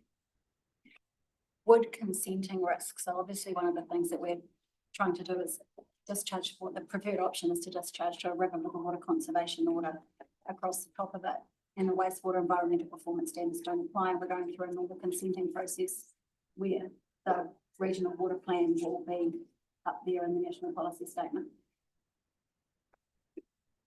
Has council done any scenario testing around the risks and the costs associated with the risks of delay if consent isn't granted, or if consent is appealed and this decision isn't safe?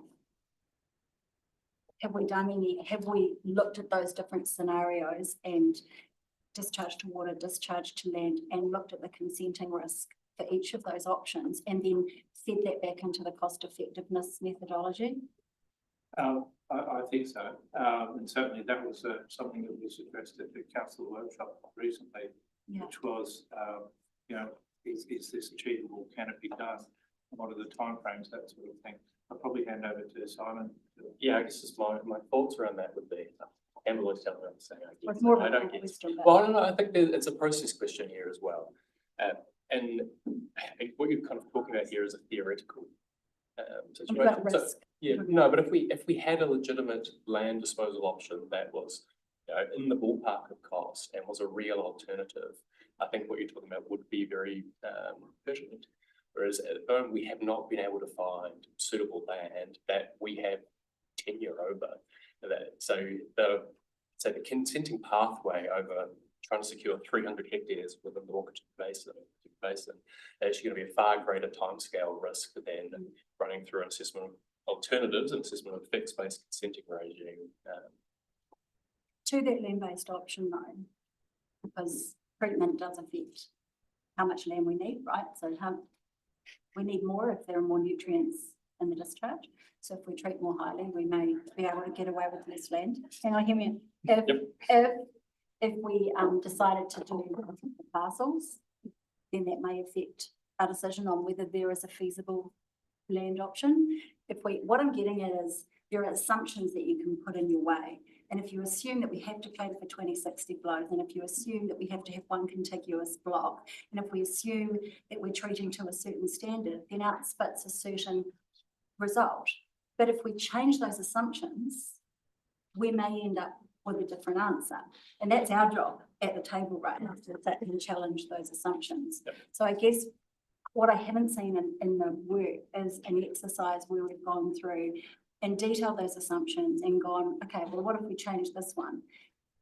We just don't at a table. The work may have been done and it may be in the minds of people, but it's not in front of me. I'm not satisfied because I see so many roadblocks, so many assumptions. Sorry. Yeah, no, that's a good point. Okay, so my next question is around parallel options. It's been said that we can go ahead with the discharge, the $48 million or whatever it is discharged to the Kawerau through the pipe and the rock outfall, but we can also pursue other options. And I'm trying to understand from a financial point of view and legal point of view how we can do that, because once we consent a discharge that can cope with 2060 flows and the developers have paid for that or are paying for that through their contributions, how, given the cost effectiveness requirement, do we then go ahead and start looking at other options that we don't technically need because we can really discharge? So I just wonder, is that advice accurate? There will need to be some time bounds to how long you continue to pursue alternatives for. So if there's 12 months where you do further work to see if there is a unicorn solution out there that's not discharging into the Kawerau, you are likely to still be in the consent process.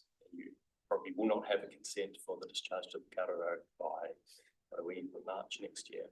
So there's an opportunity for the council, if this unicorn solution comes out, to make a decision to pivot and consent whatever has come out of this process has been extended. I guess the concern we had is that if we do not proceed with consenting orders come through this robust process as being a technically viable solution, we will be 12 months delayed, and that just prolongs the current situation. Okay. Sorry, just 2 seconds while consultation. It's my last question. Yeah, the advice we've had is that we don't need to do a special consultative process, therefore not having consulted at all, and by that I mean sought feedback, it's fine. It's more of a legal question. This has been decided as a high significance activity, and under a significance and engagement policy, it's clear that you go further down the spectrum towards collaboration and, rather than informing, the higher the level of significance of the decision. So this is a high level of significance decision, yet the only consultation we've done is one way. We've informed, so we've put stuff out on social media, we've had drop-in sessions, but we've never sought feedback, and we haven't got any in front of us today. Legal question, does that put this decision, in your view, at risk of judicial review? Well, we can't control whether someone judicially reviews it or not, but when the court looks at it, they'll look at our significance and engagement policy, and the advice that councillors have received is that the relevant parts of the policy have a sort of an objective in relation to consultation for high significance activities, and then there's specific scenarios that are addressed in that policy around compliance with the law, regulatory action, that sort of thing, and that's where the decision about whether or not you need to have a formal special consultative procedure comes in. No, I'm not talking about SCP. I'm talking about just the need to seek feedback. So is it fair to say that just because you don't need an SCP doesn't mean you don't have to seek feedback depending on what the policy says and the level of significance? There's a difference. What the legislation says is that council has an element of discretion what processes it adopts and how it achieves the objectives of section 77 in terms of that sort of community engagement. So yeah, I guess that's the where council has landed on that. It's that it's following a lawful process. But it's still our decision, right? Level of significance and whether we should be consulting or not. I'm good. Sorry. Now we go to Yeah, councillor Brent next. I think we just need to keep this discussion going. Thanks, John. So the question is going. Two questions for Simon and two questions for Brendan. I'll start with you first, Simon. First question is, my understanding is the oxidation pond's no longer being used and everything is going through the two MLE, what's the emojis, and the technical term. Could you, in layman's terms, explain to me, is the quality of the discharge compared to when oxidation ponds are being used? What's the quality are we talking about coming out the other end now? Yeah, so I'm going to talk about total nitrogen, because total nitrogen is, to me, one of the most important from a nutrient perspective for the receiving environment. So when we were oxidation ponds only, our consent target was 35 milligrams per litre. The ponds struggled to do that. Ponds in the South Island of New Zealand are basically able to remove nitrogen, so you're often in the 40s, basically what's coming in comes out. When we had combination, so 80% going through the modern plant and 20% going through the oxidation ponds, we had a target of 23 and we're significantly beating that. But where we're at today is we're somewhere around 6 or 7. Our consent target is 10, but it is consistently outperforming that. And as I mentioned at the start and in the paper, there is an opportunity that we can bring that down with this existing technology. And you're getting to the, this is really well treated wastewater. There is another step you can get to shave off those, a couple more points. So probably 3 to 4 milligrams per litre is the gold standard.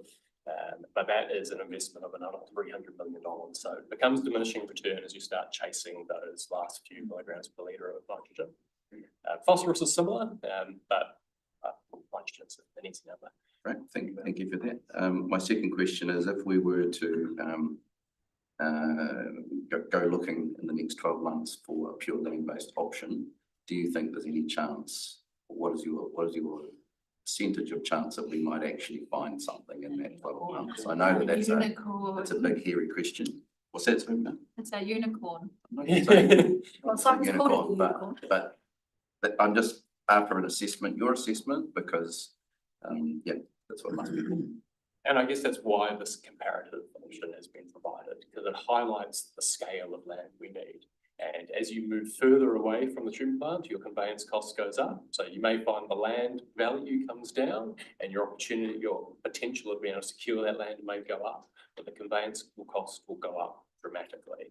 Within the Whakatūpu Basin itself, when you look at, well, a lot of it is compromised by Lake Hayes, which has kind of zero tolerance for any nutrients whatsoever. So then you're like Speargrass Flats Road or Mulligan's Road, very far away, challenging topography, some of those locations, and landowners that probably will not be that amenable to I'll take that as low then, rather than a percentage. And then two questions. Avoiding the question. Yeah, that's right. Two questions for Brendan. If we were to apply to the court for an extension of the current order, is there any possibility that the government could get involved in that court discussion? Hypothetical, I couldn't say what the government will do. I would say there's a much higher probability the government will get involved if the court didn't grant the extension or granted an extension for a shorter timeframe and put QLDC into a position legally where it wasn't complying with the court's orders. If that happened, there's a much higher probability the central government will get involved. Yeah. Okay. And my last question, thank you everyone. Under our existing order, we're tasked with finding a long-term solution. Is there a definition of long-term? Not a long-term. It's referred to in the court document. Yeah, but there's no definition in any act or anything like that. So not that I'm aware of. That's a construct that's been developed as part of the council. Talking about what it needs to do now and what it needs to do after 2006. But presumably there would be some argument that if the short-term solution is 5 years, then a long-term is exponentially longer than 5 years, if that makes sense. Yeah. And also, we're looking at long-lived infrastructure assets, providing critical services. So there is certainly needed about that continuation of else that also comes into play around long-term. Okay. Thank you. Appreciate that. So maybe a statement, then a question, but I'll make it real quick. So I'm not a water engineer. This is all a completely different language to me, but the language that I do speak in is dollars. So my first sort of comment here is we've been given some estimates here on a number of different options. I'd just like to put it out there and say whichever way that we go today, or wherever the decision is made, that I think this group needs to hold the staff to achieving these results within the budgets that have been set. I know they're estimates, but I know we have a track record sometimes on some capital projects where we blow out these budgets. I'd like to make sure that we don't do that in this state. But sort of coming back to maybe sort of what Councillor Brett asked, we're kind of looking today at maybe a pause or maybe agreeing on a solution now. If we were to pause to go back and look for a hybrid to land solution or a different solution to discharging to water, you've explained what the likelihood of finding that is. Can you tell me what the likelihood of finding a cheaper option than this is that also encompasses that? I would say very low. So I guess what I'm saying is if we pause and we did the work, we might come back with another option. But yeah, but when I've gone through this, I don't see how that would be any cheaper than option A that we've got in front of us now. So it's difficult to say. Thank you. Brennan, I'm going to briefly describe a scenario and then you handicap it and tell me what's wrong with it. If that's okay. It's not a statement, it's a question. All right. And I'm not a lawyer, but in a conversation with Stephen and also with another lawyer, what I try to understand, having once been in front of the Environment Board, is the degree to which we go to them with sincerity that we need more time to think about more options, that we do the pause, as Nikki McFarland said right at the beginning. And we're sincere about it, is a degree to which they are likely to view us favorably, albeit we have the challenge of possible judicial review, challenged by other parties, that they might say that you need to consult with other parties before you get this 12-month extension, or it'll be shorter. But that the likelihood is actually pretty good. They would rule in our favor if we were sincere and we didn't give the impression that we're kicking the can down the road, which we do not intend to do.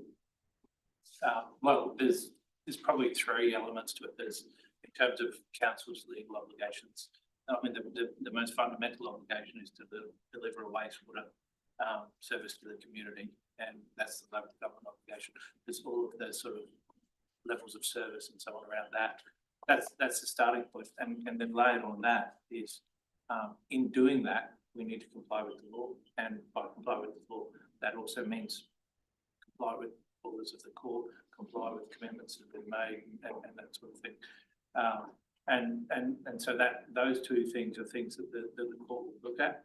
And then third thing that a court will look at is decision making into the future, and are you making lawful decisions based on, you know, the laws that apply to you in terms of how a council makes its decision, the obligation under section 254 of the Act to choose the most cost-effective option over the life of the assets. So it'll apply all of those legal. But what about also what's in the best interest of the community? Yeah, well, that comes into making the decision, which is what decision should council make, the third element that we're talking about, and that's where the court will ask for evidence and form a view about whether council needs more time, whether it has gone through a good process up to now to be able to make that decision, because you're talking about making the decision. And then with the second element, this has all been brought about, well, it hasn't been brought about, but the court orders have been brought about by actions of the regulator, the Otago Regional Council. So, and they have been the ones that have been pushing for resolutions and timeframes and deadlines.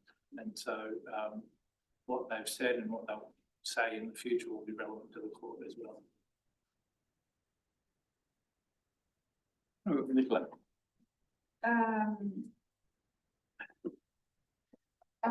If we move to select the preferred option, given the history of our wastewater failures, I'd really appreciate a bit of clarity on what we have done different this time with regards to also accountability and monitoring if the system doesn't perform in the future. So I guess that's not the decision from the council today, and I would encourage that we actually have a separate session to talk through everything the council has in place to manage its water services, how it's improved and learn from lessons. What we are currently embarking on a new contract for our district-wide water services, and this is a unique opportunity for us to shore up some of those obligations we're putting in our contract, and also to re-examine how we manage those contracts. We've been fortunate through P&I to have an opportunity to increase our staffing levels over the last couple of years, which does mean that we've got more ability to have oversight over our contractors' activities. And so we have also matured our systems in regard to the level of monitoring we have, and in response to the issues we've had at the treatment plant and the failure of the disposal field, we are far more transparent with performance data. Actually, the frequency of monitoring at this treatment plant at the moment, I would say, would be up there with the highest in the country. I just had a little other one. In the new additional advice note you wrote, and this is kind of about the judicial review, when it is not concerned with whether the court agrees that council made the best decision, it's only concerned with the legality and the decision and process by which it was made. Are you confident that we will pass that if we get taken? As part of that, there's a whole bunch of things that can be a basis for judicial review. The one that's mentioned in there that you're sort of getting at is the reasonableness test.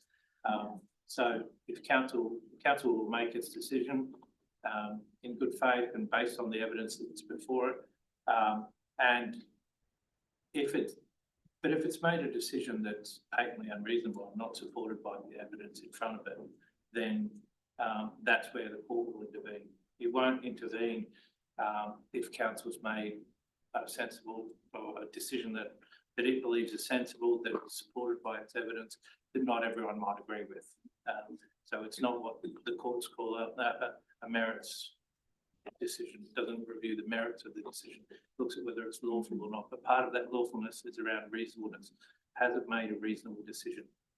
But it's also kind of about the process of like a consultation and the other things we had to do. And so saying that we did consult with the mana whenua, and then when we talked to them, they kind of had a differing view. So I just wonder how confident we are that we have done the right process to get where we are. Yeah, the court will look at the process and what the legal requirements around that process were, and will apply the law, and it will decide. You're confident that? Sorry, that. We think we're confident that we have done the right process, that the court will look and be like. Are you talking about, what decision are you talking about? Today. If you, for example, are you saying if you adopted the? If we adopted the pause, and then they took us to court over the process, or no, if we go with option one, they took us to court over the process to get there. That could happen. People could do that, and it will come down to the evidence. And council has got evidence in front of it as to the process. And I mean, what I'm saying and what the officers are saying is that we wouldn't be putting this up to you if we didn't think that it was a legally robust process. Could I have a follow-up question? Briefly. Thank you. Really well covered, thank you. So Nicholas, Councillor King's raised the question of mana whenua, and that we had a mana to mana meeting only a fortnight ago with them. And there's a lot of case law under the RMA where if mana whenua interests aren't taken seriously enough, that then the court will decide on behalf of the mana whenua in these very similar sort of contexts. If a solution was that there was an outpour, an expedient, most cost-effective outpour to the Kaurau was included, and there was a significant engagement with mana whenua to develop a pathway to more cultural and environmentally acceptable solutions, would that lower the risk of their potential judicial review? I think the relevant law that we're talking about is, there's a section in the Local Government Act, section 77(3) that talks about engagement. And the question is, has that been done or not? And the answer that I'll give you is that yes, that section has been looked at, has been considered, and has been complied with as part of the process. Other people might disagree. Yeah. And it's a you know, how much consultation is the right level of consultation is very fact specific, and that's why there's been cases on that. And there'll be different points of view about that. What we're saying to you is that we consider that section 77(3) has been complied with. I've already did my question. Thanks. Thank you, everyone has. So I've got a couple. Lucky last. So from one of a risk perspective, how have we considered the risk of proceeding with an option right now and investing, design, consenting, everything else that goes with that, without having the outcome of the short-term discharge hearing, which is still to proceed through the Environment Court, without commenting on the specifics of that? What is the risk of proceeding ahead of that prior decision? To be clear, the short-term consent is in response to the enforcement order and the emergency works that were undertaken. At the time, the decision was made to go for a 5-year consent for that, to allow us time to work on the long-term option and to do the work that's necessary, and then to be able to get consents, design that and deliver that. That's the relationship between the two. The long-term option is not dependent on the short-term decision. The two are set up that way to give us time to work on the long-term option to do this work that we've talked about. So you don't think they're interdependent? Well, they're interdependent only in the sense that without the short-term consent being granted, we have no consented discharge rights. We do. Okay, so no, hang on. We don't have any way of complying with our current consent. So the decision to enact emergency works was because we could not comply. Yep. We had an enforcement order. The enforcement order requires us to do certain things. The intent was to provide for 5 years to allow us the time to work on the long-term options to do the work necessary to take it through the consenting process. Okay, so I'll just follow up with that, if I may. So when the then chief executive decided to refer that directly to the Environment Court, and the record of decisions in the papers on the workshop. So the decision states there is considerable benefit to QLDC, ORC and the community in having timely clarification on the interim discharge position from the court to avoid the two being conflated. So there's a clear intention that the reason to go direct referral to the Environment Court was to clear this up, get a decision, get that matter resolved prior to us being where we're at now. So do you have a comment on that? Yeah, well, from a legal perspective, the consenting pathway for the long-term solution and the tests that will be applied and the assessments and the process are independent of the short-term consent. Unless that outcome requires us to do things that we haven't seen. Okay. Just in terms, you've talked about 77(1) of the Local Government Act, and it actually says we must, that's quite a strong word, take into account the relationship of Maori with water. So what is the legal test of taking into account? Because I'll give you the example that in the GHD report on the 4th of July, on the 10th of July, option 8A, shallow well discharge, things at Frankton, was the highest scoring option as participated by Mount Whenua. So, and that is now ruled out, is off the table. So are we actually taking account? To what extent are we taking account? We've heard very clearly what the views are. We've got the statement. And is it I guess they would say every litre of water that goes into the river is anathema to them. But to what extent are we taking into account options that reduce that impact? So, I guess it's more of a legal question for what does taking into account mean in reality? And I think those words have been very specifically chosen in that section. It doesn't say, you must abide by their views on that, or that you can't go contrary to those views. It means you have to understand what that is, take it into account in the decision, understand how your decision is going to affect that, and then go ahead and make a decision. The cases where that decision has been successfully challenged is where the court's found that it hasn't been taken, they haven't taken account of that. So I think that the level of the requirements important there in terms of the law, other than some more mandatory wording section. Can I just clarify that option I believe referred to was standard for technical feasibility reasons, not seen as a good option at its essence. Yeah, I appreciate virtually all of the options, the desktop studies out there. You know, there's sort of, we haven't dug a hole in the ground anywhere. You know, we've got very rough order estimates for the option that's even before us. I'm a little concerned that some of the certainty and the assumptions around that, that may present a risk, but that's just, I guess, an observation. And then again, coming back to, risk, the GHD report sort of ruled out the option that's basically now before us. Option, the July 25, GHD said direct discharge to river with no prior land contact was not carried forward as the consultants considered that option to be fatally flawed. Okay, so we've got the consultants who we recognise and thank, have told us that they consider that option to be fatally flawed.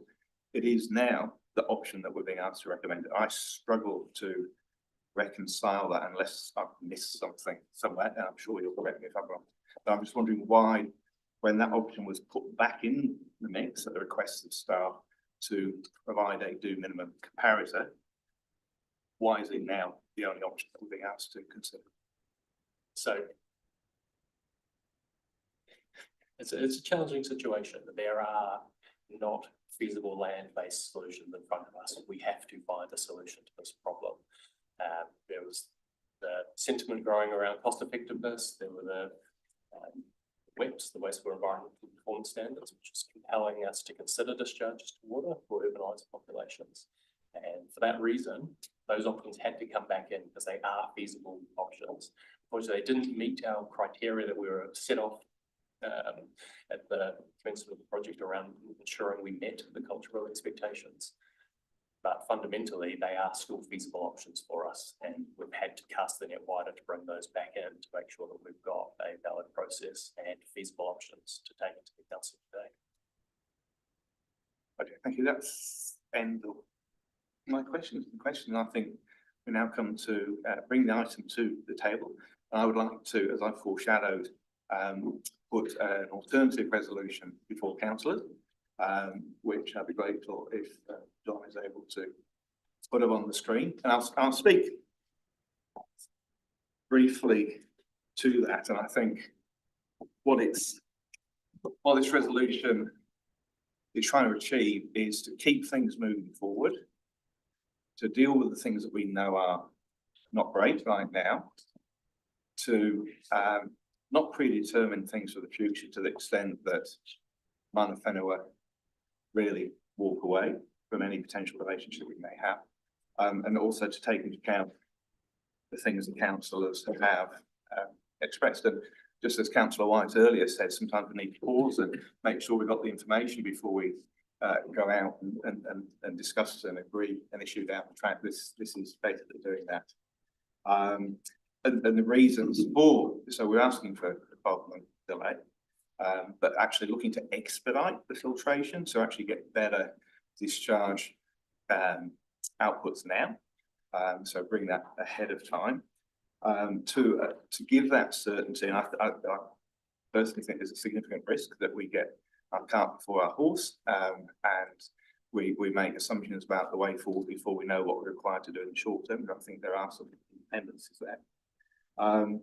But to allow some time for those assessments, and this is not a, you must move to land only. It is in the assumptions, maybe challenge some of our wastewater and infrastructure strategies, but also look for cheaper options. And I think coming to the point that's been made by Councillor Mitchell, how can we actually do it quicker and sooner? If we all want to get out shot over. I think nobody disagrees with that. But how can we do that quicker? How can we do it cheaper?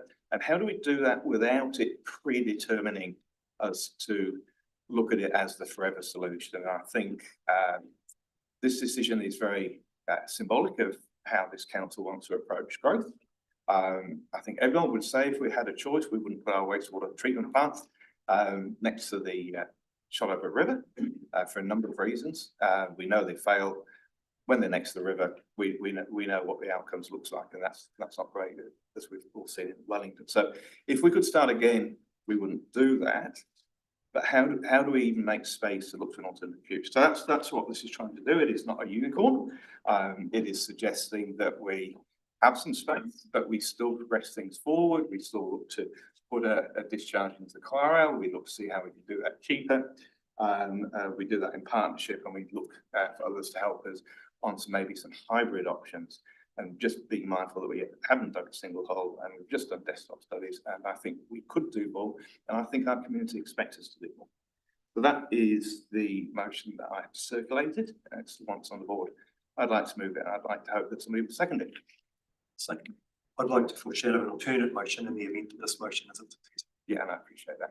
So Councillor Mitchell, you seconded. Do you want to? Okay, Councillor Bell. Discussion on this before we vote. Sorry, is it appropriate to make a comment? Probably is at this stage. Yeah. So I just want So I'd say probably is. Finish our question. Sorry. Though, if the chief executive feels that she needs to chip in with some advice, I'm sure she will. So I just like to move this on to discussion on the motion. Sort of point of clarification, just around point 7, which is direct staff at the consent application is allowed for 3BB limited to a term of 15 years. My understanding, and it could be wrong, under the Wastewater Environmental Performance Standards is that all consents must be granted for 35 years.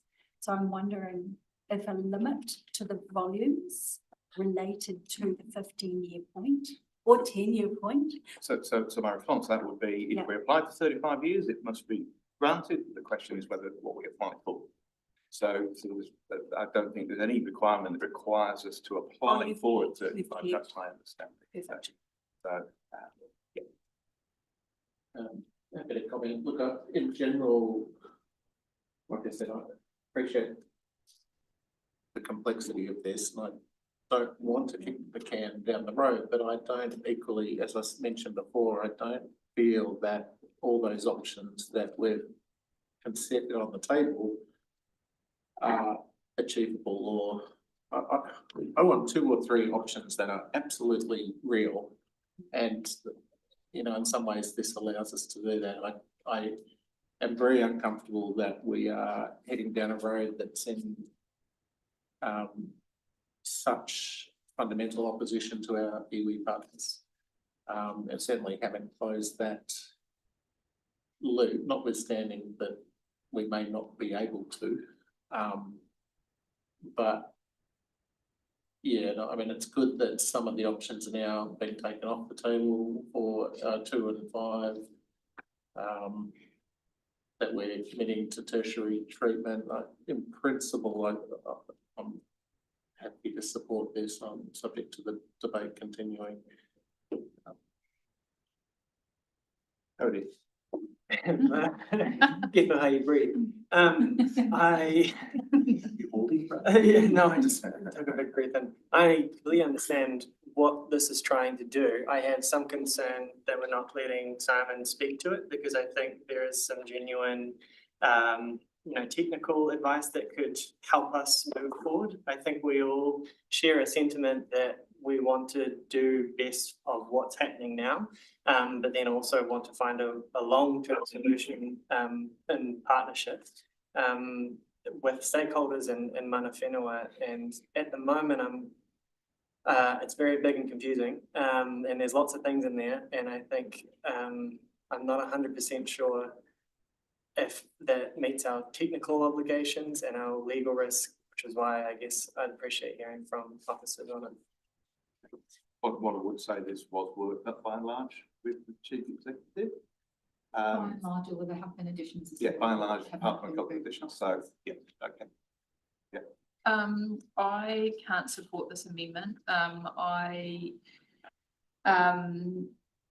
Look, I've put a lot of thought into this. I have tried my very best to find out what the community wants, what the community will tolerate in terms of cost. I've done my own little surveys, I've done drop sessions, I have been listening wherever possible to any advice. I've gained my own independent water advice this week as well.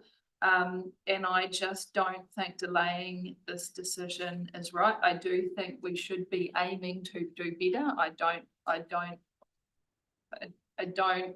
I agree with the sentiment. Ideally, we don't want this to go into our water, so we should be continuing to look for other solutions.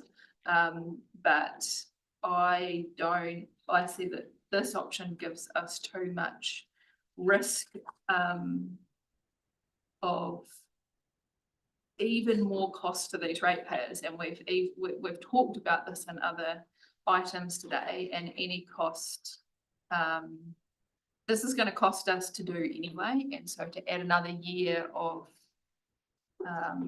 not making a decision and delay getting that water out of the shot over, then I just can't support that. Sorry.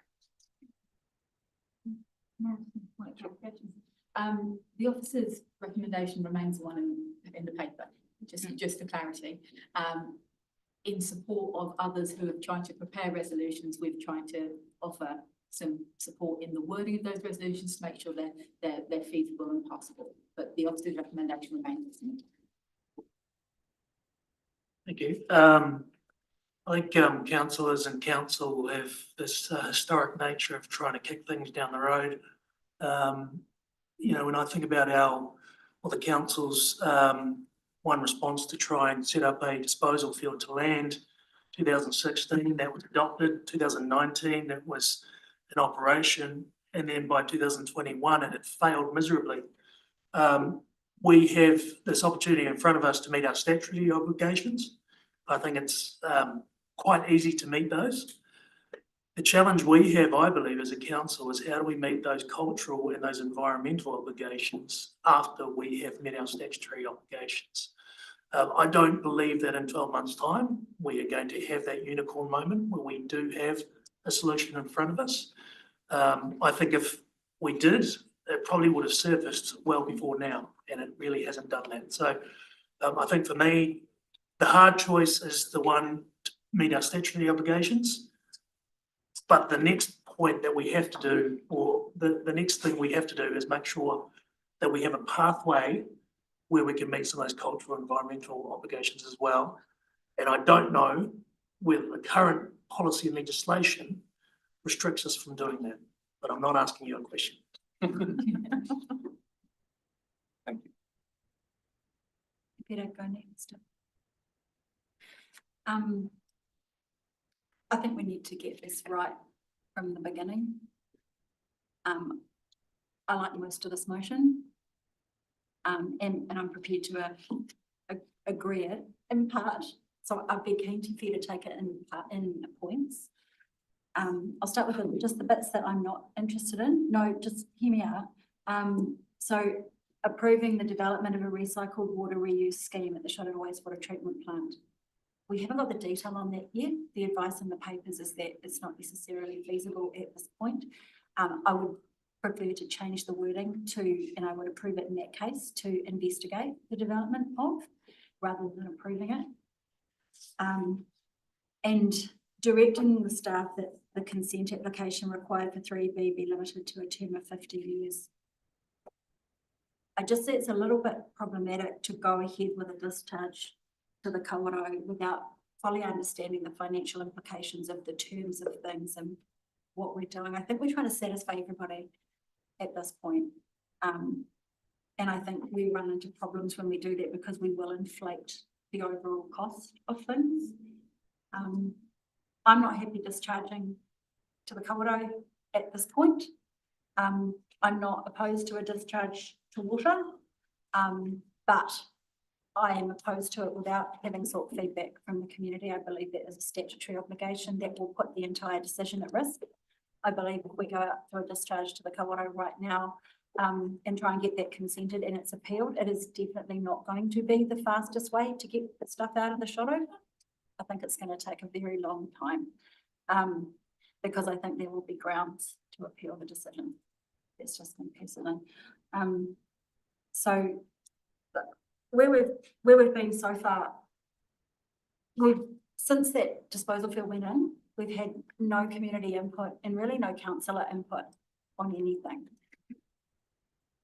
We've created a pond that resulted in a discharge to the Shotover that was not consulted on. Councillors had no say in the matter. We agreed to a 5-year discharge consent to the Shotover, or the chief executive applied for one. That wasn't our decision either. We're finally getting to the point where we can make a decision, and it needs to be made with good options, not conceptual options, but really good options in front of us.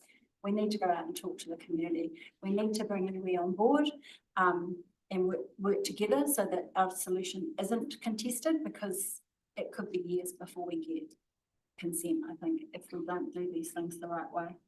I don't need to say any more, sorry, I'm going on for too long, but I do think this is a really risky decision. I don't think we should be throwing multiple options in the mix. I just think we need to pause. I think we can pause. I think we'll get granted the extension. Iwi's on board with it. I think the ORC is on board with it. I don't know why we're making problems here. I think all we're asking for is a pause to relook at some options, do some consultation. It doesn't have to take a year. We can speed it up. But let's do it right first time. Otherwise, you're going to make expensive mistakes. Thank you, Mr. Mayor. From my perspective, and yeah, I didn't sleep a hell of a lot last night either. I suspect most of us were mulling this over, but I'm very concerned about applying for a delay. I feel that it is an extremely risky process for us. I feel that we could potentially burn another 12 months and a considerable amount of funds looking for a solution that I personally don't think is there. And so my view is we need to make a hard decision today, and I don't think I will be supporting this resolution. Yeah, I slept fairly well. Only because we've been having some regular conversations about this.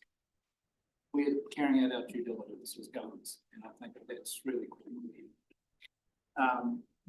I have a real concern about 5-year consent to continue to put highly treated, but effluent in the Shotover River, where it's not mixing as effectively as it would be in the kawerau. As I've said on numerous occasions, the rivers and lakes of this region are part of me. So the better job we can do with this, the better for everyone, I think. And I feel that deeply. So we have to be really careful here how we approach this. So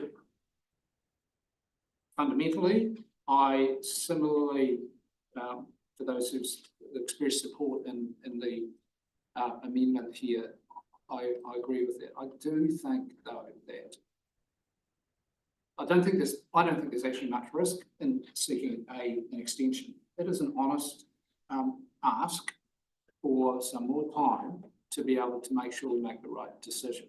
Now, whether we get that full length of time to do so, or whether it's limited, or whether we might get some other response, I doubt that the Environment Court is going to chastise us for attempting to make sure, or penalise us for attempting to make sure we make the right decisions for our communities. I think there has to be a fallback, though, in case we're told no. And that essentially is that we need to go ahead with a modified, as cost-effective and expedient option one, because my view all along has been that at some, we're going to have an outfall to the cold ale at some point anyway. So we might need to front load that. Meanwhile, we need to do all of this stuff. We have not met our statutory obligations to take seriously the interests of Mana Whenua or our community. We haven't, as I stated last year, taken our community along the journey. We need to do that. I support this motion, this amendment, and pragmatically, there may be other things we need to do as well. Can I ask one clarification? Yeah. Point 7 is directing that we apply for consent, but not directing staff to implement the solution if consent is granted. Is that right? Or? It's, I guess, I would say it's implicit that you wouldn't apply for consent without having an intention to give effect to the consent. Right, okay.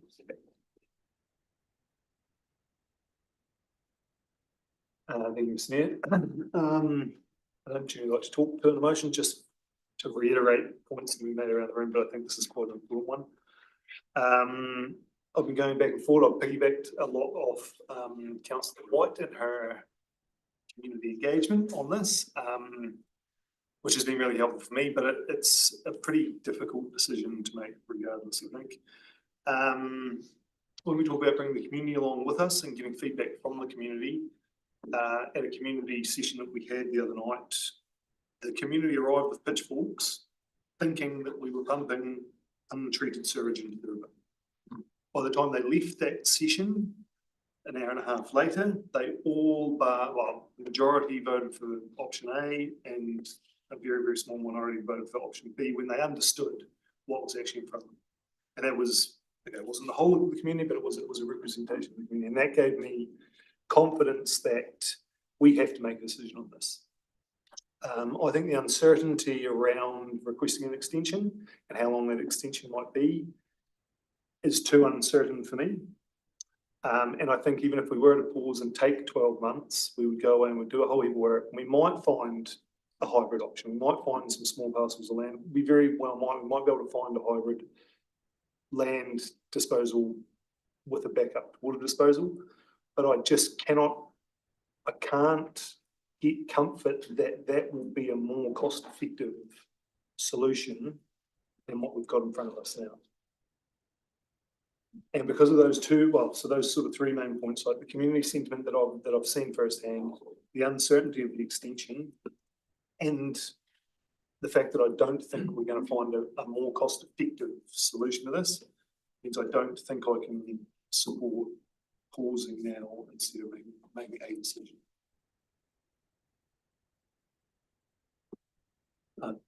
I support the resolution, obviously, because I seconded it. And I do actually think that we can achieve an extension. I think it's really the case that we make to the court. I have a background in begging, so I don't see that as a barrier. And it sends a message to the court, it sends a message to the community that we're serious about this. I actually don't think this is the easy decision because it's not kicking the can down the road. It's loading ourselves and Simon and a lot of other people down with work, and it's going to be expensive. I think we get away with putting 11.5 million liters of treated wastewater into the Colorado too cheaply. And I think that we, over the long term, what we explore in terms of a hybrid solution, because no, I don't think we'll find a unicorn, will be cheaper in the long run, rather than doing this incrementally. We all see what we want in surveys. I think the community expects us to do this. I think we have a mandate to do this. We have a mandate to get this sewage right, and the extension is the right way to go about that.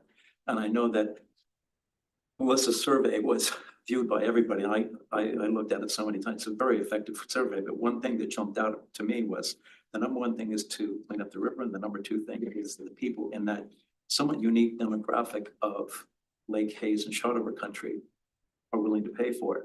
Not very much, but they're willing to pay for it, and it's a unique demographic. And I think that the community engagement is a place where we've fallen down and the community's fallen down, where we really need to engage.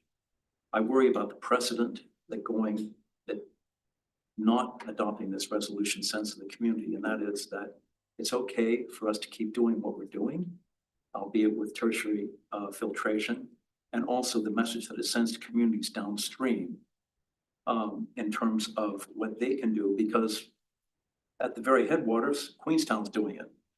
So I actually view this over the very long term as a cost-effective solution and also morally the right thing to do. Awesome. Right, Ralph, a couple of words, and then we'll bring it to a vote, I think. Unless you want to. Okay. As the movie, you're the last speaker. So I don't support this alternative motion.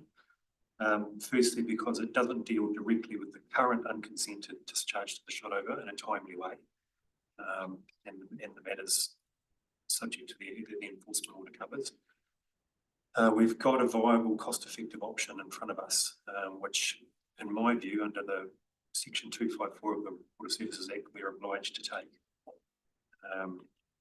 And then, given the above, as I've sort of alluded to, why I can't understand why an Environment Court would entertain giving us an extension if we've got an option that we should be taking under a law that we aren't taking. I think some of the points that are in this resolution are already covered by the proposed option anyway. The tertiary filtration, the recycled water reuse scheme, and the calamity pond, treated wastewater. Those are already covered. And I think also,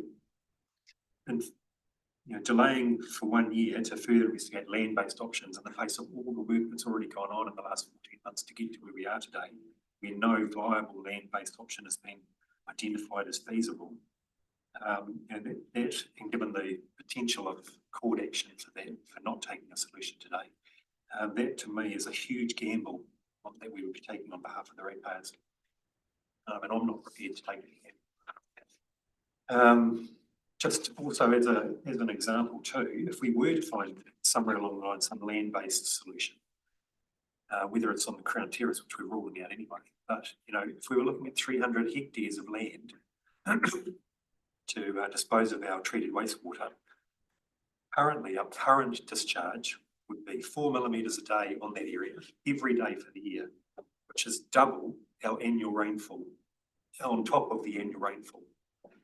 Going ahead to the 2060 flows, that would be 4 times the annual rainfall onto that land, on top of the annual rainfall. That's 3 metres, over 3 metres of water being applied to that land per year. And when you look at those numbers, I can't see how even a land-based area of 300 hectares, if we were to find it, would actually be feasible. So we'd be looking at more land. Given our soil conditions here and our topography, I can't see a land-based solution coming anywhere near cost effectiveness compared to the other options that we have been looking at or being presented with. I think also I know, the point's been made about how accurate those figures are for the cost of things. To me, at this point in time, because it's so early on in the process, the actual figures are not that important. It's how they compare to each other across the different options to see which ones are likely to be the most cost effective. The actual figures will come out from a detailed design phase of the one that we select. But my view is that we need to select one today. We've got an option that's feasible, it's cost effective, it's within the budget that we've already allowed for in the long-term plan. And the onus is on us to choose that decision, to choose that option, make a decision on it. We have to be bold, make that decision for it to be developed further, for a consent to be applied for, so it's got a chance of being consented to meet the deadlines we've got in the enforcement order, and then for the design process to go through with those deadlines and construction, ultimately commissioning within that deadline. And anything less than that, I think is we are not taking our responsibility in this matter seriously enough. And it's one other thing, but I can't remember what it was now. Was it? But like I say, we have to be bold enough to make that decision. Sitting in these seats, we don't always get to make the popular decision. We have to make the right decision. In my view, this the right decision today is to choose the option. As I've mentioned, I've got a foreshadowed an alternative motion, which you've all seen was circulated last night. It does propose selecting an option and also includes further investigation of other options that may satisfy the longer term desires. I do have a point of clarification. The motion before us does say that a consent application should be applied for by the deadline. It would achieve the requirements of the enforcement order. Thanks for pointing that one out. Okay, I'll do a quick reply and then we'll put it to a vote. I think to summarise, this is not about delaying, it's not about kicking it down the road. It's actually, to me, it's about getting a better, safer, more inclusive decision. There's nothing to say that we have to wait 12 months before we start doing it. That motion actually says we should do something sooner. We should expedite getting that discharge out of the shot over. I mean, it just clearly says that. So from my point of view, why wouldn't you? And you know, if we stick with the option one, then there's a process to go through and things will be there longer. And obviously I respect Councillor Bartlett's thoughts about discharge line. I don't think any of us are thinking we're going to go out and find 300 acres of land somewhere. You know, we are looking at the alternative technologies, the shallow well options, looking to see who else can help us with that. And it just comes back to that, how do we sort of go to a hybrid solution?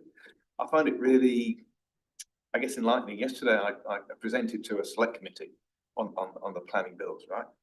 And, you know, we're making a great big thing about the value of our natural landscapes. You know, this planning bill completely threatens the $13 billion worth of privately owned, you know, natural landscapes that we have in here, and how, if we lose that, we lose our tourism, the risks to New Zealand ink, you know, the minute we start degrading our environments. So council were very clear and happy to support going in front of a select committee to make those points, and yet we put no value on our waterways, you know, in terms of what is that long-term look like. I find that a little bit depressing. I totally respect the, you know, the debate we've had, and I really appreciate that. So on that basis, I'm going to put this. Can I just clarify? Point of clarification. Well, clearing. The motion we have in front of us extends all of those deadlines by 12 months, so we wouldn't be meeting the enforcement order. That's what it says, a 12-month extension to each of the following days. I'll close this out. I've clearly said there is not an expectation that we delay everything by 12 months, that we actually give ourselves that time should we need it. And I don't think any of us want to keep this going for a day longer than necessary. And so I'll just sort of rest on that point. So I'll put this to the vote, and we'll see how we go. So councillors in favour, please show.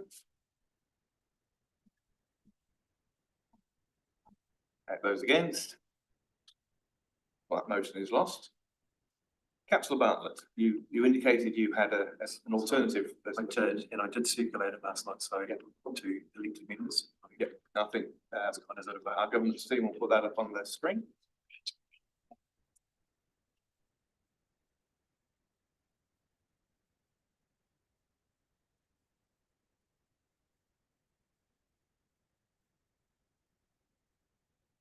So this has been, I'll just speak to it quickly, this has been formulated again with assistance of staff and with a legal oversight, I think. It still includes, so it does include selecting option one as the recommended, or approving option one as the recommended option. But it does also provide direction to the chief executive to undertake further investigation into long-term disposal options. So it's taken that section out of what's been proposed previously and included it in something similar to what was in the original recommendation. It notes that we've already got in the report the options for tertiary, or the work towards tertiary filtration, recycled water reuse, and calamity pond. It does note that option 5 is not reasonably practical. It talks about the 35-year consent period, which was in the original recommendation. Again, that says the maximum, I guess, we can apply for under the acts, relevant acts. It's a potential to reach revisit that deadline or that timeframe if it's desired. And then the other points are very similar to what was in the original recommendation. Option. So I'm moving that as an alternative for motion. I'll second that. Councillor Mitchell seconded. Councillors, discussion. I think for me, the issue with this is that if we go ahead with what is considered to be the most cost-effective option, it is a complete waste of time looking at the other options, because legally we're never going to be allowed to go backwards and do something else. It will be done. And that's the thing. It's a consent that caters for 2060 flows. And if you're a developer and you've paid development contributions towards it, you're not going to be wanting to pay twice for a second solution. So once we do this, we've done it. I think the rest is window dressing, and the CCO will come on board, and we will have lost the opportunity to set the direction that we don't want our wastewater just pouring into the kawerau. As we chatted away this morning, you know, if this was upstream of us and we were discharging it, it would be completely different. Have a think about everybody downstream and the impacts that this is going to have. We've got an opportunity here to develop a really good relationship with iwi. They haven't come to the table until now. They've come over this issue. They have walked away expecting that we will collaborate and work in good faith.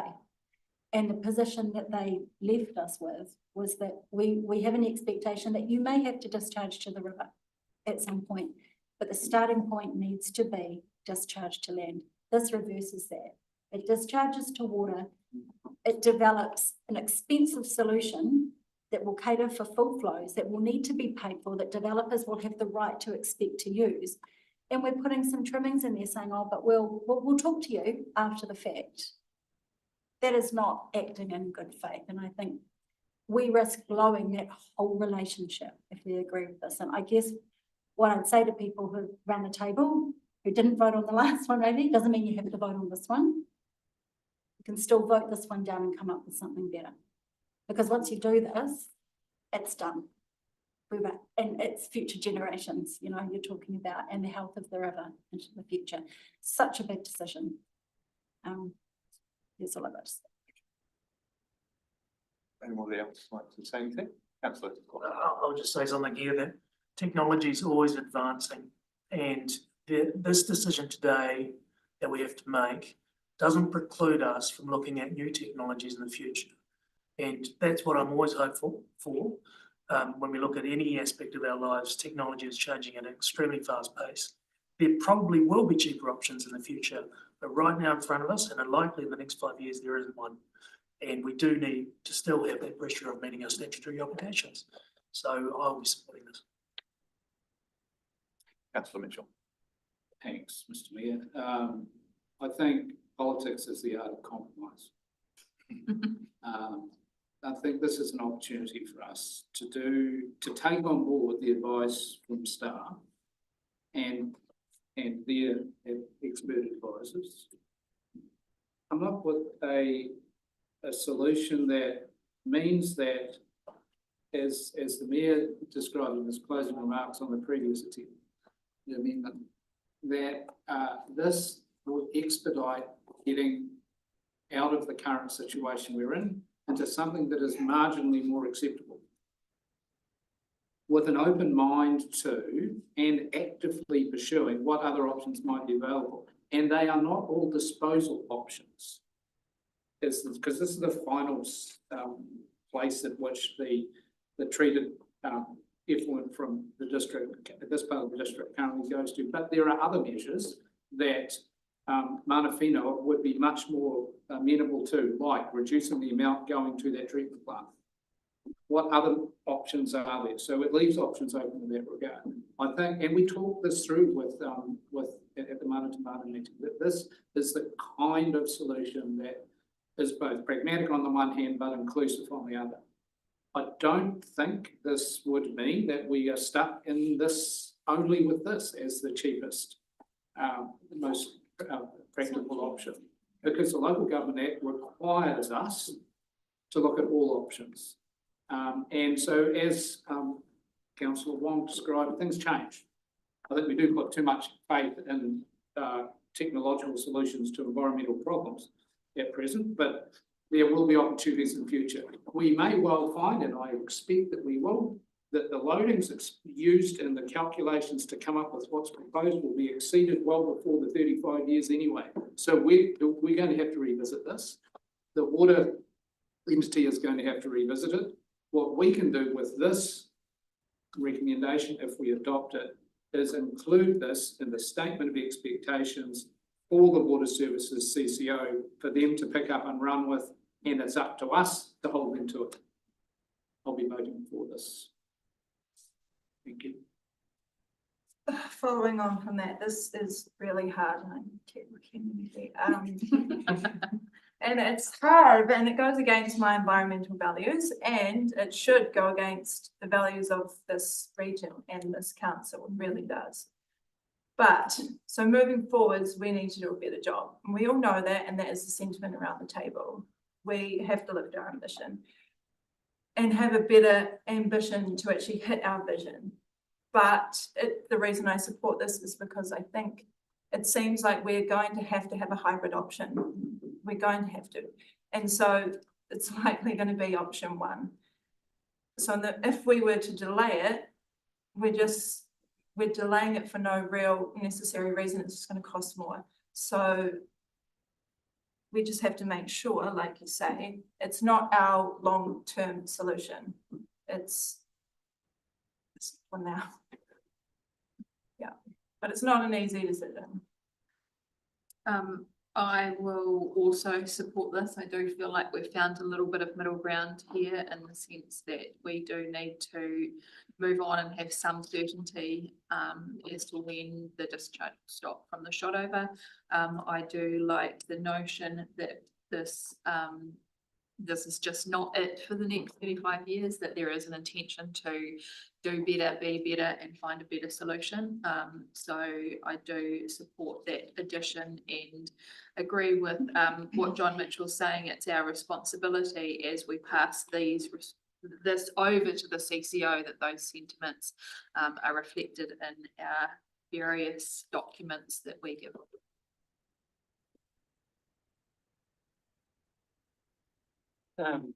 Yeah, I will also be supporting this. I think what's nice on reflection is that it takes a lot of the sentiment that was previously moved, but acknowledges that this is a real and difficult decision in front of us that we have to make essentially. And I think, you know, it's too easy to kick the can down the road and hope somebody else makes it, but that's not what this chair is about. I mean, I think ultimately, this whole experience has taught me that there's a problem with putting all your chips in one basket. We talk about smart growth. I think diversifying wastewater treatment plants would be a good part of that. I think incentivizing developers to build their own smaller schemes so that we can do it with less, you know, of that gross land demands is a learning that we can take from this. And I think I want to be a part of helping shape that future direction, which this amendment really tries to lean towards. I recognize that, you know, there's a relationship quote from Esther Perel saying like the more, you know, the more we do this, the more they do that, the more you create capacity, the more demand you create. I don't think that saying that this is it and we're done for 35 years is the right way to go about it. But I think that we have to acknowledge, you know, urban communities who don't have any other options on land-based disposal solutions. We have to acknowledge the investment that is there and essentially cap what's there, work on future solutions, but deal with what we've got fundamentally. But then build a long-term solution with the stakeholders that acknowledges the fears, the concerns, the values. And I think, you know, focusing on water quality is the thing to be putting the time and effort into above all else. But appreciate where we're at. Thank you. I was just wondering if I could make a point about number 6. Would the mover consider the 35-year consent to be reduced to put more pressure on and onus on the CCO in the future to actually look at some alternative options? I guess my view's been that, given that 35 years is the maximum we can go for anyway, and that's what's been proposed to us, is that it's, prudent to apply for that. But and like I say, it doesn't mean that you have to keep using it for 35 years. If another option does come up, you can apply for a new consent to do whatever that requires and move to that. But I'm not necessarily tied to sticking with 35 years as the time frame. It wouldn't be cost effective. It wouldn't be cost effective to go along. It wouldn't be cost effective if you had a 35-year one Okay. to not use it. Well, that's a decision that council has to make, isn't it? I think we've had plenty of discussion on that to bring it to a date if we can. Yeah, I'll just finish off then if no one else is. Yep. So I've heard what everyone said, to councillor Blading's point, I don't think this selecting option one doesn't draw a line under it and we close the door and move on. The direction to the chief executive to look at to investigate other options leaves that door wide open. And it's there's a time frame on that. To have a report back in March next year. And it'll still be this council that will then be able to consider what comes back in their report, if there is anything worthwhile to take from it, and to make a decision whether to go ahead with it. All the other concerns about discharge to water, the reason we're making a decision today is to then initiate a resource consent process, which will most likely, I imagine, go through an environment court hearing. That is the place where environmental assessment reports and people can submit and be heard by the court, and all those various concerns can be heard, weighed up. That is the place where that'll happen, to direct where a detailed design will end up going. So anyway, I'll put the proposed amendment to the vote. Those in favour, please show. No. Those against? Okay, Have you done. reported in?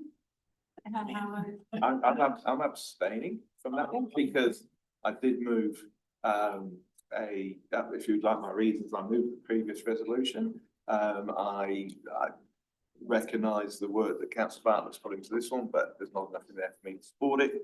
But I recognise the compromise. So. Fair call. Yeah.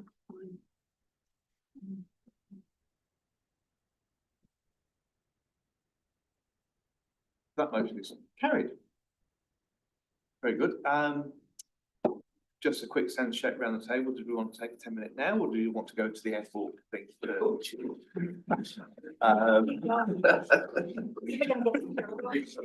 So, do we want to adjourn for 10 minutes?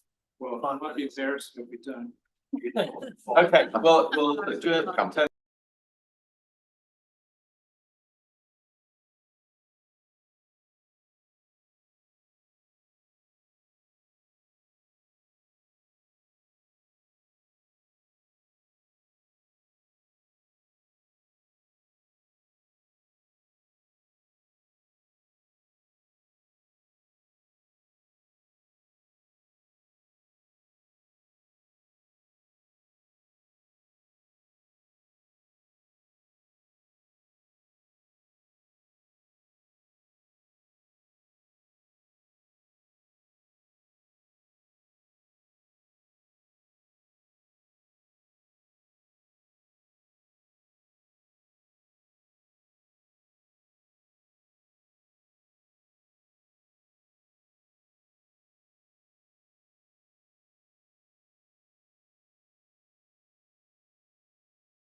Okay, so we're back on with the live stream and recording. And thank you everyone for your continued attention and bearing with us. And we will now move on to item it's only item 4. So let's see if we can fly through and land a really good decision around the WKA airport review. Thank you. Thank you, Your Worship. We're happy to fly through it. Obviously, this is the main act today. You've heard from Jeff Hanson from Aegis before. Yep. Jeff's their advisory lead for New Zealand and Pacific. Look, we're really comfortable to take it all as read and just answer to any of your questions. Thank you. Councillors, questions? Yes. Okay, so you can start with me. All right. I have asked this in a workshop and I asked it by email and I haven't had a response. Of the general rate that we pay, the 287.11 each person, how much of that is goes towards the Wanaka airport? My calculation came out at $50, but not actually an accountant by any means, so. Paul can answer that. We have clarified that this morning. Apologies. How accurate was I? Between $17 and $20, around about $20, I think, with the last. $20. Not bad, Melissa. From the finance team. So yes, it is being subsidised by the. And that's for the whole district. Yes, correct. Yeah. Yeah, it's across the, I think, 36,000 and a half. Right. 36,500 to 500 rate equally. And is that after the suspension of the Sound Fair flights, taking that into account that revenue is not there? Yes, and NASA for the next 12 months, I think, has had an impact as well. Just because in the budget, it's got 1.8 million. That's in the current annual plan draft budget. That's the capital number, not a. Okay, so that's where I got my figure wrong. Anyway, thank you. Question answered. I'm done. Okay. Thank you. More questions? That's it too. Under 6.9 recommendation, you say that you think the current QAC structure could support a Wanaka ops manager. What do you mean by that? Would that be additional funding, or you think that it could change from the QAC manager to a Wanaka ops manager, or? Let you find out. I think it's right down the bottom in the recommendations, number 6.9. QLDC to consider operations and management structure of Wanaka Airport to realise the community vision for Wanaka Airport. That point there. What says, I'm not actually, I'm just on my notes. That says recommend the current QAC structure could support a Wanaka ops manager. Not sure. What page you on? Where you are. This is in the report, not the agenda. Oh, yeah. Is that right? Thank you. No, sorry. Sorry. Yeah. Aegis report, yeah. Aegis report, yeah, attachment, sorry. Oh, here we go.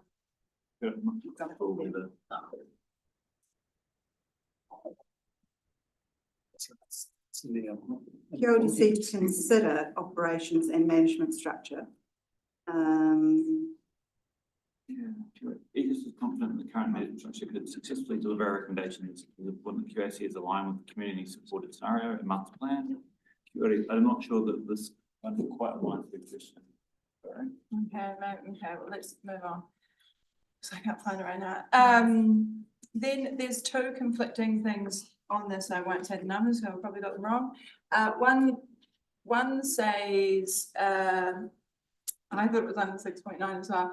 QAC and QLDC will be developing the master plan, but in the top in 6.1 it says that you recommend that you basically don't say that, you just recommend that we should work with the airport aviation professional. Yeah. So I guess that's what our recommendation is, and then exactly who that organisation is would need to be determined. That's the point of the resolution that directs us to come back to you next council meeting to have that discussion. Okay, cool. Okay, thank you. Yeah, thank you. And look, I suppose personally take some encouragement from the fact that if you'd asked me where this was going to land before we started, it's fairly close to where it's landed now in terms of scenario. So, you know, I take some encouragement from that. I suppose just a couple of things that I wanted to highlight. One was that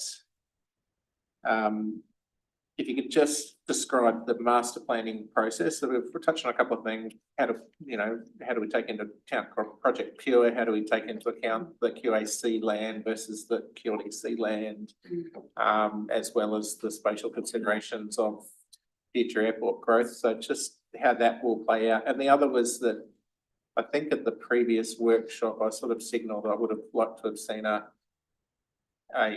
report from Mike Haynes, who was very useful during the process.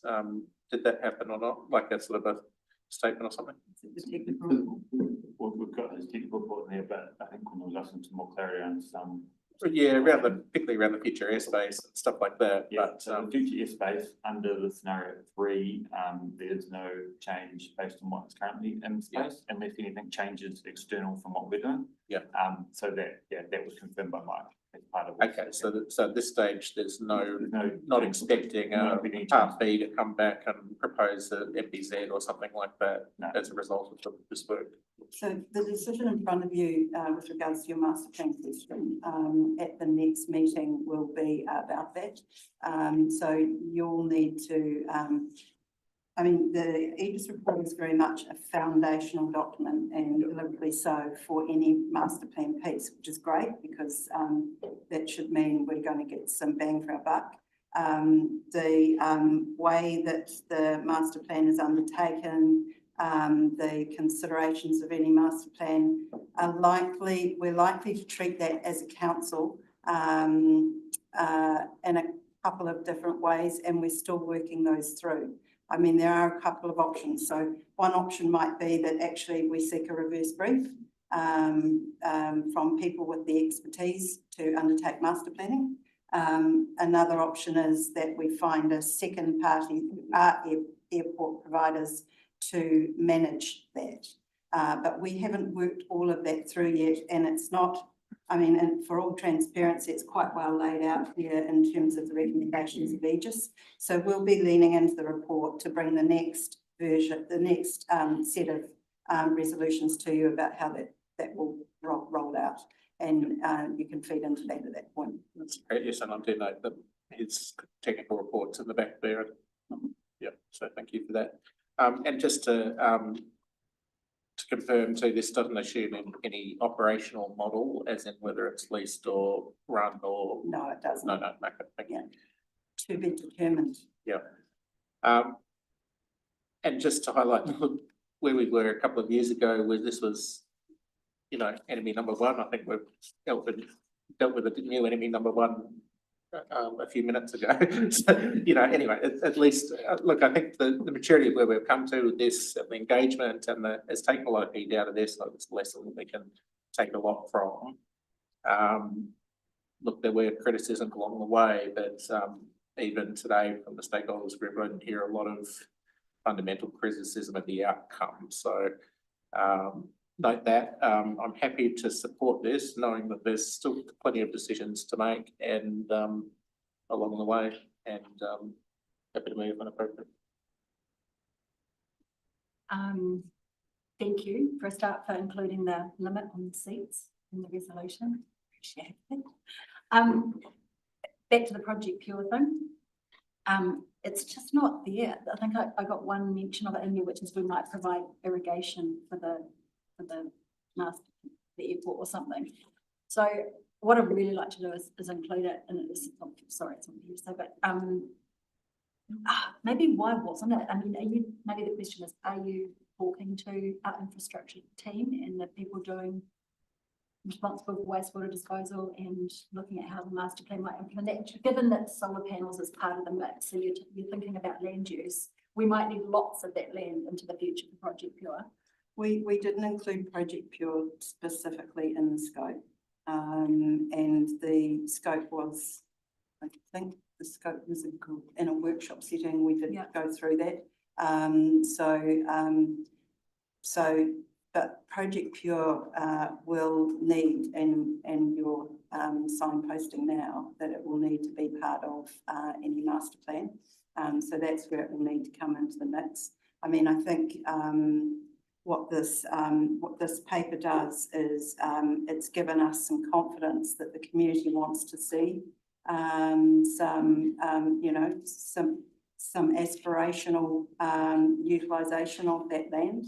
And I think any of that consideration can't be done without taking into consideration Project Pure. You're absolutely right about that. Yeah, so redundancy, it feels. Yes, exactly. How much might we need worst case scenario? But given they're not wastewater experts, they're aviation experts, we didn't include that in the scope. But I don't think it's not implicit in the in some of the recommendations. Just a question for you, did Project Pure come up in any of the community? It didn't come up in the community, it was noted as being important, and it should definitely form part of the master planning process to ensure that there's suitable planning, like sort of whatever the land use ends up being allocated. I might have a crack at an amendment to the motion where that goes through. There was just one other thing. If you get through the master planning and feasibility of scenario 3 looks unlikely, and I don't know how that works, but obviously we need people to come in, there's space issues, at what point do you go, we need to take a step back?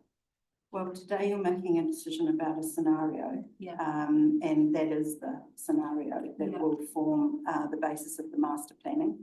In the future, if feasibility becomes a concern of this council or an issue, or the commercial viability of the airport washing its face becomes a future issue, then it needs to come back for another conversation. But today's about listening to the community and agreeing a scenario that reflects the community's strong views. Thank you.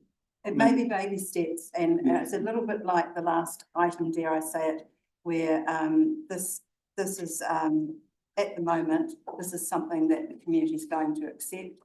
It may be that in 10, 20 years' time, the community may have a different view. Okay, so is there more questions, John? Otherwise, I'll bring it to a vote. Thank you. Yeah, just briefly, I don't think the previous item you were worried about number 1, I think that's number 2. But so in this situation, we heard some sentiment earlier in the public forum, put very well, against initiating a master plan. Are you still hearing that in the community? And how are you reacting to that? There's already a master plan. This would constitute a review of that master plan. And with all due respect to the Speaker in Public Forum, that is actually, and I think Meg is still here. Meg, it was part of the advisory group that we put together. So that, exactly. Yeah. Okay, you're nodding to say we should put it to the vote. Yeah, absolutely. I'll move resolution as per the agenda. Is there anybody that would like to second that? Second it. Oh, Councillor Tucker. Keen to chuck something in on top of it. Okay. Unless you want to add it too. No, I'll let you daylight what your thoughts are. And I know there's been assurances, but there's a lot of direction in the plan, and procure is a part of it. The solar panels out. So I'd just love to chuck in. Direct staff to consider Project Pure and future wastewater treatment and disposal in the master plan. How close is this? Slowly, please. Yeah, sure. Direct staff. Yep. Got that. To consider Project Pure. Yep. And future wastewater treatment and disposal needs in the master plan. If I may, I might have an easier solution for that. Just to under 3, we could bracket, just for your surety, we could just simply bracket including consideration of Project Pure. It's the future needs that I really want to get in there. I want to make sure that we're looking ahead, that we're not. I understand what you're saying, but that's master planning. But okay, I'm happy. This is your resolution, so I'm happy for you. I'd be keen to leave it as is. Okay, but I still need to like to read that out again, and then one more time. If there's somebody who will second it. Direct staff to consider Project Pure and future wastewater treatment and disposal needs in the master planning process. Is it in or in? Direct the chief executive, sorry, yes. Yeah. Oh, sorry, yeah, it was a scribble, thanks. You are the, all, you know, all present, all here. Well, Cody, were you indicating you were going to second that? Yeah, happy to second. Okay, any discussion on that proposed amendment? So how does that finish? And the Wanaka, Yeah. Wanaka Airport master plan review. Yeah, and the Wanaka Airport Master Plan Review. Okay, so we've had that proposed, had it seconded. I'm not seeing anybody want to debate that amendment. I'll put that amendment to the vote. Those in favour, please show. Aye. Any against? Yeah. So we now have an amended resolution before us. Do we need to consider any more discussion, or are councillors comfortable to vote? Okay, I get the sense we'd like to move to vote. I will propose, well, it's already been proposed and seconded. So those in favour of the amended resolution, please show. Aye. Those against, that is carried unanimously. Thank you. Thank you. That Thank is, you. I know you're rushed, but congratulations, because this is a really big milestone. Yeah. It's hard not to, but yeah, thank you for all your work. You feel free to stay for the discussion on the speed limit. You're all right. Right, okay, moving, thank you. Moving from one form of transport to another. Segues into item 5. Item page 136 in your agendas, councillors, which is about a proposal to move to consultation with our community on some proposed speed limits changes. So I'd like to take the report as read. If there's any additional context that staff would like to give, please do, otherwise we'll move to questions. Thank you. Yeah, thanks for your time today. As you said, we'll take the report as read, but we just want to highlight the use of speed management as a key treatment plan to mitigate one of our QLDC tier 2 risks, which is risk of death and serious injury on the transport network. The changes proposed have been developed from consultation with emergency services, public requests, and includes feedback from the 2023 consultation. These have been discussed at a number of workshops with yourselves and the Upper Clutha Community Board. In summary, we're asking for approval to go out to consultation on the proposed speed management plan in accordance with the Ministry of Transport's Land Transport Rule Setting of Speed Limits 2024. Following the consultation, we will be collating the feedback and hoping to come back to council in July with the proposed final draft. So happy to take any questions. Yeah, sorry, just one question. Can you give me some assurance that this is a limited scope review and that we're not going to end up revisiting every speed limit in the district through this process? So you've seen the list that we've done. That's all we can do. Once we've consulted on it, we just take the feedback and we can't add new roads in without doing consultation period. I have been through these. I'm comfortable that they are limited in scope and appropriate. Thank you. Just one quick question around the 40, 60, 80, 100. Is there anywhere in any policy document where that is a thing that's been directed by government, by elected members? No, you're talking about the even number. The even number thing? Yeah, no, so that's not a thing and we haven't progressed with that. We've got 70s and odd numbers. Right. So it was in the 2022 speed limit rule. Okay, so when people come out with feedback saying not 80, 90 or not 60, 70, we're wide open to it. Right. Yeah, there'll be some limitations, but it will have to be assessed, but yeah, absolutely. Thank you. Okay, just a quick question from me. So I was looking for evidence as to the why. I can understand if you go slower, the consequences are potentially less. Do we have good data that shows the incidents and the accidents reported that the documents are speed related? And I'm just flagging up sort of, are we assuming that speed limits are the defining factor? Or, on Mulligan's Road, is it the ice? So should we be looking at CMA application rather than reducing the speed? I don't see cause and effect in the report in terms of cause of accidents. I don't see a cost benefit analysis of reducing something by 10 Ks or 20 Ks resulting in some savings. So I'm not sure if you've got that supporting information. The cost benefit analysis is in the report. It has to be done under the latest legislation. It has to be done for every road. So if you refer to the report, you see that there.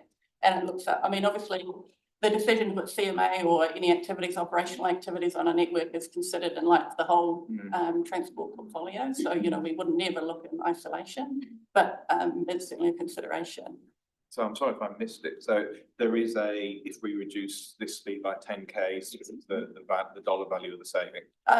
There's a table in the back of the report that it's a very detailed spreadsheet. So, you know, you can find every road has that, and it's looked at the historic crash data. And yeah, it's an assessment that's been done. Okay. One of the information packs that you use to make an assessment out to the road to, I keep wanting to say Glenorchy, was people's average speed.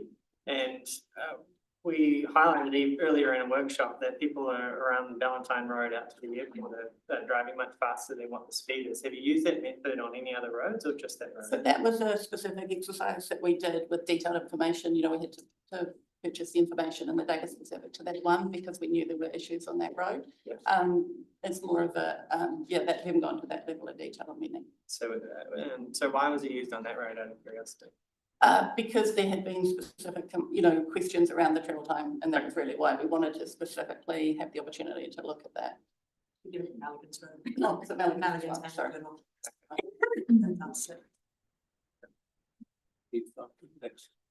Yep.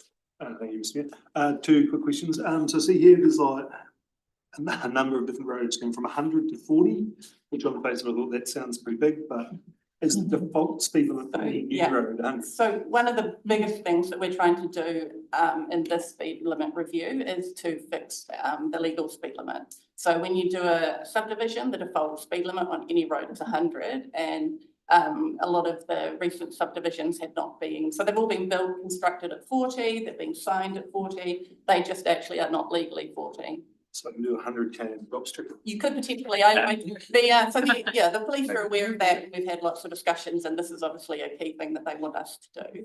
And they're very keen that we do make sure that they are legally enforceable. But it's not recommending 100K. Takes a fair bit more truck to get up to 100. And so second question, do you guys have an active relationship with the AA Lakes District Council? So they've been part of the consultation. So our road safety officer is the main person who is the point of contact, but they've been involved in discussions in this space. Yeah. Thank you. Thank you. Just in the consultation, when we go out to public, are we going to make it a little bit clearer as to exactly what road you're talking about here? Because we've got a number of mechanisms for the public to do it, and actually we've just been working on tidying up the list. So there's an interactive map which you can jump online and navigate. But obviously we are aware that not everyone has that, either the ability to access that type of information. So there are paper documents, as Adrian has pointed out, which have got like a list of the road and the area, and then it sort of says what the current speed limit is and what the proposed is. And there are also some kind of simplistic, more schematic maps. So these have only just been hot off the press today. Pass them around if you want to have a look so you at. can just click on it and it'll take you to the Yeah, road. so not these ones. These are the static copy. There is an interactive online one, and I think you may have been shared the link. Press on the page. You don't press on the page. Yeah. Technology. I'm just going to come back with one more question. Apologies, I am desperately keen to get out of here like everyone else. But looking at the page 167, which is cost benefit disclosure statement, though, that I guess is what you were just referring to. I can't see any dollar figures anywhere. So I'm trying to understand what is the quantum of what we're trying to save and the impact and so of there's that. a spreadsheet associated with that, a table which has each individual row.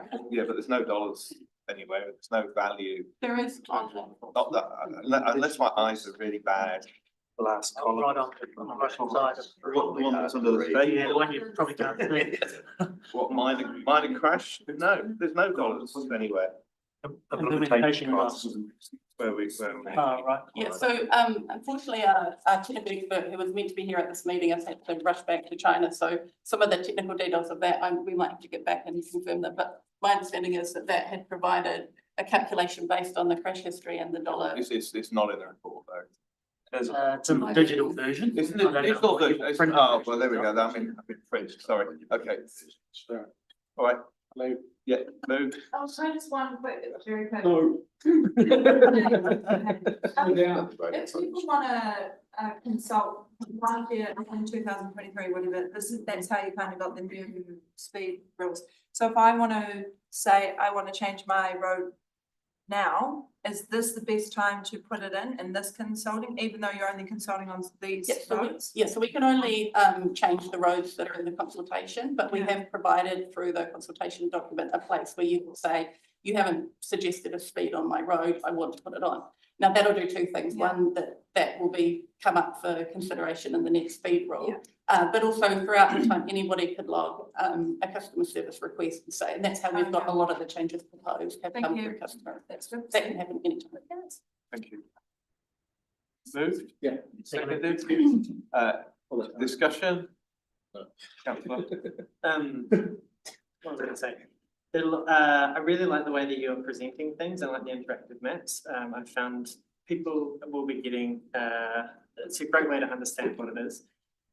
I had a recent conversation with somebody at the MB show and I was saying, they were talking about speed limits and they were going, oh, great, are they making them more consistent? I said, oh, well, not really. And they go, oh, okay. Well, are they uplifting Valentine Road because everyone drives 80 on there? And they go, well, no, because we got told other stuff. So, oh, what are they doing? I said, there's a few roads. And I think that's fundamentally for me why I can't agree to this. I don't think we've gone about this in the right way. I think it's not strategic. It's not consistent. I totally appreciate where you've got some of it, but it feels so higgledy-piggledy. And I don't think it's creating better outcomes, honestly. That's all I stand with this. I know it sort of like seems harsh, but that's how I really feel. That was more Daniel. Thank you, councillor. Any further debate? Yeah, put the item to the vote. So the resolution, which is before us, that we note the content, approve to go out with consultation and the documents, and that those submissions will come back to the 9th of June council workshop. So those in favour, please show. Those against? Thank you very much for progressing that with speed.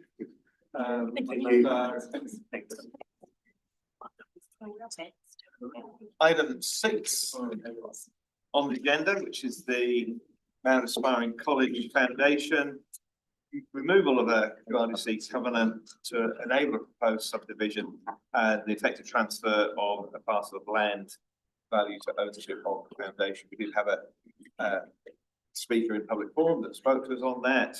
I'd like to take paper as read, noting it's been worked up through the community board.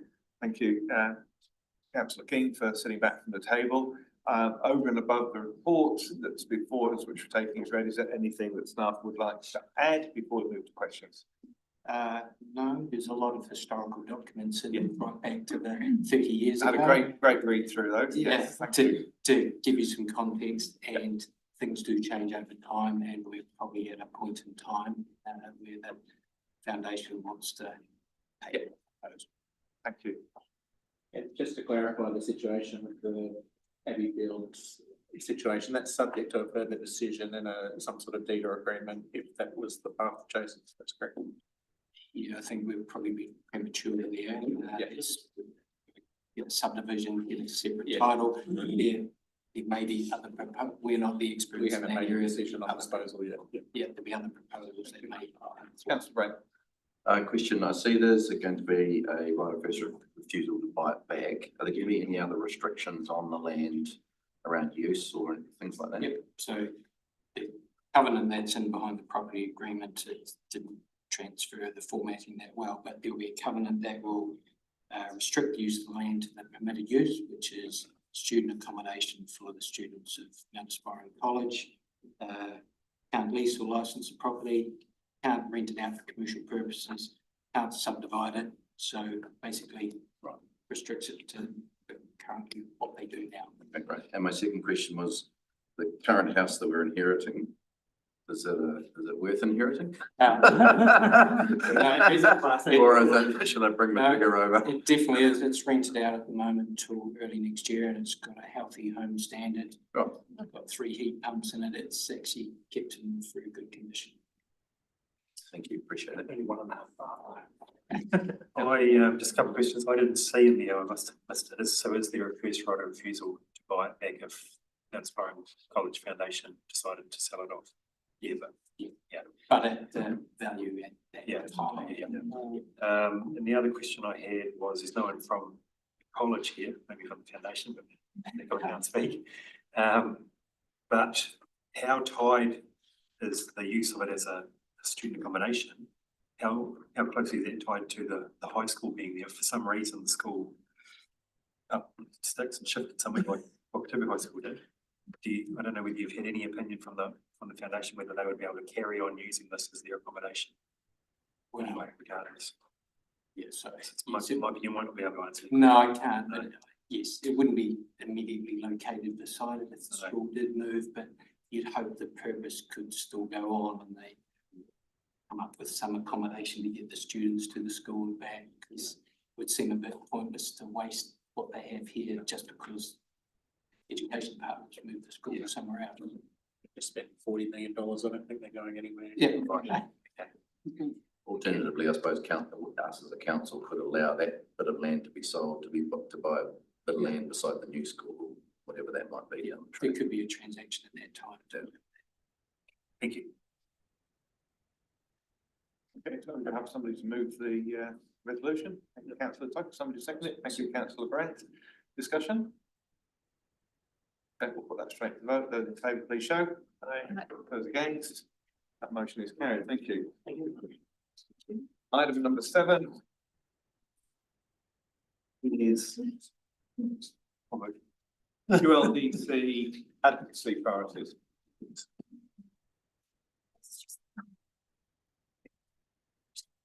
So this item is presenting the staff's our own council's advocacy priorities.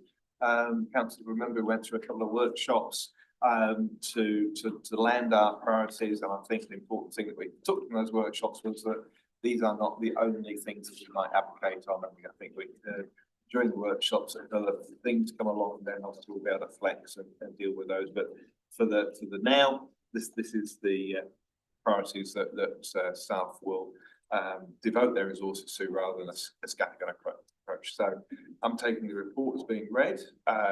Anything to add? No, just that, yes, you've had significant discussion on it and we're just seeking a decision on what the priorities are. We'll come back to you with how we're going to do that. Questions? Oh, look, it's more of a statement thing.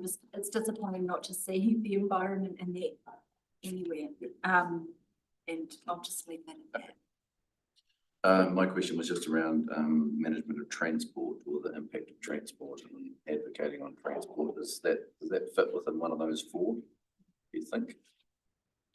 Or is that structured side? Through you, Chair, I might address both of those comments. First, with the environment, regional and spatial planning by definition deals with appropriate use of land. So I take your point, but it's not excluded. And I would say the same with transport. And I would say overall, we have to be pragmatic here about being, we need more structure than we have now. This is offering that. We also need to have flexibility for when things do come up. All questions? Okay, it's moved, seconded. I'll put that resolution that we note the contents report and agree those priorities, and that officers will report back the framework. Okay. So those in favour, please show. Those against? That motion is carried. Item 8. Thank you. Oh, it's we should have done 2 at the same time. Yeah. So as is often the case, so we've got an item here, item 8, which is the retrospective approval of QLDC submissions.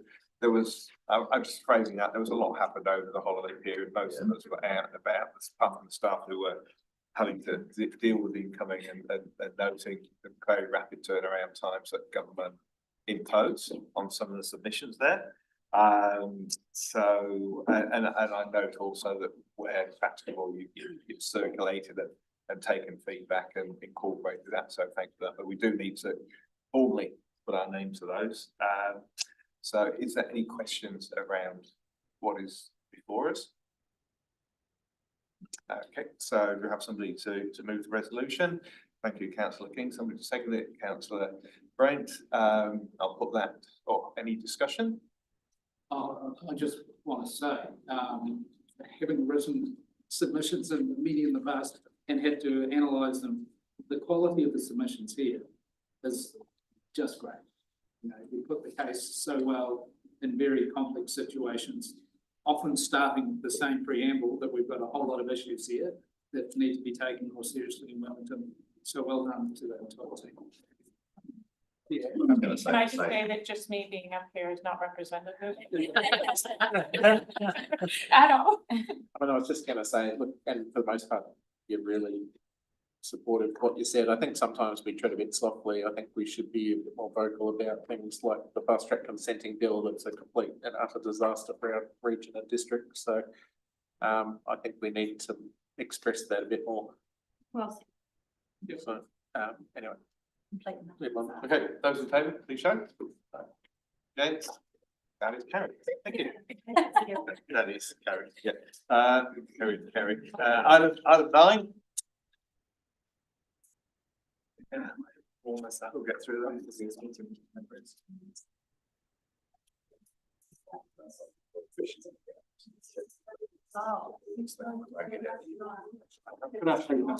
Thank you. So item 9 on our agendas deals with a procurement plan for planning and development. And having skimmed through the paper and having a close interest in procurement plans recently, I followed up with a few questions with Mr. Wallace, who's kindly answered that to my satisfaction. And, you know, again, framing this, you know, up to 40% of our work is contracted out due to the volume, and given the changes that may come in our planning function and how that operates and the human resource that might be involved, to me it makes great sense that we actually do use outside contractors, because that sort of de-risks, I guess, our employment situation from a certain perspective. So take the report as read. Anything in particular you wish to add before? Very quickly, some minor corrections. Your Honour, thank you. You're in the corner.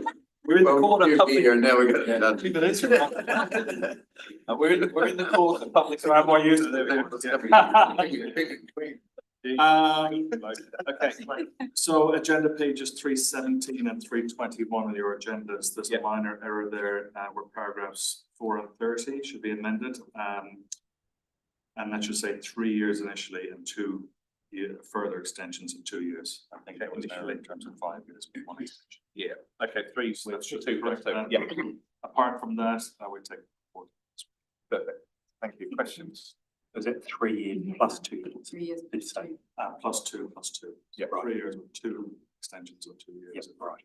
Councillor Glenning. this might be too much of a rural question, but how do you maintain compliance with the revenue and funding policy and 100% recovery thing when you're using this model? We're obviously not. They charge what they charge, and then we're going to have to charge what's in our. Yes, that's correct. How do you reconcile it all? It's through looking at trends over time in terms of the cost of the department, the amount of consultants we use. We have budgets still for 80% paid by users, 20% paid by the community for lots of the services we have. That's how our whole budget is built. So we continually work year on year to meet the 80-20, and that includes the use of consultants we have at the moment. It may change, which may mean we have to raise our fees through an annual review process if the consultants' fees increase to a level that we don't actually meet the 80-20. Yeah, right. Okay, thank you. There was one other thing. Sorry, it was around the procurement plan itself. And it was the capacity point, I think it's page 341. So one of the, and it had quite a high weighting attached to it. I think it was 20% or something. So when you go out, you're going to judge everyone who applies, obviously, and capacity was a big score. Now, I guess what I'm getting at is they don't necessarily need to have a lot of capacity because you've got a panel, depending on what the job is, you can pick and choose. I was wondering if the capabilities weighting could actually go up a bit so that you don't undermine the little guys, you know, quality over quantity. It was just an interesting number given that it was a panel. I can understand that. So the capacity in here is not to do with how many people there are in your firm to serve the contract. It's about the capacity within your business to meet the requirements that we have of you. So you can be a 1 or 2 person business and retain capacity for council to be able to use you in the requirements that it has, or you might be a 1,000 person organisation that retains capacity amongst all its other work that it does to ensure we're going to be able to use your services required. So what it's generally a measure of is if we have anybody from a 1-man band to a 1,000 person firm, if we come to you, when you're planning your business propositions through the year, are you keeping capacity for the use of QLDC as we require it? So it doesn't disadvantage a small business. A small business will say, we have 2 people in our business and we're going to be available to do work with QLDC to this amount, and then we would understand that. We then go through a process when we're actually engaging consultants to say, what consultants do we have? Which consultants have we used? How do we fairly spread the amount of work we have? So it's not to say that a large consultant is going to get a much higher score than a smaller consultant. It's about commitment to doing work for QLDC. Okay. So the point being, there's no point in them being on a panel if when we call them, they say, I'm sorry, I'm busy. Correct. Yeah. And that's the confirmation we need from suppliers to be able to put them on the panel to be able to use them. And in some cases, they might say, we have this much capacity, and then we understand that, and it will be scored accordingly, but it's not going to extricate them from the process because they haven't got lots of staff. Okay, and the other question was just around performance. How is that recorded for the benefit of those secondary procurement processes? Although it looks like we just have to use them because we've obligated them to reserve capacity for us. No, because we on the procurement renewals, we do evaluations on KPIs that will be in contracts, but that's further down the track after the procurement process commences. And then we check those KPIs versus what we've been delivered over time. And if somebody, for example, is scored low, then we may choose not to renew their contract for a further 2 years. And if somebody scores high, we. Thank you. Councillor Brown. I was just going to ask, given the seismic change that's coming to planning and development with the new legislation, is now the actual time to be doing this, or is it better to be waiting until such time as we know what the new normal is going to be? Sure. So we are basically looking at a procurement process. The purpose of this is a fair and transparent process to have a panel in place. If things were to change, and I can discuss that very quickly in a moment, but if things were to change, then we would simply not be using the panel. So we're not committing to any expenditure with the panel. In terms of the changes through the RM reform, what we found over time is that with the value proposition for development in this district, as the rules change, the developments will change to push the boundaries of whatever rules exist. And that will be required to be assessed, and that will be required to work for us. So we don't anticipate the work is going to reduce. It'll be different work. Yes. Okay, thank you. Councillor Bartley. Just very quickly, so a lot of these contractors will be just single sole trader type people. Some may be, yes. Are they required? I couldn't see anything in there, but maybe it's not legal detail, but are they required to have professional indemnity and public liability insurance? Yes, they are. Yep. And for all the work that's involved with fast track approvals, and also just for general assessment and monitoring, it's generally all recoverable, isn't it, from charge year? Yes. Well, it's not all recoverable. There's a cost to the fast track regime, being to have a program management team within council to manage what's happening every week, to respond to many queries that we get that we can't charge back to fast track programs. There is certainly a cost to fast track, and there's pressure in the business to be able to do that, because we obviously try and keep those costs in house as a more reasonable cost to the rate back. And is there some sort of monitoring then as well to see how much of these contracted consultant fees are charged, able to be charged out? Absolutely. So in general, the vast majority of our fees for fast track, we're certainly charging out. The community shouldn't be paying for those, but there is a gap. Thank you. Thanks, Dave. This is really interesting. There's the panel, particularly for resource consents, is more like a village. About 40 or so. So is there, do they have specializations that you go to particular consultants for, or do you just dip in when you need, depending on who's available? Absolutely, there are specializations, and in situations where we have to bring people from other parts of the country, that would be because we can't get the specialist knowledge, or as you can all appreciate, there's a significant issue of conflicts of interest within the community, which means we might have to use different parties, and that's why the panel tends to be large. Right, thank you. Sorry, it's slightly deviating. In page 19, under contract delivery, it says the supplier's performance will be reviewed as required annually as minimum, and then it says that like the manager, I'm assuming you do this kind of reviewing of contracts. The managers of each function Right. that have a panel set up for each function will be the ones doing the evaluation. And then do you review that? Yes, the managers report to me in relation to the evaluations done. Yeah. That's how the process works. Okay. Does anybody wishes to move the motion? Councillor Mitchell, seconded. Councillor Tucker, any discussion? I'll put that to the vote. Those in favour, please show. Aye. Against? That motion is carried. Thank you. Thank you. Thanks, Rachel. Keep the work put in by the team for this. Yeah, thank you. Very good. So we're still on the planning. Item 10 on our agendas is the authorisation to seek approval from the Minister of the Environment to progress selected plan changes. This is under the framework of the plan stop, and we have the right to request to carry on with certain plan changes. And I'll take that report as read, but hand over in case there's anything you want to flag up. We will take the report as read, unless they're obviously open to any questions you might have. Are we doing these because we got the approval for the Advocacy one? So is it like, oh. Yeah, this has already been in train. This is about creating runway ahead of us that councillors still get to make decisions on what pieces of work we do. But in the event that deadlines aren't met through RM reform, we have work that's underway. If the deadlines are met, we're doing foundational work that will be required for any work that's required through the RM reform. So this is about continuing the work and to be able to take either option as time progresses. So these are all pieces of work that have already been underway for a period of time. That's the only reason they can really be considered for applying to carry on. There's no option to introduce new things at this stage, is there? At this stage, there is provision to introduce new plan changes. So the the landscape schedules fell into one bucket under plan stop, which is because it was a plan change that had already been notified prior to plan stop being enacted. These ones sit in the other bucket, which is the plan changes that are still in draft form.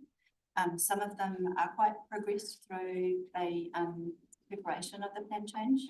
Others are in the early stages, but these ones have been carefully selected against the criteria in the plan stop legislation. It has to meet that criteria in order to be eligible to apply for an exemption. Simple question around the Phantom Flats ASO. When I look at the map and the little yellow coloured area, which is either all built up and developed already, or is, as far as I can see, probably a recreational ground or council land. So what is the benefit in progressing a plan change on that land, given that its use is probably exceptionally unlikely to change?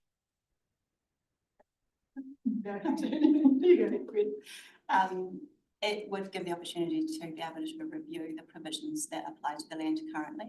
That land is governed by the operative district plan. It has been operative for some time. The work to prepare the plan change would be looking at zoning options that, if it was a plan change that was looking to apply PDP zones to the land, we'd be looking at those options in terms of the suite of zones that we've now got established through PDP. If that work flows through under the new planning system, then that work would be there to be able to determine what's the most appropriate zone under the new planning system to apply there. So it would feed into justification. And I think one other point through the chair is that although some of this land is developed, there's a large portion that isn't, and there's a large portion that has the ability to be redeveloped over time, which is why we go through these processes to update the zones. What would be the, I'm just trying to understand, you really love you just district, right? We're gonna go ahead with this and, you know, I don't know how far down the track we're gonna get before new standards come in and take us over, but it just feels like we could be putting, one, people are gonna be paying off by their rates and it's OPEX, so it has a massive impact. And then they're gonna be feeling again like they have to submit, like they have to appeal. Are we putting people through? Yeah. Are we putting people under pressure to spend money, and are we spending their money? When really it's a little bit late. I mean, the plan stop legislation is really about a plan stop. It's not really about finding ways to keep progressing stuff, but to me it's about, you know, the really important things. This feels like it's business as usual, and I feel like it's not cost effective. We've just been talking about that a lot today. Absolutely. This feels very much like we're costing people when we don't need to be. I think it would be a very different decision if we were coming here today to say we want to progress all of these plan changes, and that would have the outcome you're talking about. What we're doing at the moment is applying for an exemption to allow us to undertake work to come to council to say, here are the pieces of important work that are meeting the central government requirements, and what we need as a district to function well. But the council will get to choose whether we progress these beyond, progress these to notification or anything else. So the cost you're talking about is the cost of working it up in the background. So there'll be contractors employed to help us develop these things to get them to the table, which is quite a significant amount of work. Yes. For it to come to the table, there has to be. Remember, these are largely priority development areas in our spatial plan, and you know, unless we're progressing, I mean, we're just throwing it into the hands of the fast track consent if we don't actually progress the areas where we want development. I think we have to enable development in the areas we've identified in our spatial plan. Otherwise, we're just worse than treading water. We're going backwards and enabling and empowering the fast track consent. And through the chair, another thing to consider with that is that regardless of what comes through in RM reform, there's work that needs to be done, which is the work we're looking at. We're not looking to do work beyond what would be required to understand the zone, to look at what requirements there may be. And then we may have to retrofit that into a new zone that we're provided. Yeah, I get that. And that's what this foundational work is not going to be Is it wasted. faster to do this than to just wait till the standards come and then we just slot it in and away we go? You know, would then have to start that work. Well, I know it's not quite easy. And to be fair, you have been pretty hot on natural hazards, and this includes natural hazards. But the detail, well, it doesn't really. Well, it does. It's Gorge Road natural hazard. No, it deals with the other side, but it's not natural hazard. No, it deals with the Gorge Road natural hazard. Not specifically the natural hazard, because that's already exempt from Yeah. plan stop. So- However, But is what you're saying, Dave, that if, for example, if we progress with Southern Corridor and that goes through, when the new legislation comes in, that makes it easier to slot that new zoning onto that Southern Corridor because it's already gone through that process. Do you think that'll give it some level of, put it beyond reproach if we've gone through that? It gives a really good head start to be able to look at how intense all the development is in this area, is the amount of work we've got to do with the policy space. Gives us the opportunity to understand these zones, and whether at the end of the piece, and obviously Alison and Amy can come in on this, it gives that foundational work a chance to get ahead, and that we'll still be talking to council and smart growth committee about all the work that's going on. But the Southern Corridor is a great example. If we were to get an exemption for that, that's a structure plan that's been approved through council. We would want to get moving. We've already got people coming in asking to have meetings about getting development up there. Stage 1 and stage 1A, I think, are going on stage this week. So we're really keen to try and have a plan policy framework to be able to work with. It's important to note that we're only asking for an exemption. It's not asking, it's not actually the decision to progress the work. It's asking for the exemption. So, I mean, this is approval from the minister, but I mean, you know, I don't know where we're going with the conversation. We're either going to ask the minister or we're not. Yeah. We don't have to answer all those other questions right now. Because No, we don't. I would like. Okay. What's the cost of this? Yeah, well, Because it's not in, we don't have a. It's a letter to the minister asking him to. Okay, the question is, if we It's this approve this almost not- and they do get exempted, are you going to assume that you can begin work? No, we're not. We're going Okay. to discuss with the smart growth committee about the way forward. Okay, that come back to full council? No, it's actually mandated to the smart growth committee, but the smart growth committee can, of course, come back to council. Yeah, with this. I'm happy to socialise and communicate when it comes to. Good to know how much it is and what the risks are and how soon things would. Through the chair, if I could just, the two, through plan stock, there are two avenues that we can use at the moment. One is private plan change, and that's developer driven. So that's where we respond, we react to a private plan change that's submitted. The other avenue available at the moment is through the streamlined planning process. For the streamlined planning process, all of the upfront work has to be done in advance of the minister, of it then being lodged to the minister for approval.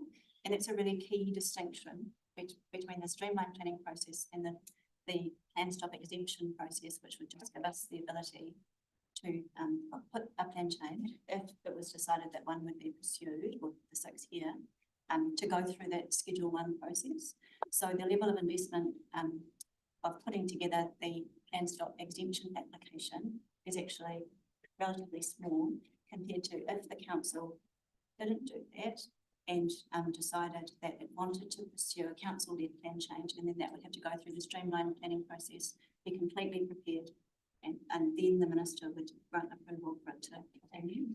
So this is a strategic decision for the council to have the option of using the Schedule 1 process if it decides to pursue plan changes. I'd like to think that in the world of P&D, you've probably got enough on your plate without taking on stuff that's not necessary. So yeah, I do take some guidance in the fact that you've brought these to us with a request that we do it, enable you to make that request. Do we have motion? Yeah. Move. Seconded. Discussion. Okay, I'll put that to the vote. Those in favour, please show. Aye. Those against? Against. Against, thank you. Carried. Thank you. So go. Thank you.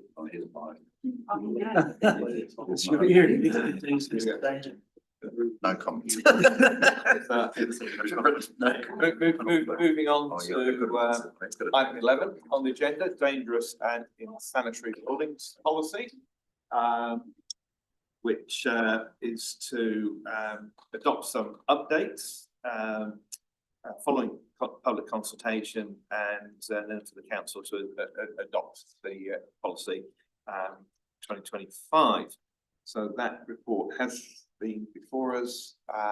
Anything to add or just questions? We take the report as read. There are minor changes that are made. We've gone through the submissions process and taken that on board. So for us, this is procedural. Questions? Move. Those in favour, please show. There we go. Those against, those carried. Thank you. Thank you very much. Thank you for your work. Thank you. You are not sick. Yeah.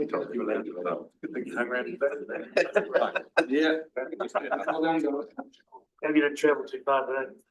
Now, we're now going to move on to the chief executive.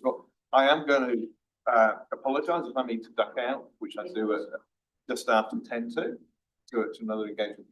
I am unable to delay. What I'd ask is that when I do leave, I'll have the chair of Councillor Smith to conclude the meeting. If that's okay. Just flagging that up, and so we can get through the rest of the business in the next 7 minutes. So, Chief Executive report, there is quite a few things in there. Do you want to take that as read? I think that is read. Okay, so probably if there's any questions on the contents of that report, we could probably just go through those page by page, huge report. It is a big report, you've been very busy. The appointment of members to portfolios and other things has been traversed through the Community Environment Committee. Yes. So there's a section in there in the main part of the report about the district licensing committee, but there's no resolution relevant to that. No, it's, I guess it is for noting, that is a delegated authority to the chief executive.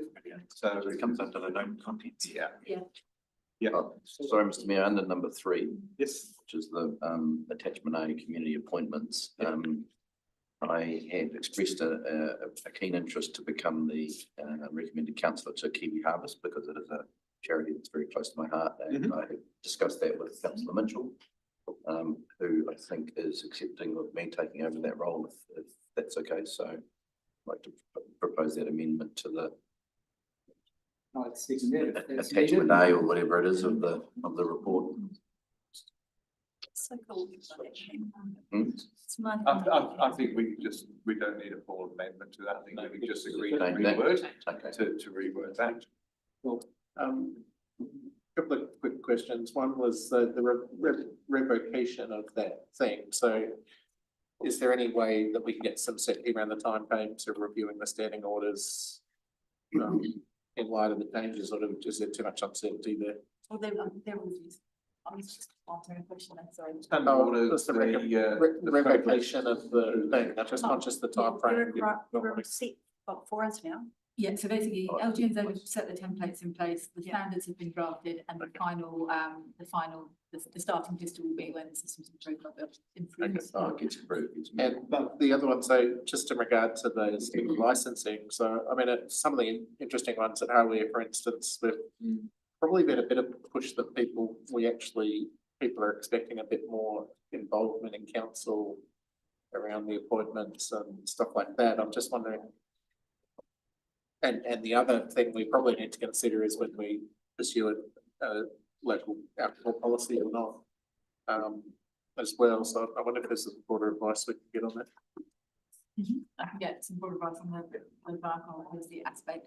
As well as the appointments as to whether they're noting there are a range of avenues we go down for appointments, whether it's all externals, whether there's councillors involved. So that's not an option that's before us today. It's to note that there will be new people required or replacements when the terms end in whenever it is. So I would like to maybe highlight or signal that would probably be an appropriate workshop topic to how we feel about that process. That's one. Similarly, with the model standing orders, if I haven't read the model standing order proposal other than guidance, which suggests there will be an opportunity for us to consider whether we need to finesse aspects of it. So it is a model, it's not entirely determined from what I get. You could amend them. We can amend them, but with limited room to do so. Yeah, they haven't quite clarified exactly what the scope will look like to do that, but in theory, yes. So just a quick question, probably for you as CE. Just in the appointments to community groups, I see I'm being appointed as the QLDC appointee to the Wakatipu Community Hub Charitable Trust.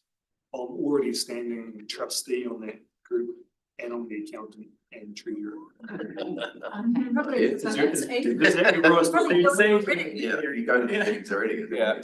Well, no, so I'm already attending the meetings, that's fine, but can I sit there on behalf of council as well? I think it would be neater if you didn't. But we could maybe,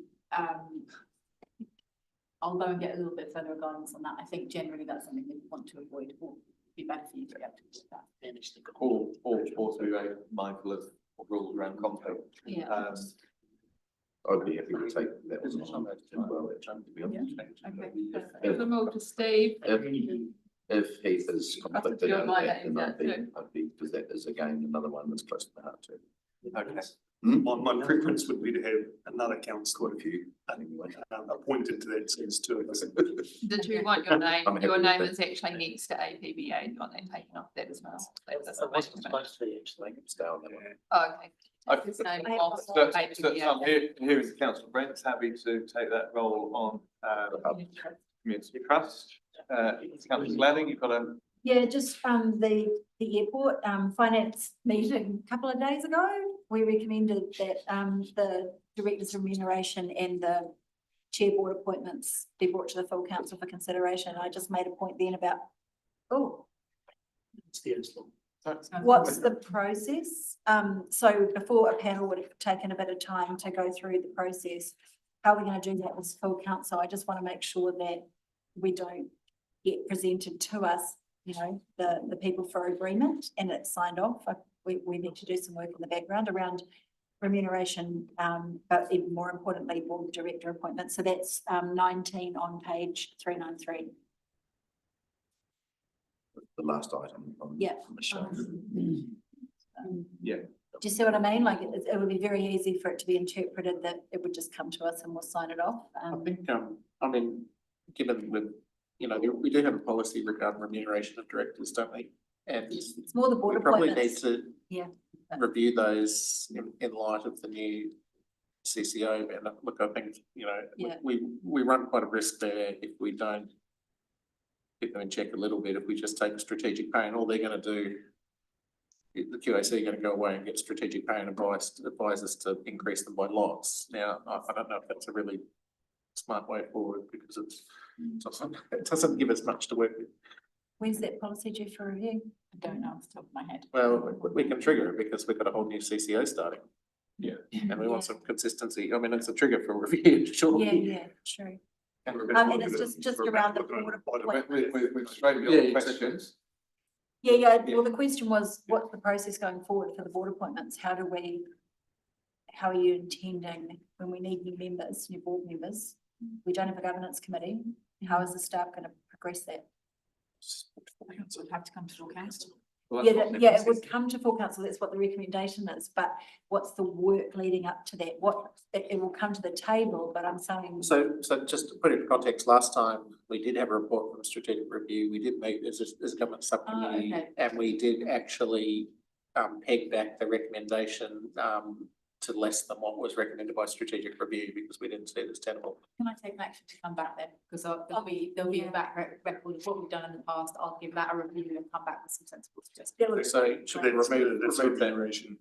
Yeah. that's remuneration. The question that came up in the committee was the appointment of a new director. Yeah. Would they go out?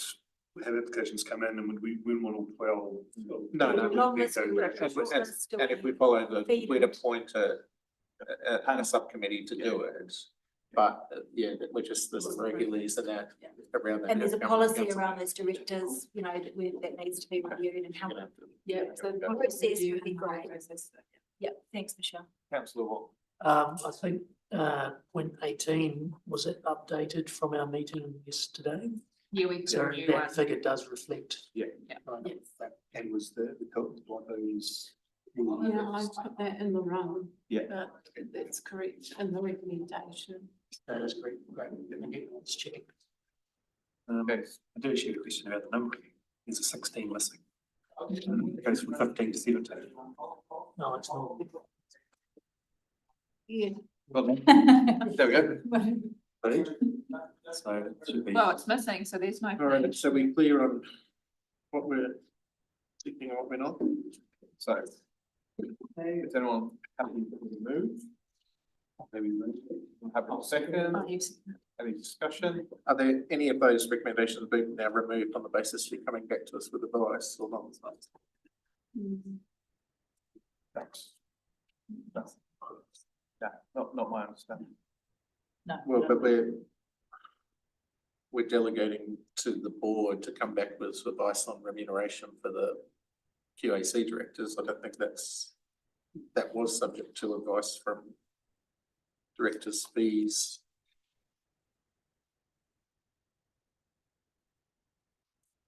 Is that right? No, it's just saying it will be brought to full council instead of the committee that doesn't exist anymore. So we can, I think we can just assume the same processes apply, but we'll undertake them unless that changes. Yeah, I read that as the full, it's just going to full council Yeah. consideration. Yeah. Yeah, it does. It's just a case of, well, what do we just get paper for consideration, or do we Actually, have some actual meaningful involvement in the background of the?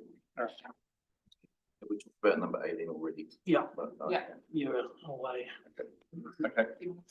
Do we want to move that one to the vote real quickly? Yeah. I just wanted, Catherine, did you have something to add to that? Yeah, yes, there was a paper written on the Finance Committee, which explained that obviously we don't have a subcommittee, and it was an option to create a panel or put it out back to council. So that was the option that was preferred, but Right, I think so this is, yeah, okay, that makes perfect sense, thank you. Yeah, so we decided to bring to full council. Yeah. I'm assuming at some point, once we've got a new CEO and have to do a whole new policy that covers both CCOs. Covers QAC and the CCO, right? You don't have one in place at the moment. I'll have to go have a look and see how adaptable it is. All right. Yeah. It's my phone, I'd like to do it. Thank you, everyone. Apologies Thanks, for John. Thanks, John. And it's just like support for the next one. What are my apologies? For the next one. Okay, so we've got, no, we've had a move, haven't we, sorry? Well, John was the seconder and he's just left, so I'm Okay. the seconder. All right, so he's moving, Mel's seconding, so we are going 1 to 14, 15. No, 15. Yeah. 1 to 19, but we had a 15. Yeah. Oh, no, it's Okay, 1 to 19, 1 to 19, so we're comfortable with all of those? Any discussion? All those in favour? I would note that I think we probably need to be a little bit more compact with our chief executive report. There are some of those that might stand alone as items or whatever. No, I want that. Eric just maybe that would have been. So we're up to I move that we move to exclude the public, and I also move to suspend standing orders as we're heading out at 5 o'clock. Which standing orders are relating to that notified? You just need to resolve to extend the Extend the meeting meeting, beyond 6 hours because. Okay. Votes- Okay, so. Standing order So- 4.2. Okay, so I've moved that we move it to public excluded and extend the meeting beyond 6 hours, and councillor Bartlett has seconded. All those in